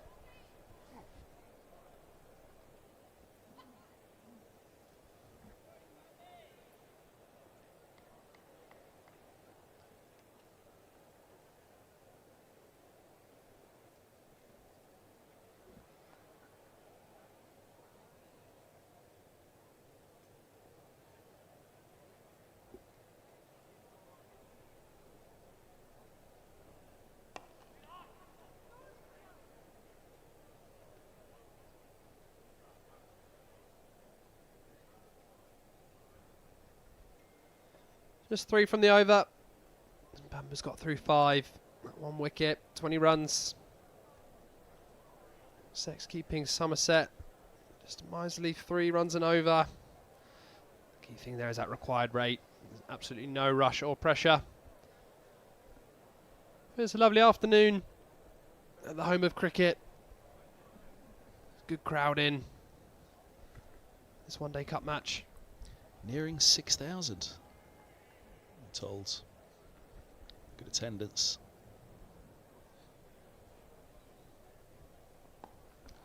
Best this season outside of the Blast for Middlesex.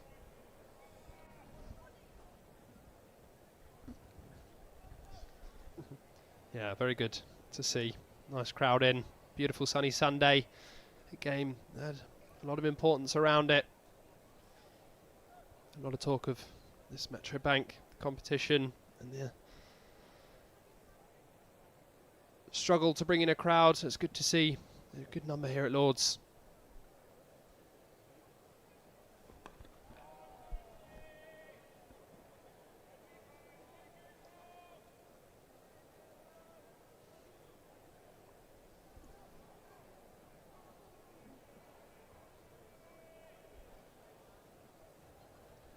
It's that last over before the end of the first power play.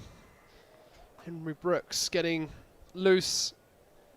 He's bowled very well in recent weeks in this competition and picking up the wickets that Middlesex needed from him.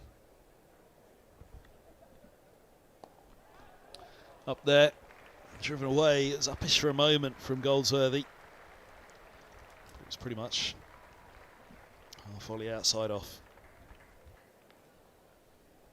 Yeah, aerial punched, but safely into the gap.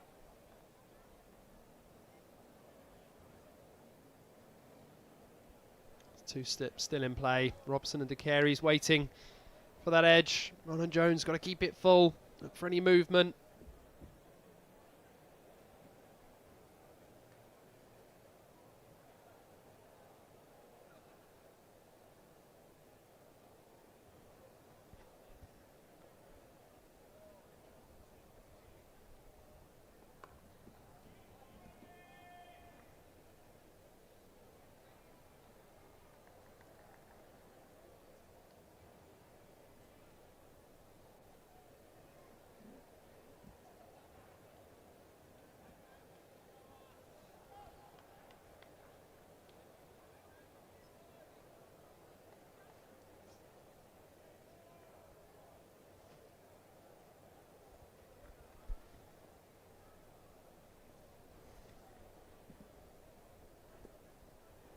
Oh, leg side and away. Wide signal by the umpire. I think the bat just jammed against the pad. I thought it was a deflection off the pad for a moment, but it gets away for 4 wides. Down the slope always makes it difficult for the keeper. Yeah, there was a deflection off that. I think it may well have been. Well, whether it was. I think it was probably bat, because otherwise Roland Jones would have been appealing if that was just pad. It's given us 4 wides.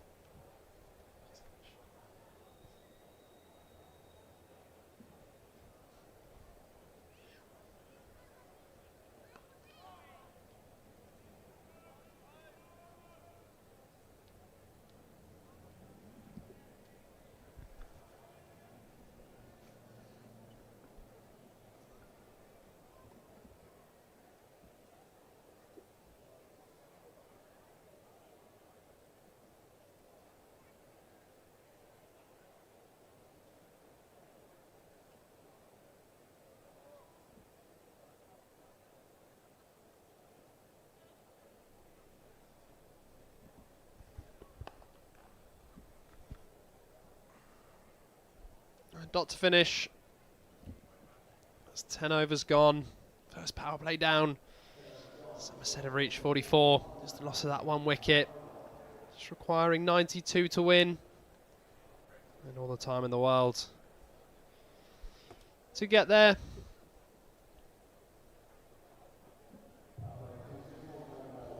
At the start of power play number 2, it'll be the change of bowler. Henry Brooks into the attack. At the nursery end, replacing Ethan Bamber. 9 wickets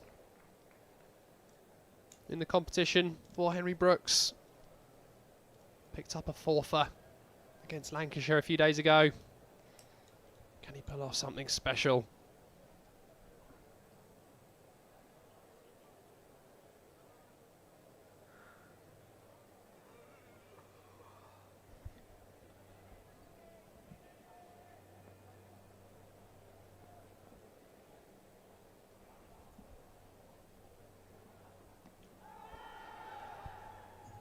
Wrapping up above the pad first ball.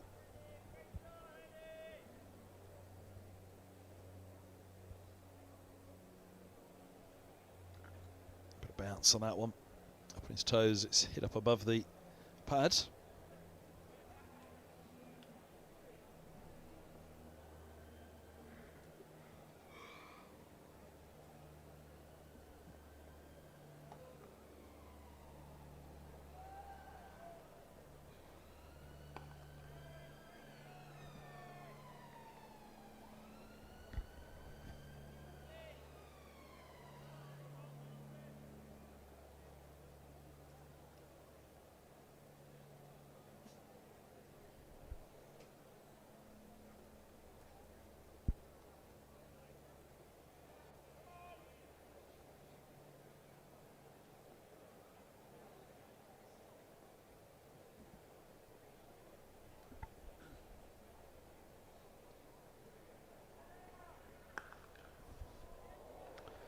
Stroked away, but a fine piece of fielding by Stoneman in the covers.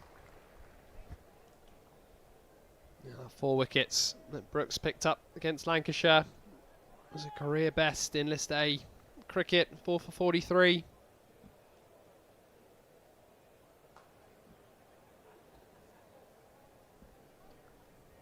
Started to look at his best throughout this 50-over competition.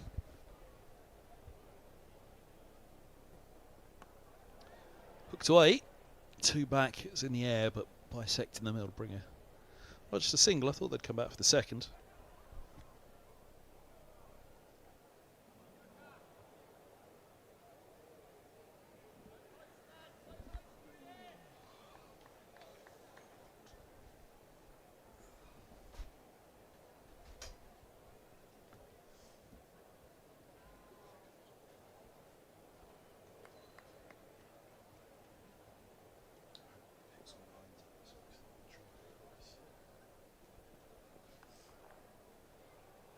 Hooked hard on this occasion, and now there's a chase on. That's a really good tumbling stop down there. Joe Cracknell with the dive and the roll. Could have got a gold medal for that.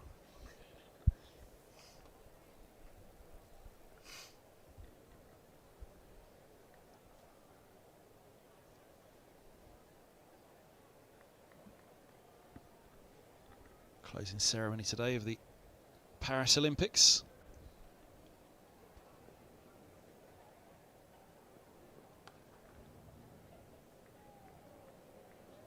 Oh, Cracknell does it again.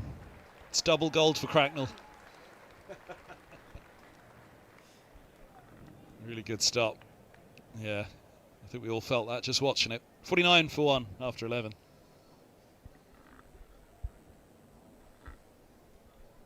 James Cracknell ever win double goals? Which poor old Joe used to get called all the time. Mainly by me. Actually, I don't think I did. I think I was pretty good in it. Got a few others though. 49 for 1 after 11 here. Yeah, he always patrols the boundary very well. Does Joe Cracknell. Saves a lot of runs, takes a lot of catches. Very, very, very good fielder.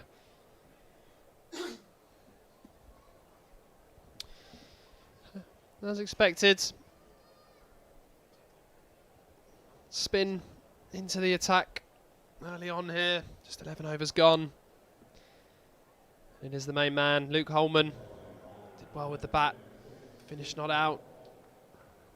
Mark Stoneman bringing him into the action here early. Man full of confidence. A lot of wickets in the T20 blast. He's been in good form. You'd expect him to find a large amount of turn off this surface.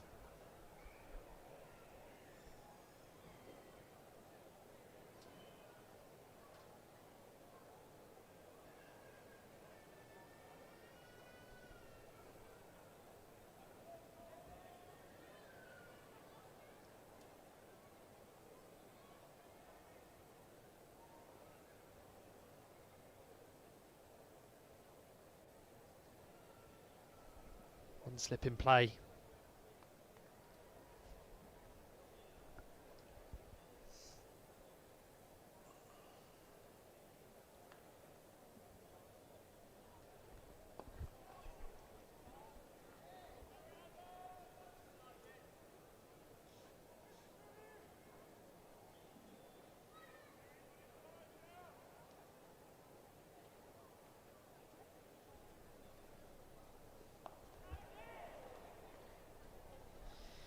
And swept on the one bounce out to Josh DeCary's. See how Somerset approach the attack of Luke Holman. You'll see him as probably the main bowling threat. They just see him off, or they look to knock him out of the attack. Early signs that the Mead will want to try and get after him.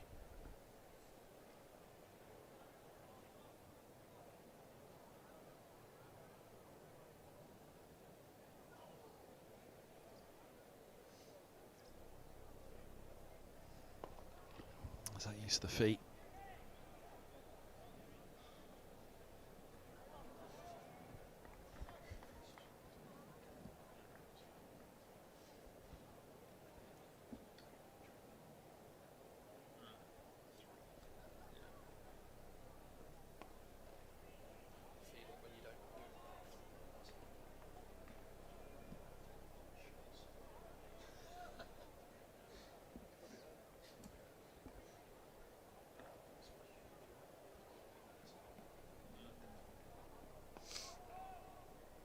See, Holman's got a little bit of grip, a little bit of purchase there.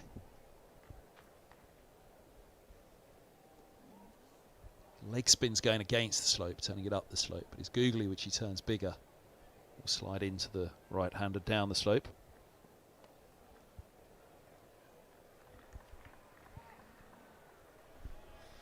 And cut away, then come back for two. Cracknell again, doing the sweeping out. And that boundary. Just 3 from Luke Holman's first over. It's a sedate afternoon here at Lord's. The result feels inevitable, just 84 to win for Somerset. 1 wicket down. Middlesex need somewhat of a miracle to turn this around. Still a lovely afternoon to come and watch some cricket.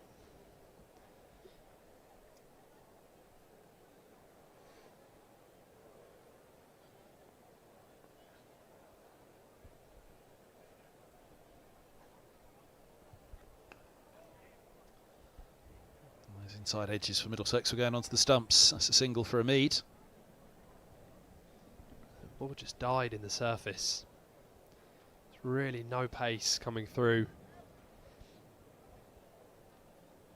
Even with the express pace of Riley Meredith, there was nothing that really took off. That extravagant bounce and zip that you would expect from Lord's surface.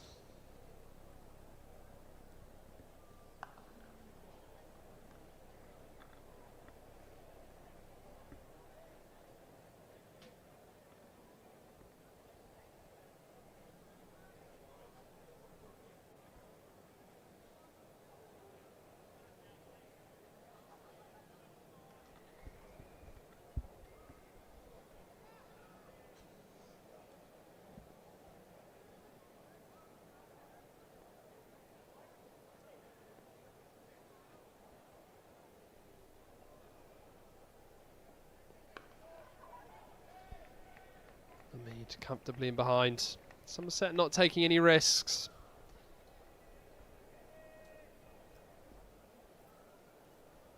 Be easy for them to come out with real intent and try and get this game done and dusted as quick as possible, but you know they've got a job to do.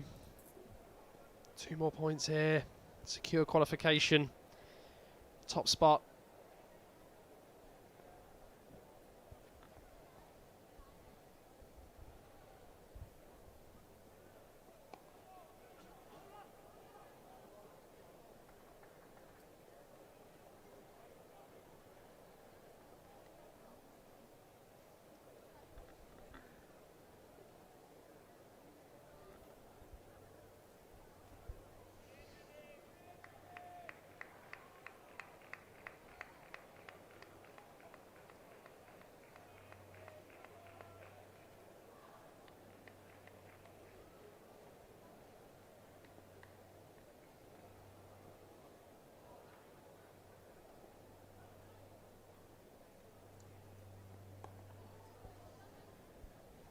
Bounce again there for Brooks.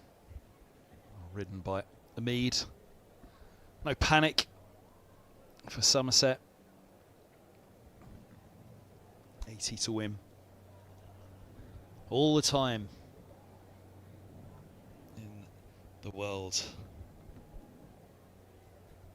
Quad rate just 2s.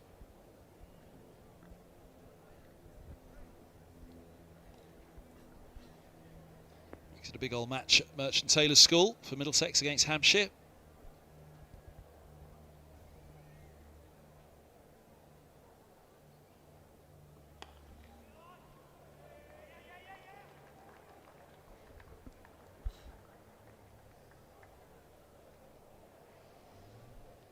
Five singles in the over.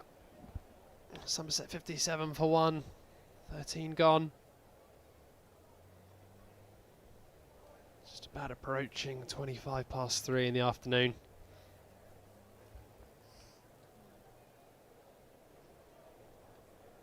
A warm day. 26, 27 degrees. Feels hot out on the surface as well on the pitch.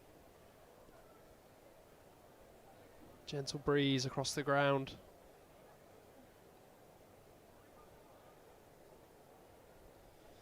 A breeze that Luke Coleman could certainly use. Out with a little bit of flight. Middlesex in desperate need of some wickets.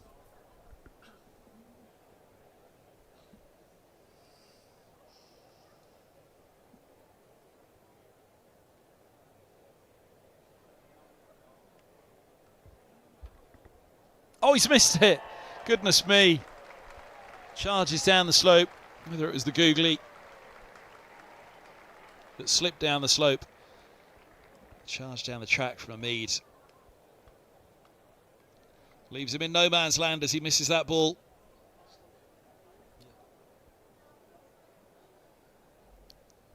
No need for the slow-mo on that. Hamid has to go. And there you see it just slides on. Whether it was the googly, I didn't turn as big. If it was the googly, it probably would have bowled him because Holman generally gets the googly to go a little. The war paint's on. The war cry as well to celebrate the wicket. 57 for 2. Probably too little too late, but again, Middlesex will know 40 or 50 more runs. They might have just had something to bowl at here. Yeah, well done, Luke Holman. And very well done again to Jack Davis. That one kept low. Very good glove work. Second stumping for the wicketkeeper.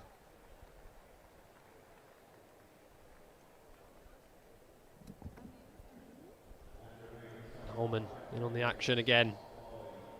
Key man for Middlesex. Gets the breakthrough. Brings to the crease. Very exciting, talented young batter. James Rue, wicket-keeper batter. Very highly sought after.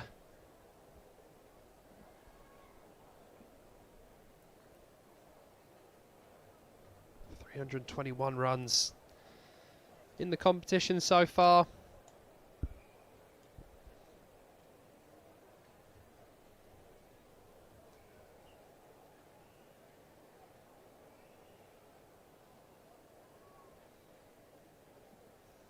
Just 20 years of age. This day average of 37. First class average of 41. Already 9 centuries to his name for Somerset. A regular feature in the England Lions squad.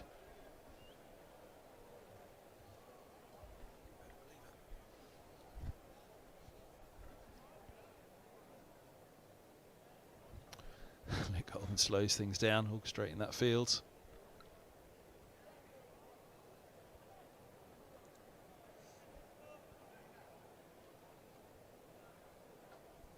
Big broad-shouldered wrist spinner.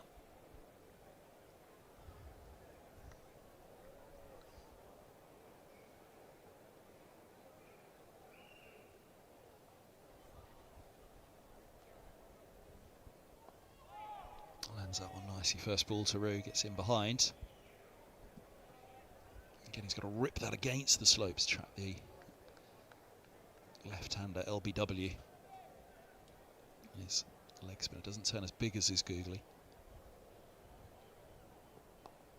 Wonder if to that extent would he be worth coming around the wicket here to the left-hander. See if the googly brings slip into play.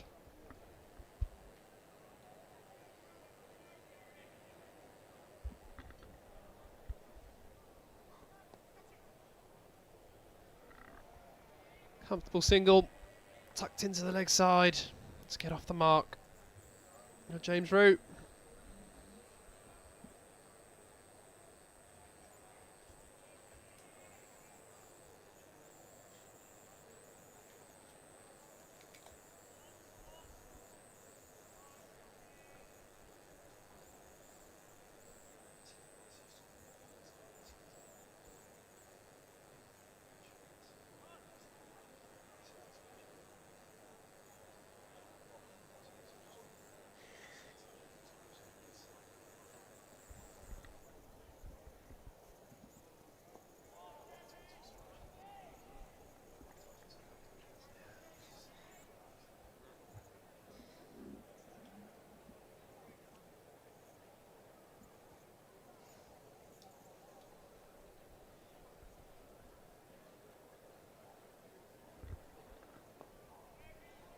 Good from Holman, just a little bit too full, which allowed Goldsworthy to get over the top of it. It's pretty much be Middlesex's last chance now. Only chance, really. Well, chance from the off was there, but 58 for 2 quickly became 58 for 4.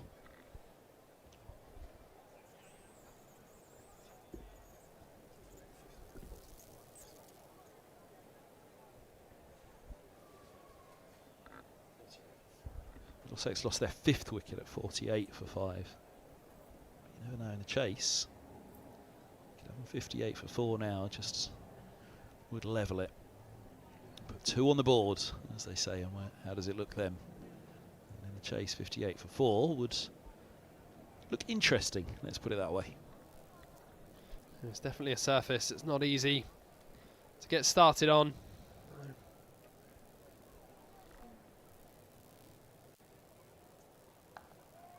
There's usually a bite point in any given match where you just think, here's the moment, here's the chance, and this has to be it. Rue new to the crease, Goldsworthy 17 for 23. If they could pick him up now before he gets in, gets fully in, then a couple of new batters at the crease.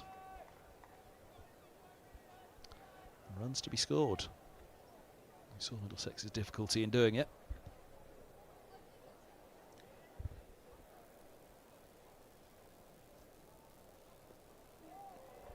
All of a sudden, the chase becomes a little bit more difficult then. Becomes a little bit more psychological. Worried about the wickets. Worried about the runs. Of course, they shouldn't be at the moment. But Middlesex will know that run rate at the bottom, the required rate of 2. It's never really been in the equation, has it? 136 off 50. Required rates out the window. It's about, can they bowl Somerset out? Can they find 2 wickets now just to mount some pressure? They get much further past this point, Somerset, than really it's a... Even the most eternal optimist couldn't really suggest there'd be any ability to build any pressure at all. I'm always optimistic, Kev. A hat-trick here, and we're on. I never give up on any game of cricket, but this is the point. If Middlesex are going to do something, it's got to be now. That man in the foreground there, Holman, will play a fair part in it, but likewise Brooks, if he can have one of his purple patches.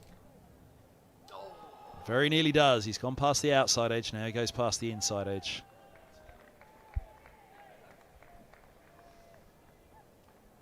Really well bowled from Brooks, not far away. Angling into left-hander. Oh, it's beautiful. Beautifully bowled. Not much Rue could do about that. Just past the edge, not too far away from the stumps either.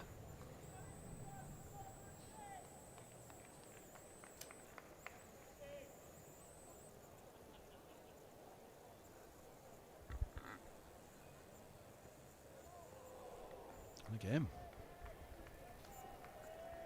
Outside edge this time.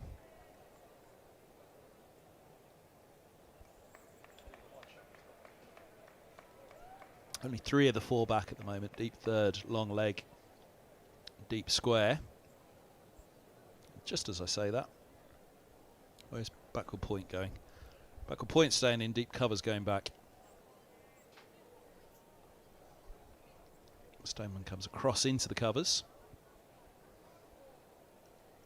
Last ball of the over. What a beaut. From Brooks to finish a maiden. 9 for 10 from his 3. Say it again, this is the point. If Middlesexers have any chance, it's right now. They've got to put 2 on the board now. Really good over from Henry Brooks. The maiden probing, beating the outside edge. And inside edge a couple of times. Unlucky not to pick up a wicket. Further examples. It's not easy for the batters out there.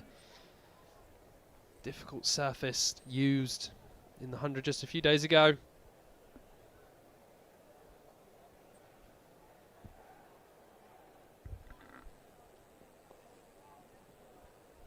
The what?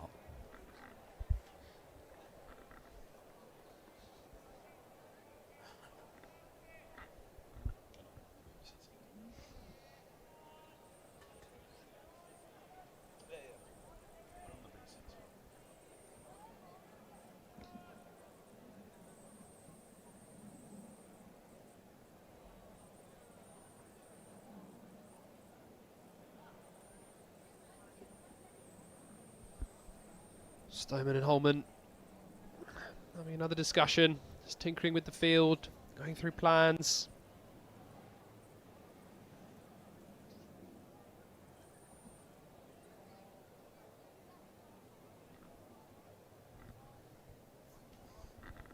We talked about having all the time in the world. Same for Middlesex. I'll slow this up now.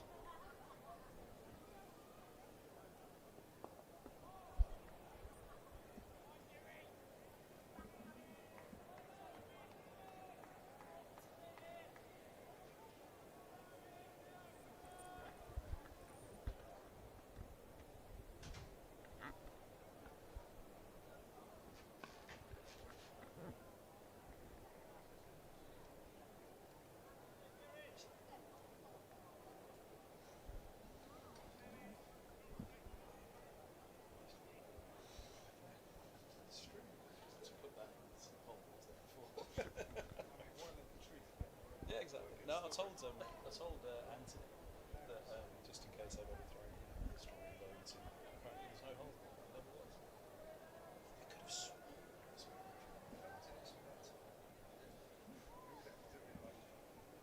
Some kind of bubble. Yeah, yeah. For a high velocity. I could have sworn this was a hole in the bottom. Oh, the stanchions. Yeah.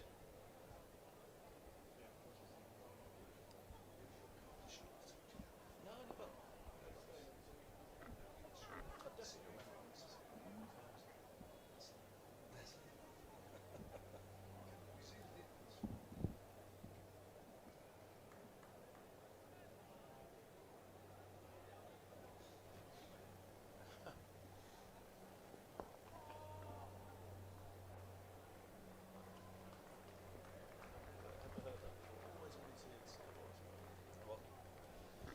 end of the 16th, 60 for 2. 76 to win.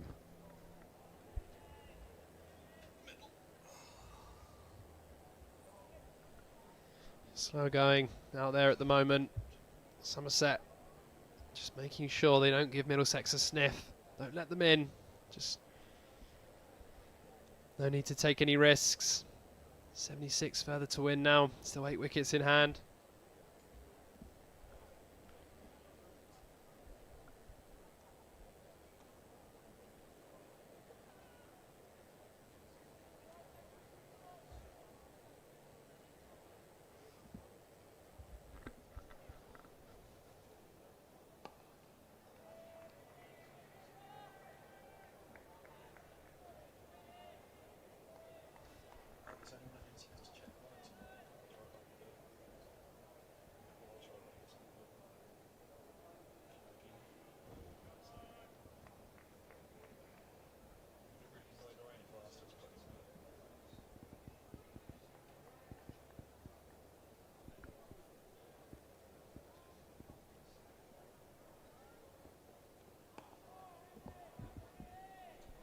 Good again from Brooks.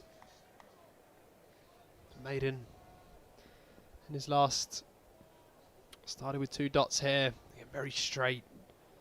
It's been the way it has been today. Bowlers bowling straight on the stumps. It's really hard for the batters to get it away. Just waiting for that bad delivery to punish any width, anything too full. But when it's on a good length and straight, there's not much batters can do on this surface.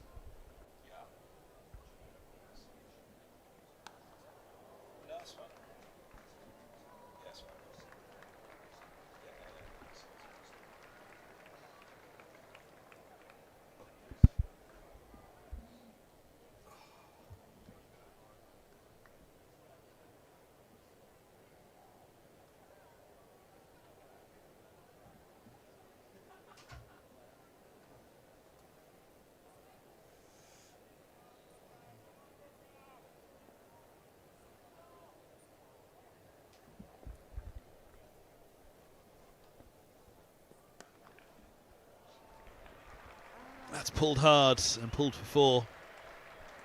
Maiden over last up for Brooks. Boundary in this. He drops short.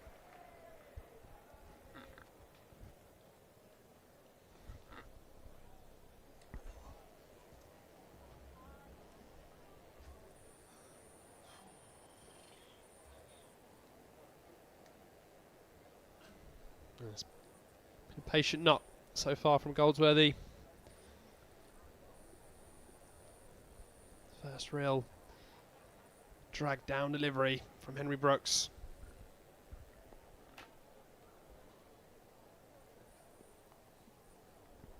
It's nicely played as well. It's guided down to third man.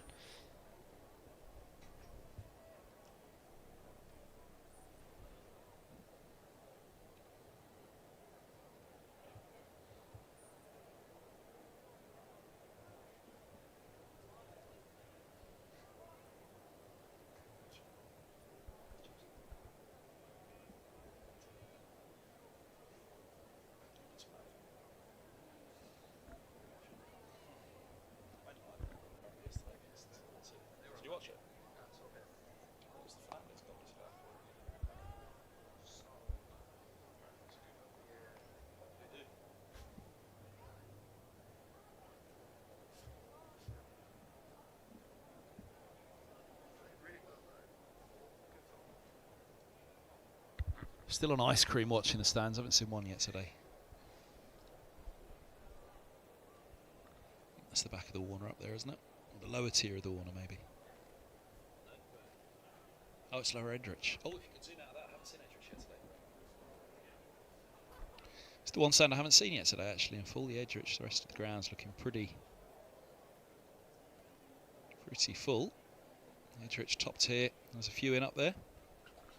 He's got a wide shot of that stand just to see what's the tennis as well. Probably dodging the sun this ball. There's loads of them. For the tavern stand, everybody's gathered at the back of the stand to keep away from the sun.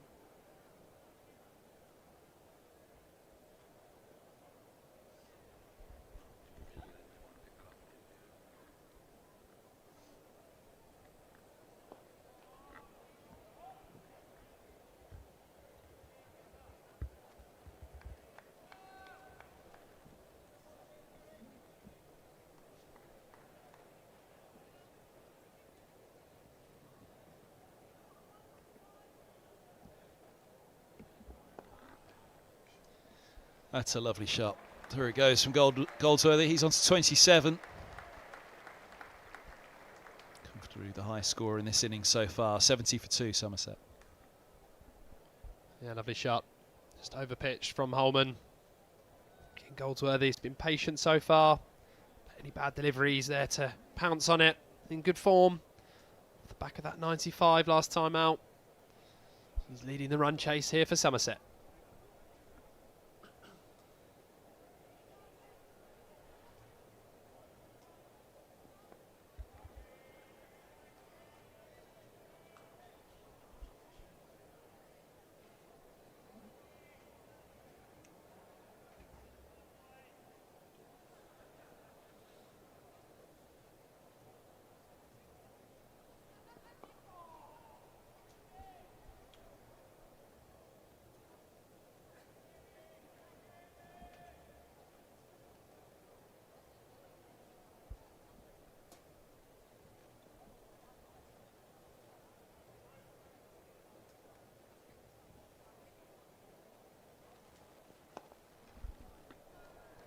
Push back to Holman. Throws it up in the air. Odds are getting very long now for Middlesex, even if you were to throw a couple on the board now. 66 to win. More than halfway there.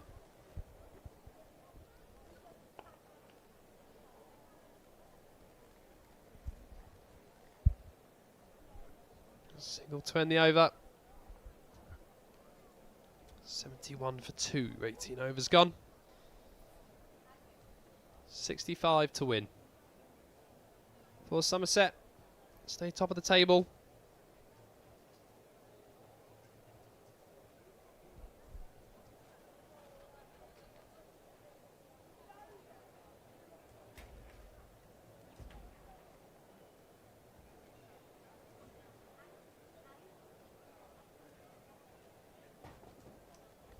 Spin at both ends.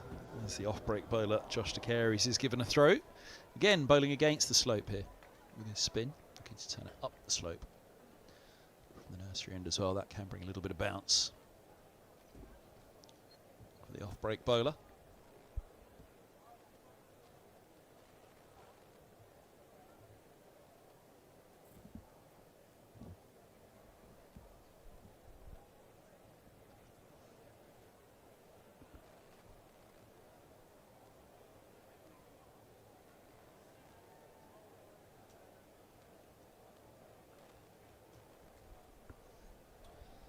We saw a lot of turn from the off spin of Archie Vaughan in those couple of overs in the first innings.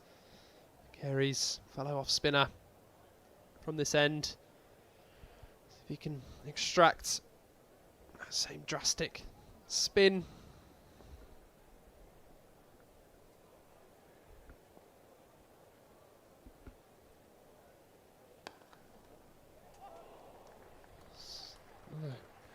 Crowd catch, bump ball, good fielding off his own bowling. Another very good fielder in this Middlesex side, the Careys.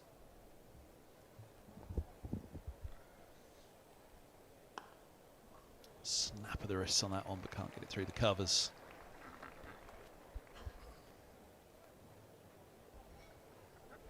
We had that breakthrough knock against Middlesex a few years back, and Helm and Finn. Should we think that Fuller, Harris maybe were involved in that one as well? Looked as though Goldsworthy was going to be a fixture in the Somerset middle order for many years to come. He's had his stint away at Leicestershire this year, now back for the One Day Cup, making another impact against Middlesex.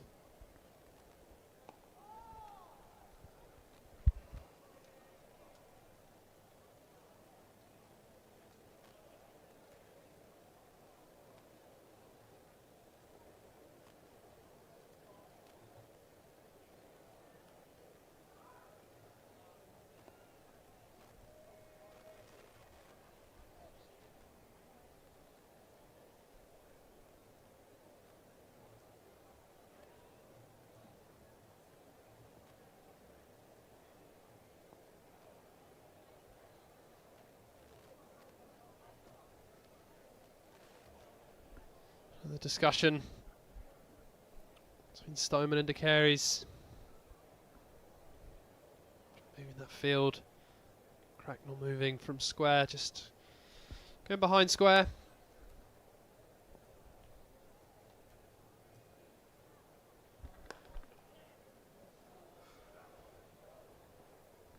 Sharply run single to mid-off to end the over. 71 for 2 after 19. 36 that target, just 64 to win off 186 deliveries.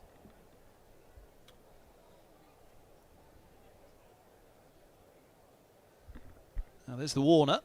As you can see, it looks a good crowd in today, it really does. A One Day Cup match, or one-off at Lords this year for Middlesex, the rest being played at the outgrounds in this competition with the 100 at Lords. And you can see the response from the members in the pavilion and from those in the crowds in general. They enjoy and want their list day cricket recognised, even though a lot of the star names have been pulled out.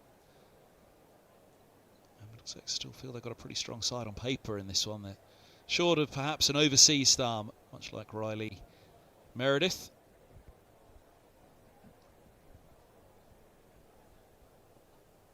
Ooh, look at that turn back up the slope. It's the first leg spinner that he's really got to grip, Holman. You can see the surprise as well from Goldsworthy, just how far away he was. Look where his body was, let alone the bat.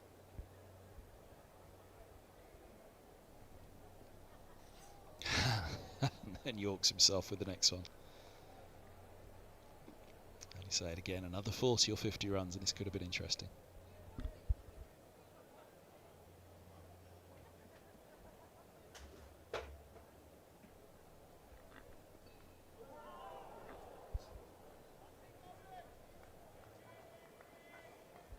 To heave across the line at it, the ball ricochets away off the keeper. Attacking intent shows he's a little unsettled here against Holman. I mean, look at those figures, 1 for 11 in his 5th now.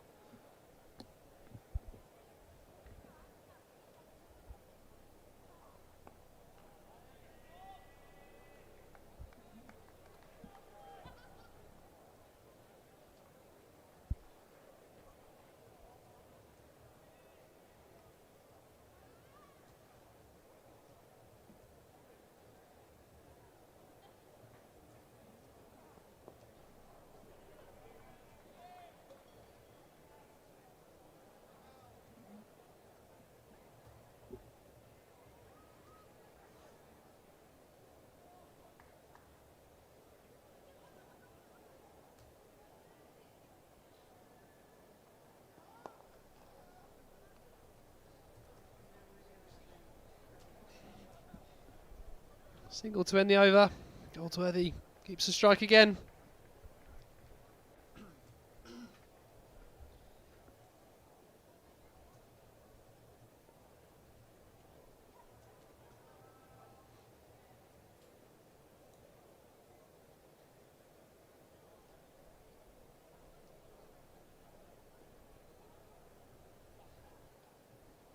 Quick mention on a couple of those games in Group A again.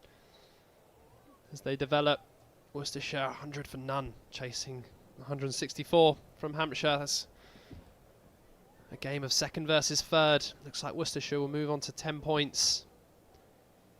Hampshire would remain on 8. And then the other interesting game there, Durham and Kent. Durham 307 all out, Kent 87 for 2. That game could go either way.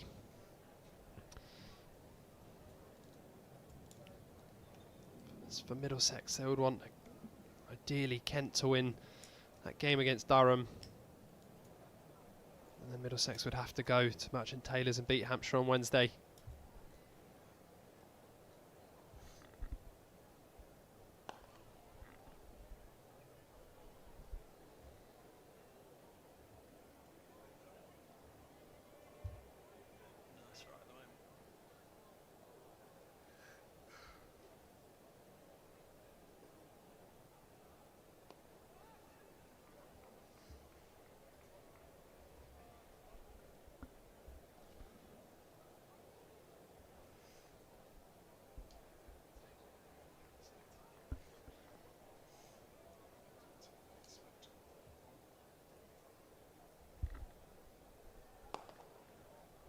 Back to the Careys. You can see how tough it is to get the spin away at the moment. Look at the run rate the last couple of overs.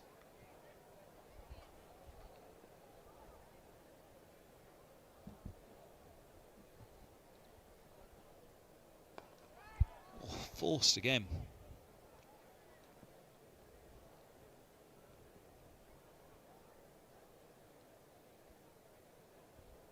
Middlesex have Nathan Fernandez to throw the ball to as well, left arm finger spinner, and play that Leach roll from the nursery end. Carey's starting really nicely here, just 2 runs of his first 10 deliveries. They'll be so frustrated that they weren't able to put a few more on. O'Shaughnessy, double T pot on. I think he's probably aware Middlesex have been slowing this a fair bit with the spinners. Try and crank up the bit of pressure. He looks less than impressed. Or he certainly wants to make Stoneman aware that he's aware.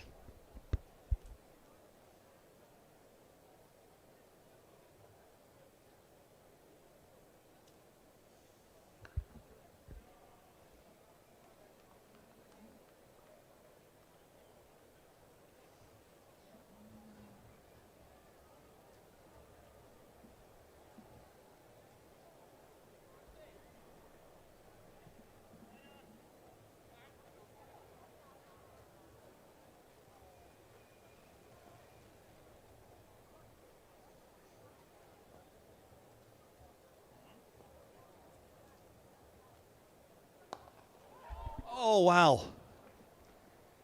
Silly mid-on.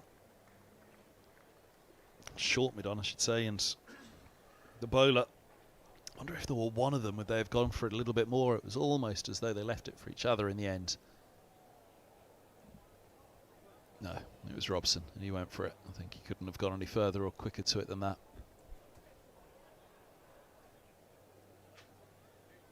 5 off his first 2 overs to Carey's. Holman's only gone for 12 off his 5. You wondered, can De Carey's be switched after Holman's the pavilion ends? Fernandez have a go at the nursery. Middlesex be very happy with their spinners so far.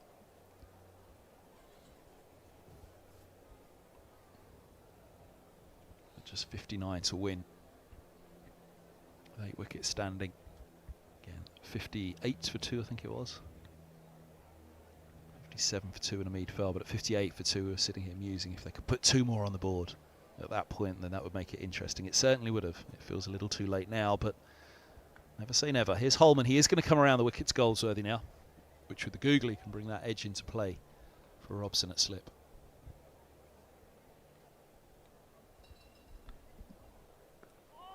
First one slides on. Just feels a better angle of attack because of the slope for Holman. Because of his own ability with the googly.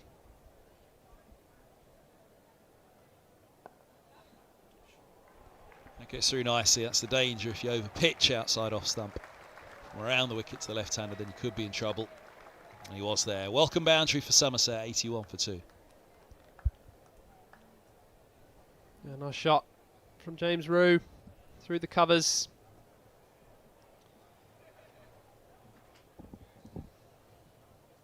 Well executed, good timing. Just his first boundary.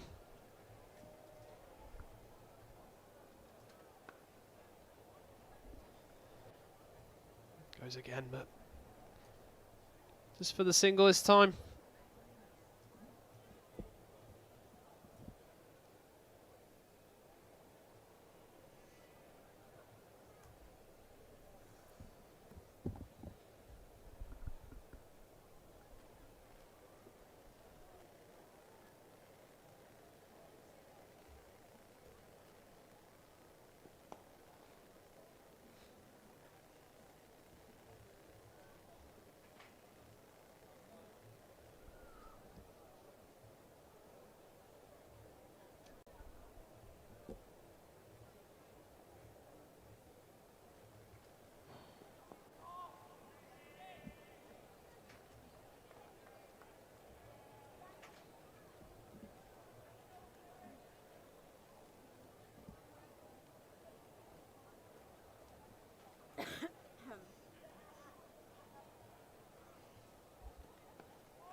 Three dot balls to finish.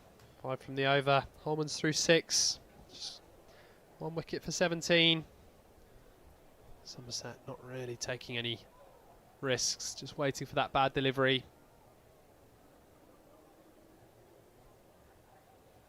Moved on to 82 for 2. Required run rate now below 2.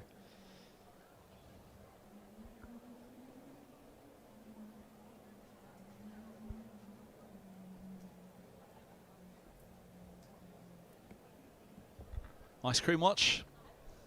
Still all on the beers. And a few ciders as well, no doubt.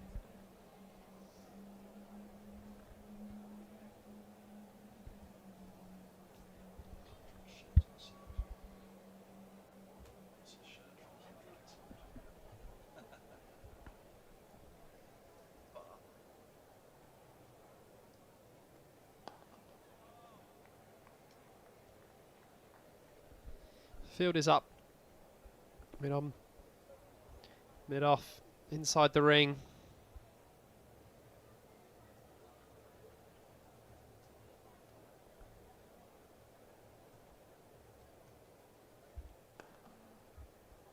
Oh, that's a lovely shot. James Rue, that's going to race to the boundary as well. A puff of dust as he hit that. Bit forward from De Carey's. Rue just giving himself a bit of space, punching it through the covers. Said that field is up. Middlesex tempting the left-hander to go over the top. Just pierced the gap beautifully there.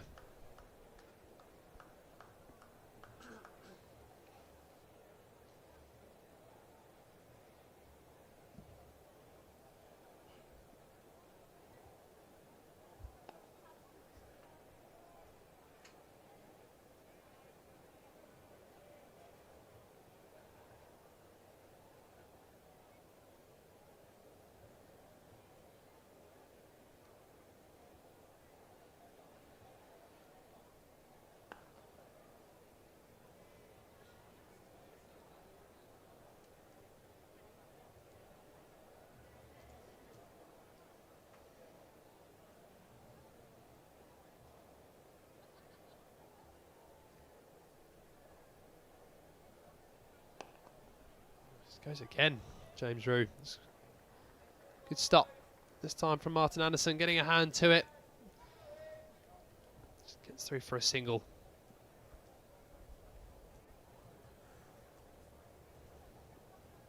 Just 49 needed to win now.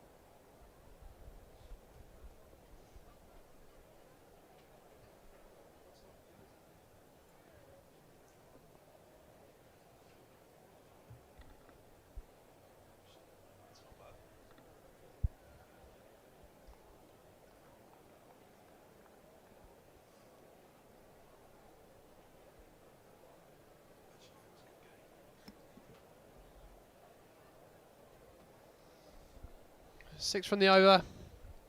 Somerset 88 for 2. Not far away now.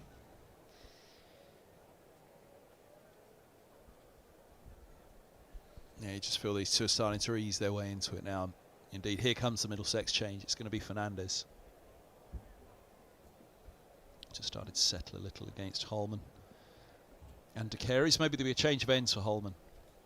I wonder if Fernandez had come on from the nursery end where Leach had bowled so well. But maybe the leg spinner is going to be given the chance to bowl with the slope. So in which case Fernandez has to try his luck against the slope from the pavilion end. Robson was warming up at slip. Pretty useful leggy as well, but keeping loose perhaps.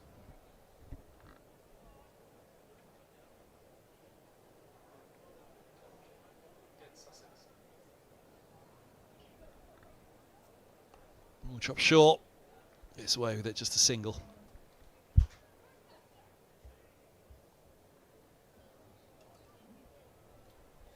Yeah, see how much turn Fernandez can find here. Finger spinner. You saw Holman with that wrist spin. Turn a couple. There's definitely the finger spinners that extract more turn out of this sort of surface.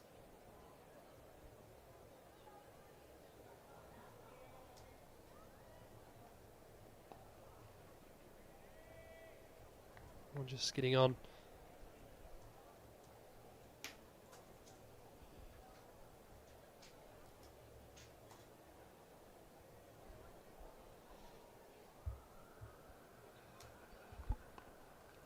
Cuts that almost off stump.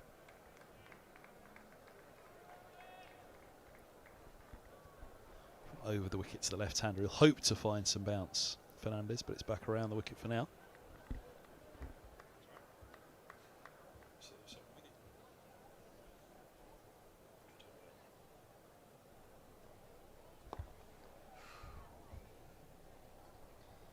Wristy work from Goldsworthy. Timed that nicely, straight to the fielder.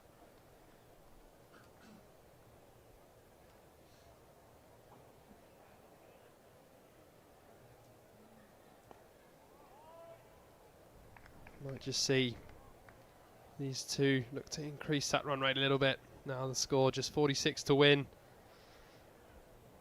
They're both set. Goldsworthy's been there for 58 deliveries, Rue 27.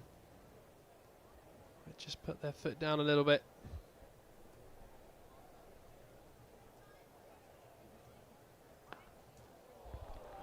Up and over from Goldsworthy with the boundary. He's on to 39. 6 off the over. Somerset powering their way along. It's the wrong end for Fernandez, but maybe that is for the change of ends for Holman. We shall see what the ploy is, but 94 for 2 it is at the end of the 24th.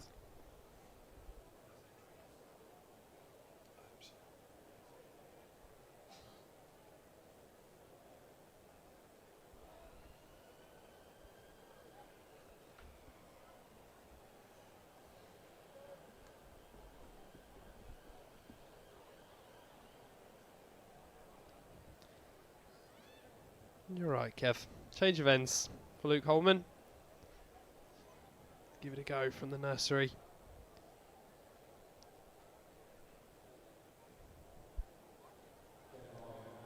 Going with the slope. Turning the ball into the left-handed James Rue. Away from Goldsworthy.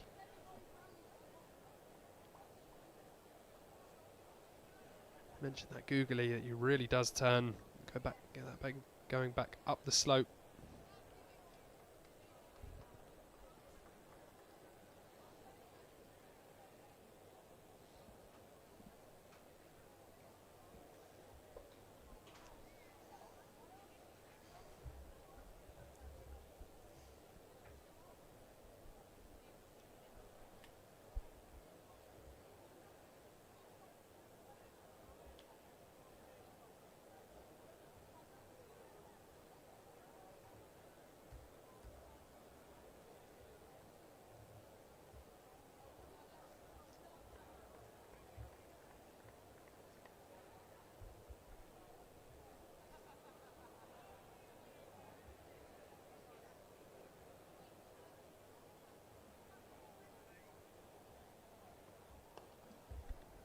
There's that turn straight away, but a little short. And Rue rocking back will pick up a couple.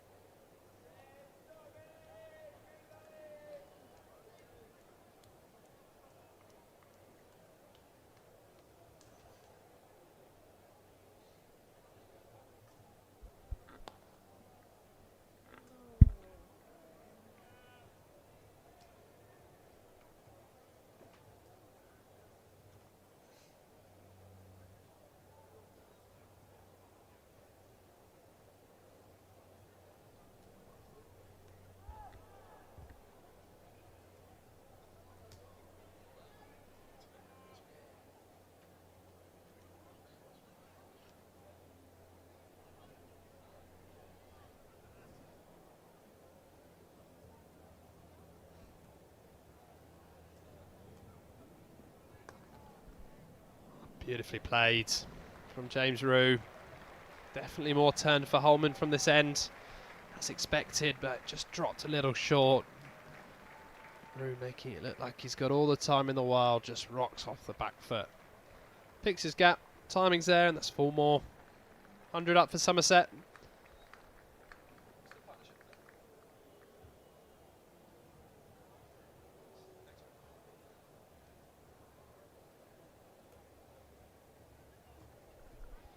James Rue into the 20s, partnership now to 43. Just 36 to win.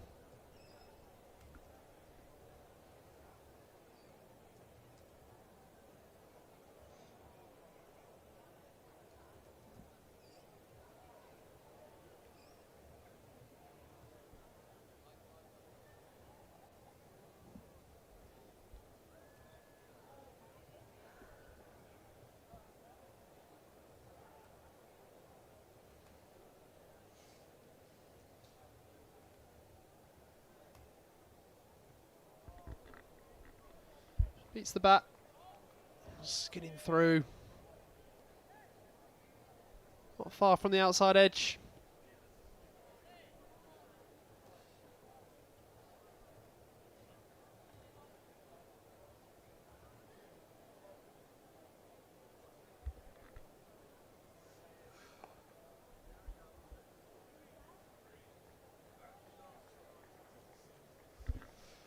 $25 bowls here. You watch the live enhanced stream from Middlesex in association with Daffabet.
And welcome back to Lords.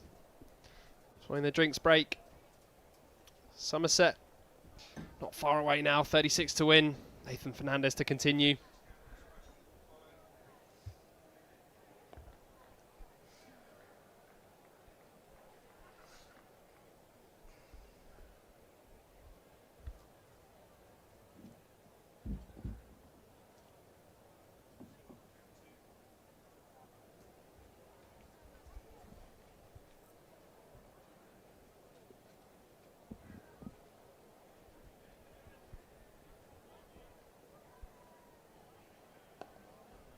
Nice bit of flight from Fernandez, but just over pitch. And Rue, lovely shot, leaning into that one.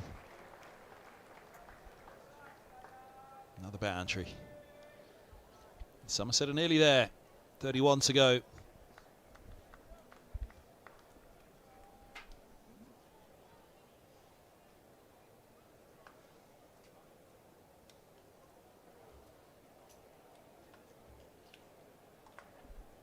It's a lovely shot from James Rue. He's played a few of those.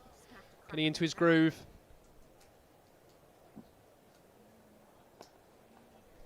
And he goes again. There's going to be 4 more. Somerset looking to do this. Get this game wrapped up. Another lovely shot. Flighted again from Fernandez, and we've seen that a few times today. James Rue giving himself space, driving through that offside. Picks the gap perfectly. And that brings up the 50 partnership between Goldsworthy and Rue. 74 balls.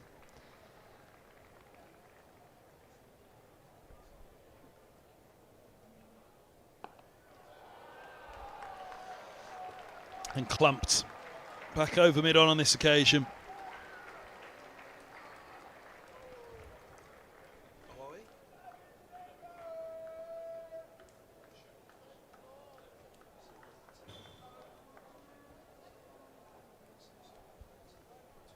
Somerset solidifying their place at the top of the table.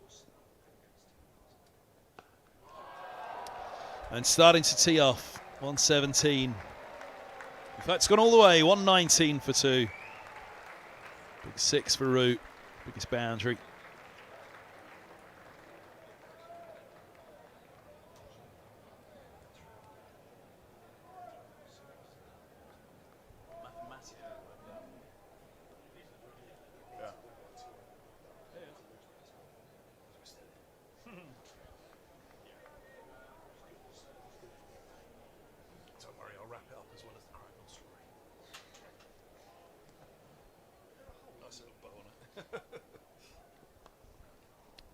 Eases that one away for a single.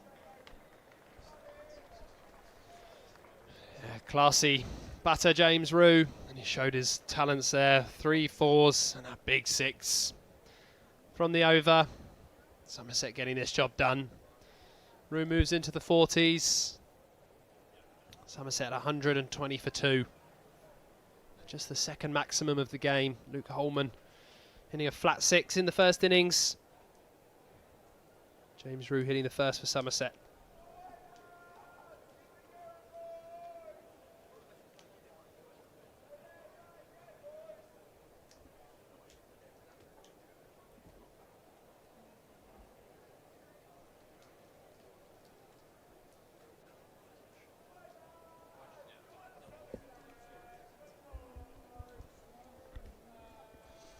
It's that well populated, if belatedly populated, Warner stand today, for whatever reason.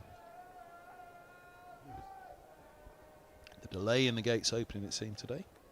Maybe it was the extra crowd, the number of crowd today maybe took by surprise slightly, Lords, but I'm sure the Warner is usually open on any given day, on any given game.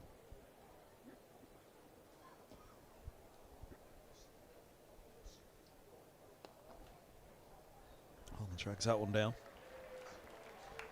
And he's punished. Rue's on 44. He goes ahead of Goldsworthy.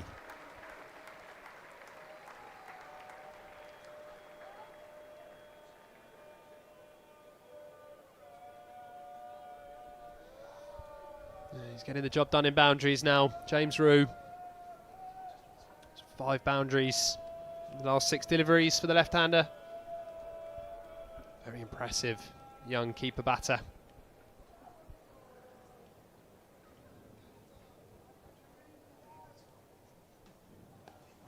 Oh, that's gone. That could well be his 50. Umpire waits for the check. I think there's no doubt whatsoever. Umpire O'Shaughnessy, that's in the stands. And Roux moves to 50 from 40 deliveries. 7 fours, 2 sixes now. And he's put his side just 6 runs away from victory. Oh, wonderful shot, James Roux. He's made that look easy. Beautiful strike over mid-wicket. It was a 6th list day 50 for the left-hander. There he goes again. And a tumbling stop out on the ropes. De Carey's with the athletic roll. Another couple. 4 to win.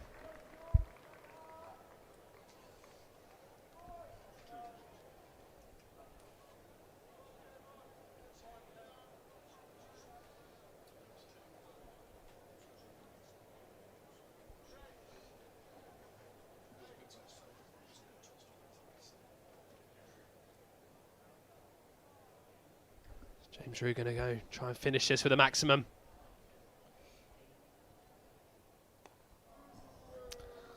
Eased for a single by Roux.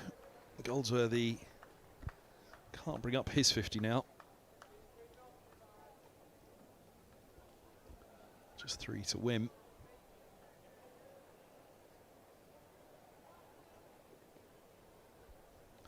But he could at least hit the winning runs. He was the man who settled things down. The loss of Thomas, Hamid then following. Roux's come in with a fine cameo at the end to finish it. But Goldsworthy laid down a lot of the hard work. Finish it with a 6, do you think, Kev? I mean, it would have been nice from Goldsworthy, invaluable from Goldsworthy. But Roux, yeah, he's been the aggressor who's lit up and batted to get on a track of his own, really, today, hasn't he, the way he's played? Oh, and there's the attempt at it. A swing and a miss, and away it goes for 4 byes. Somerset win by 8 wickets. They storm the top of the group. And it's been a resounding performance here from the visitors at Lord's. A good toss to win, no doubt about it. The 11 a.m. start up against Davey and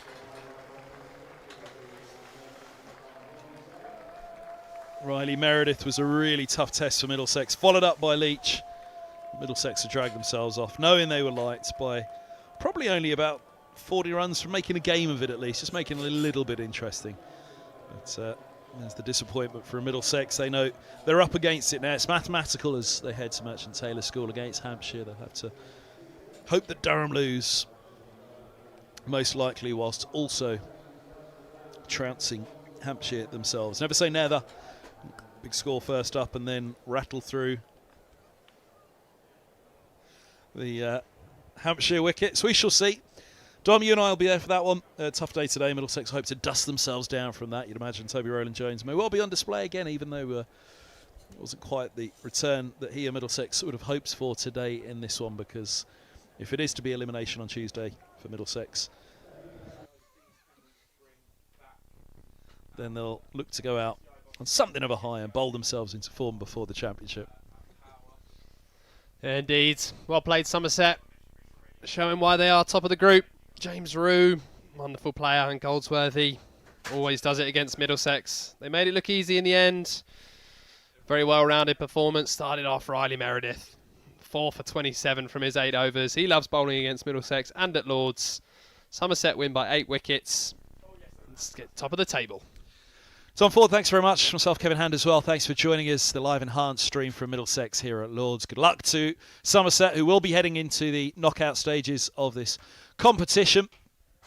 And well, we'll be back with the live stream on Tuesday in association with Daffabet, as ever this year. But from now, from Lord's, it's a win by 8 wickets for Somerset, and a very good night to you all.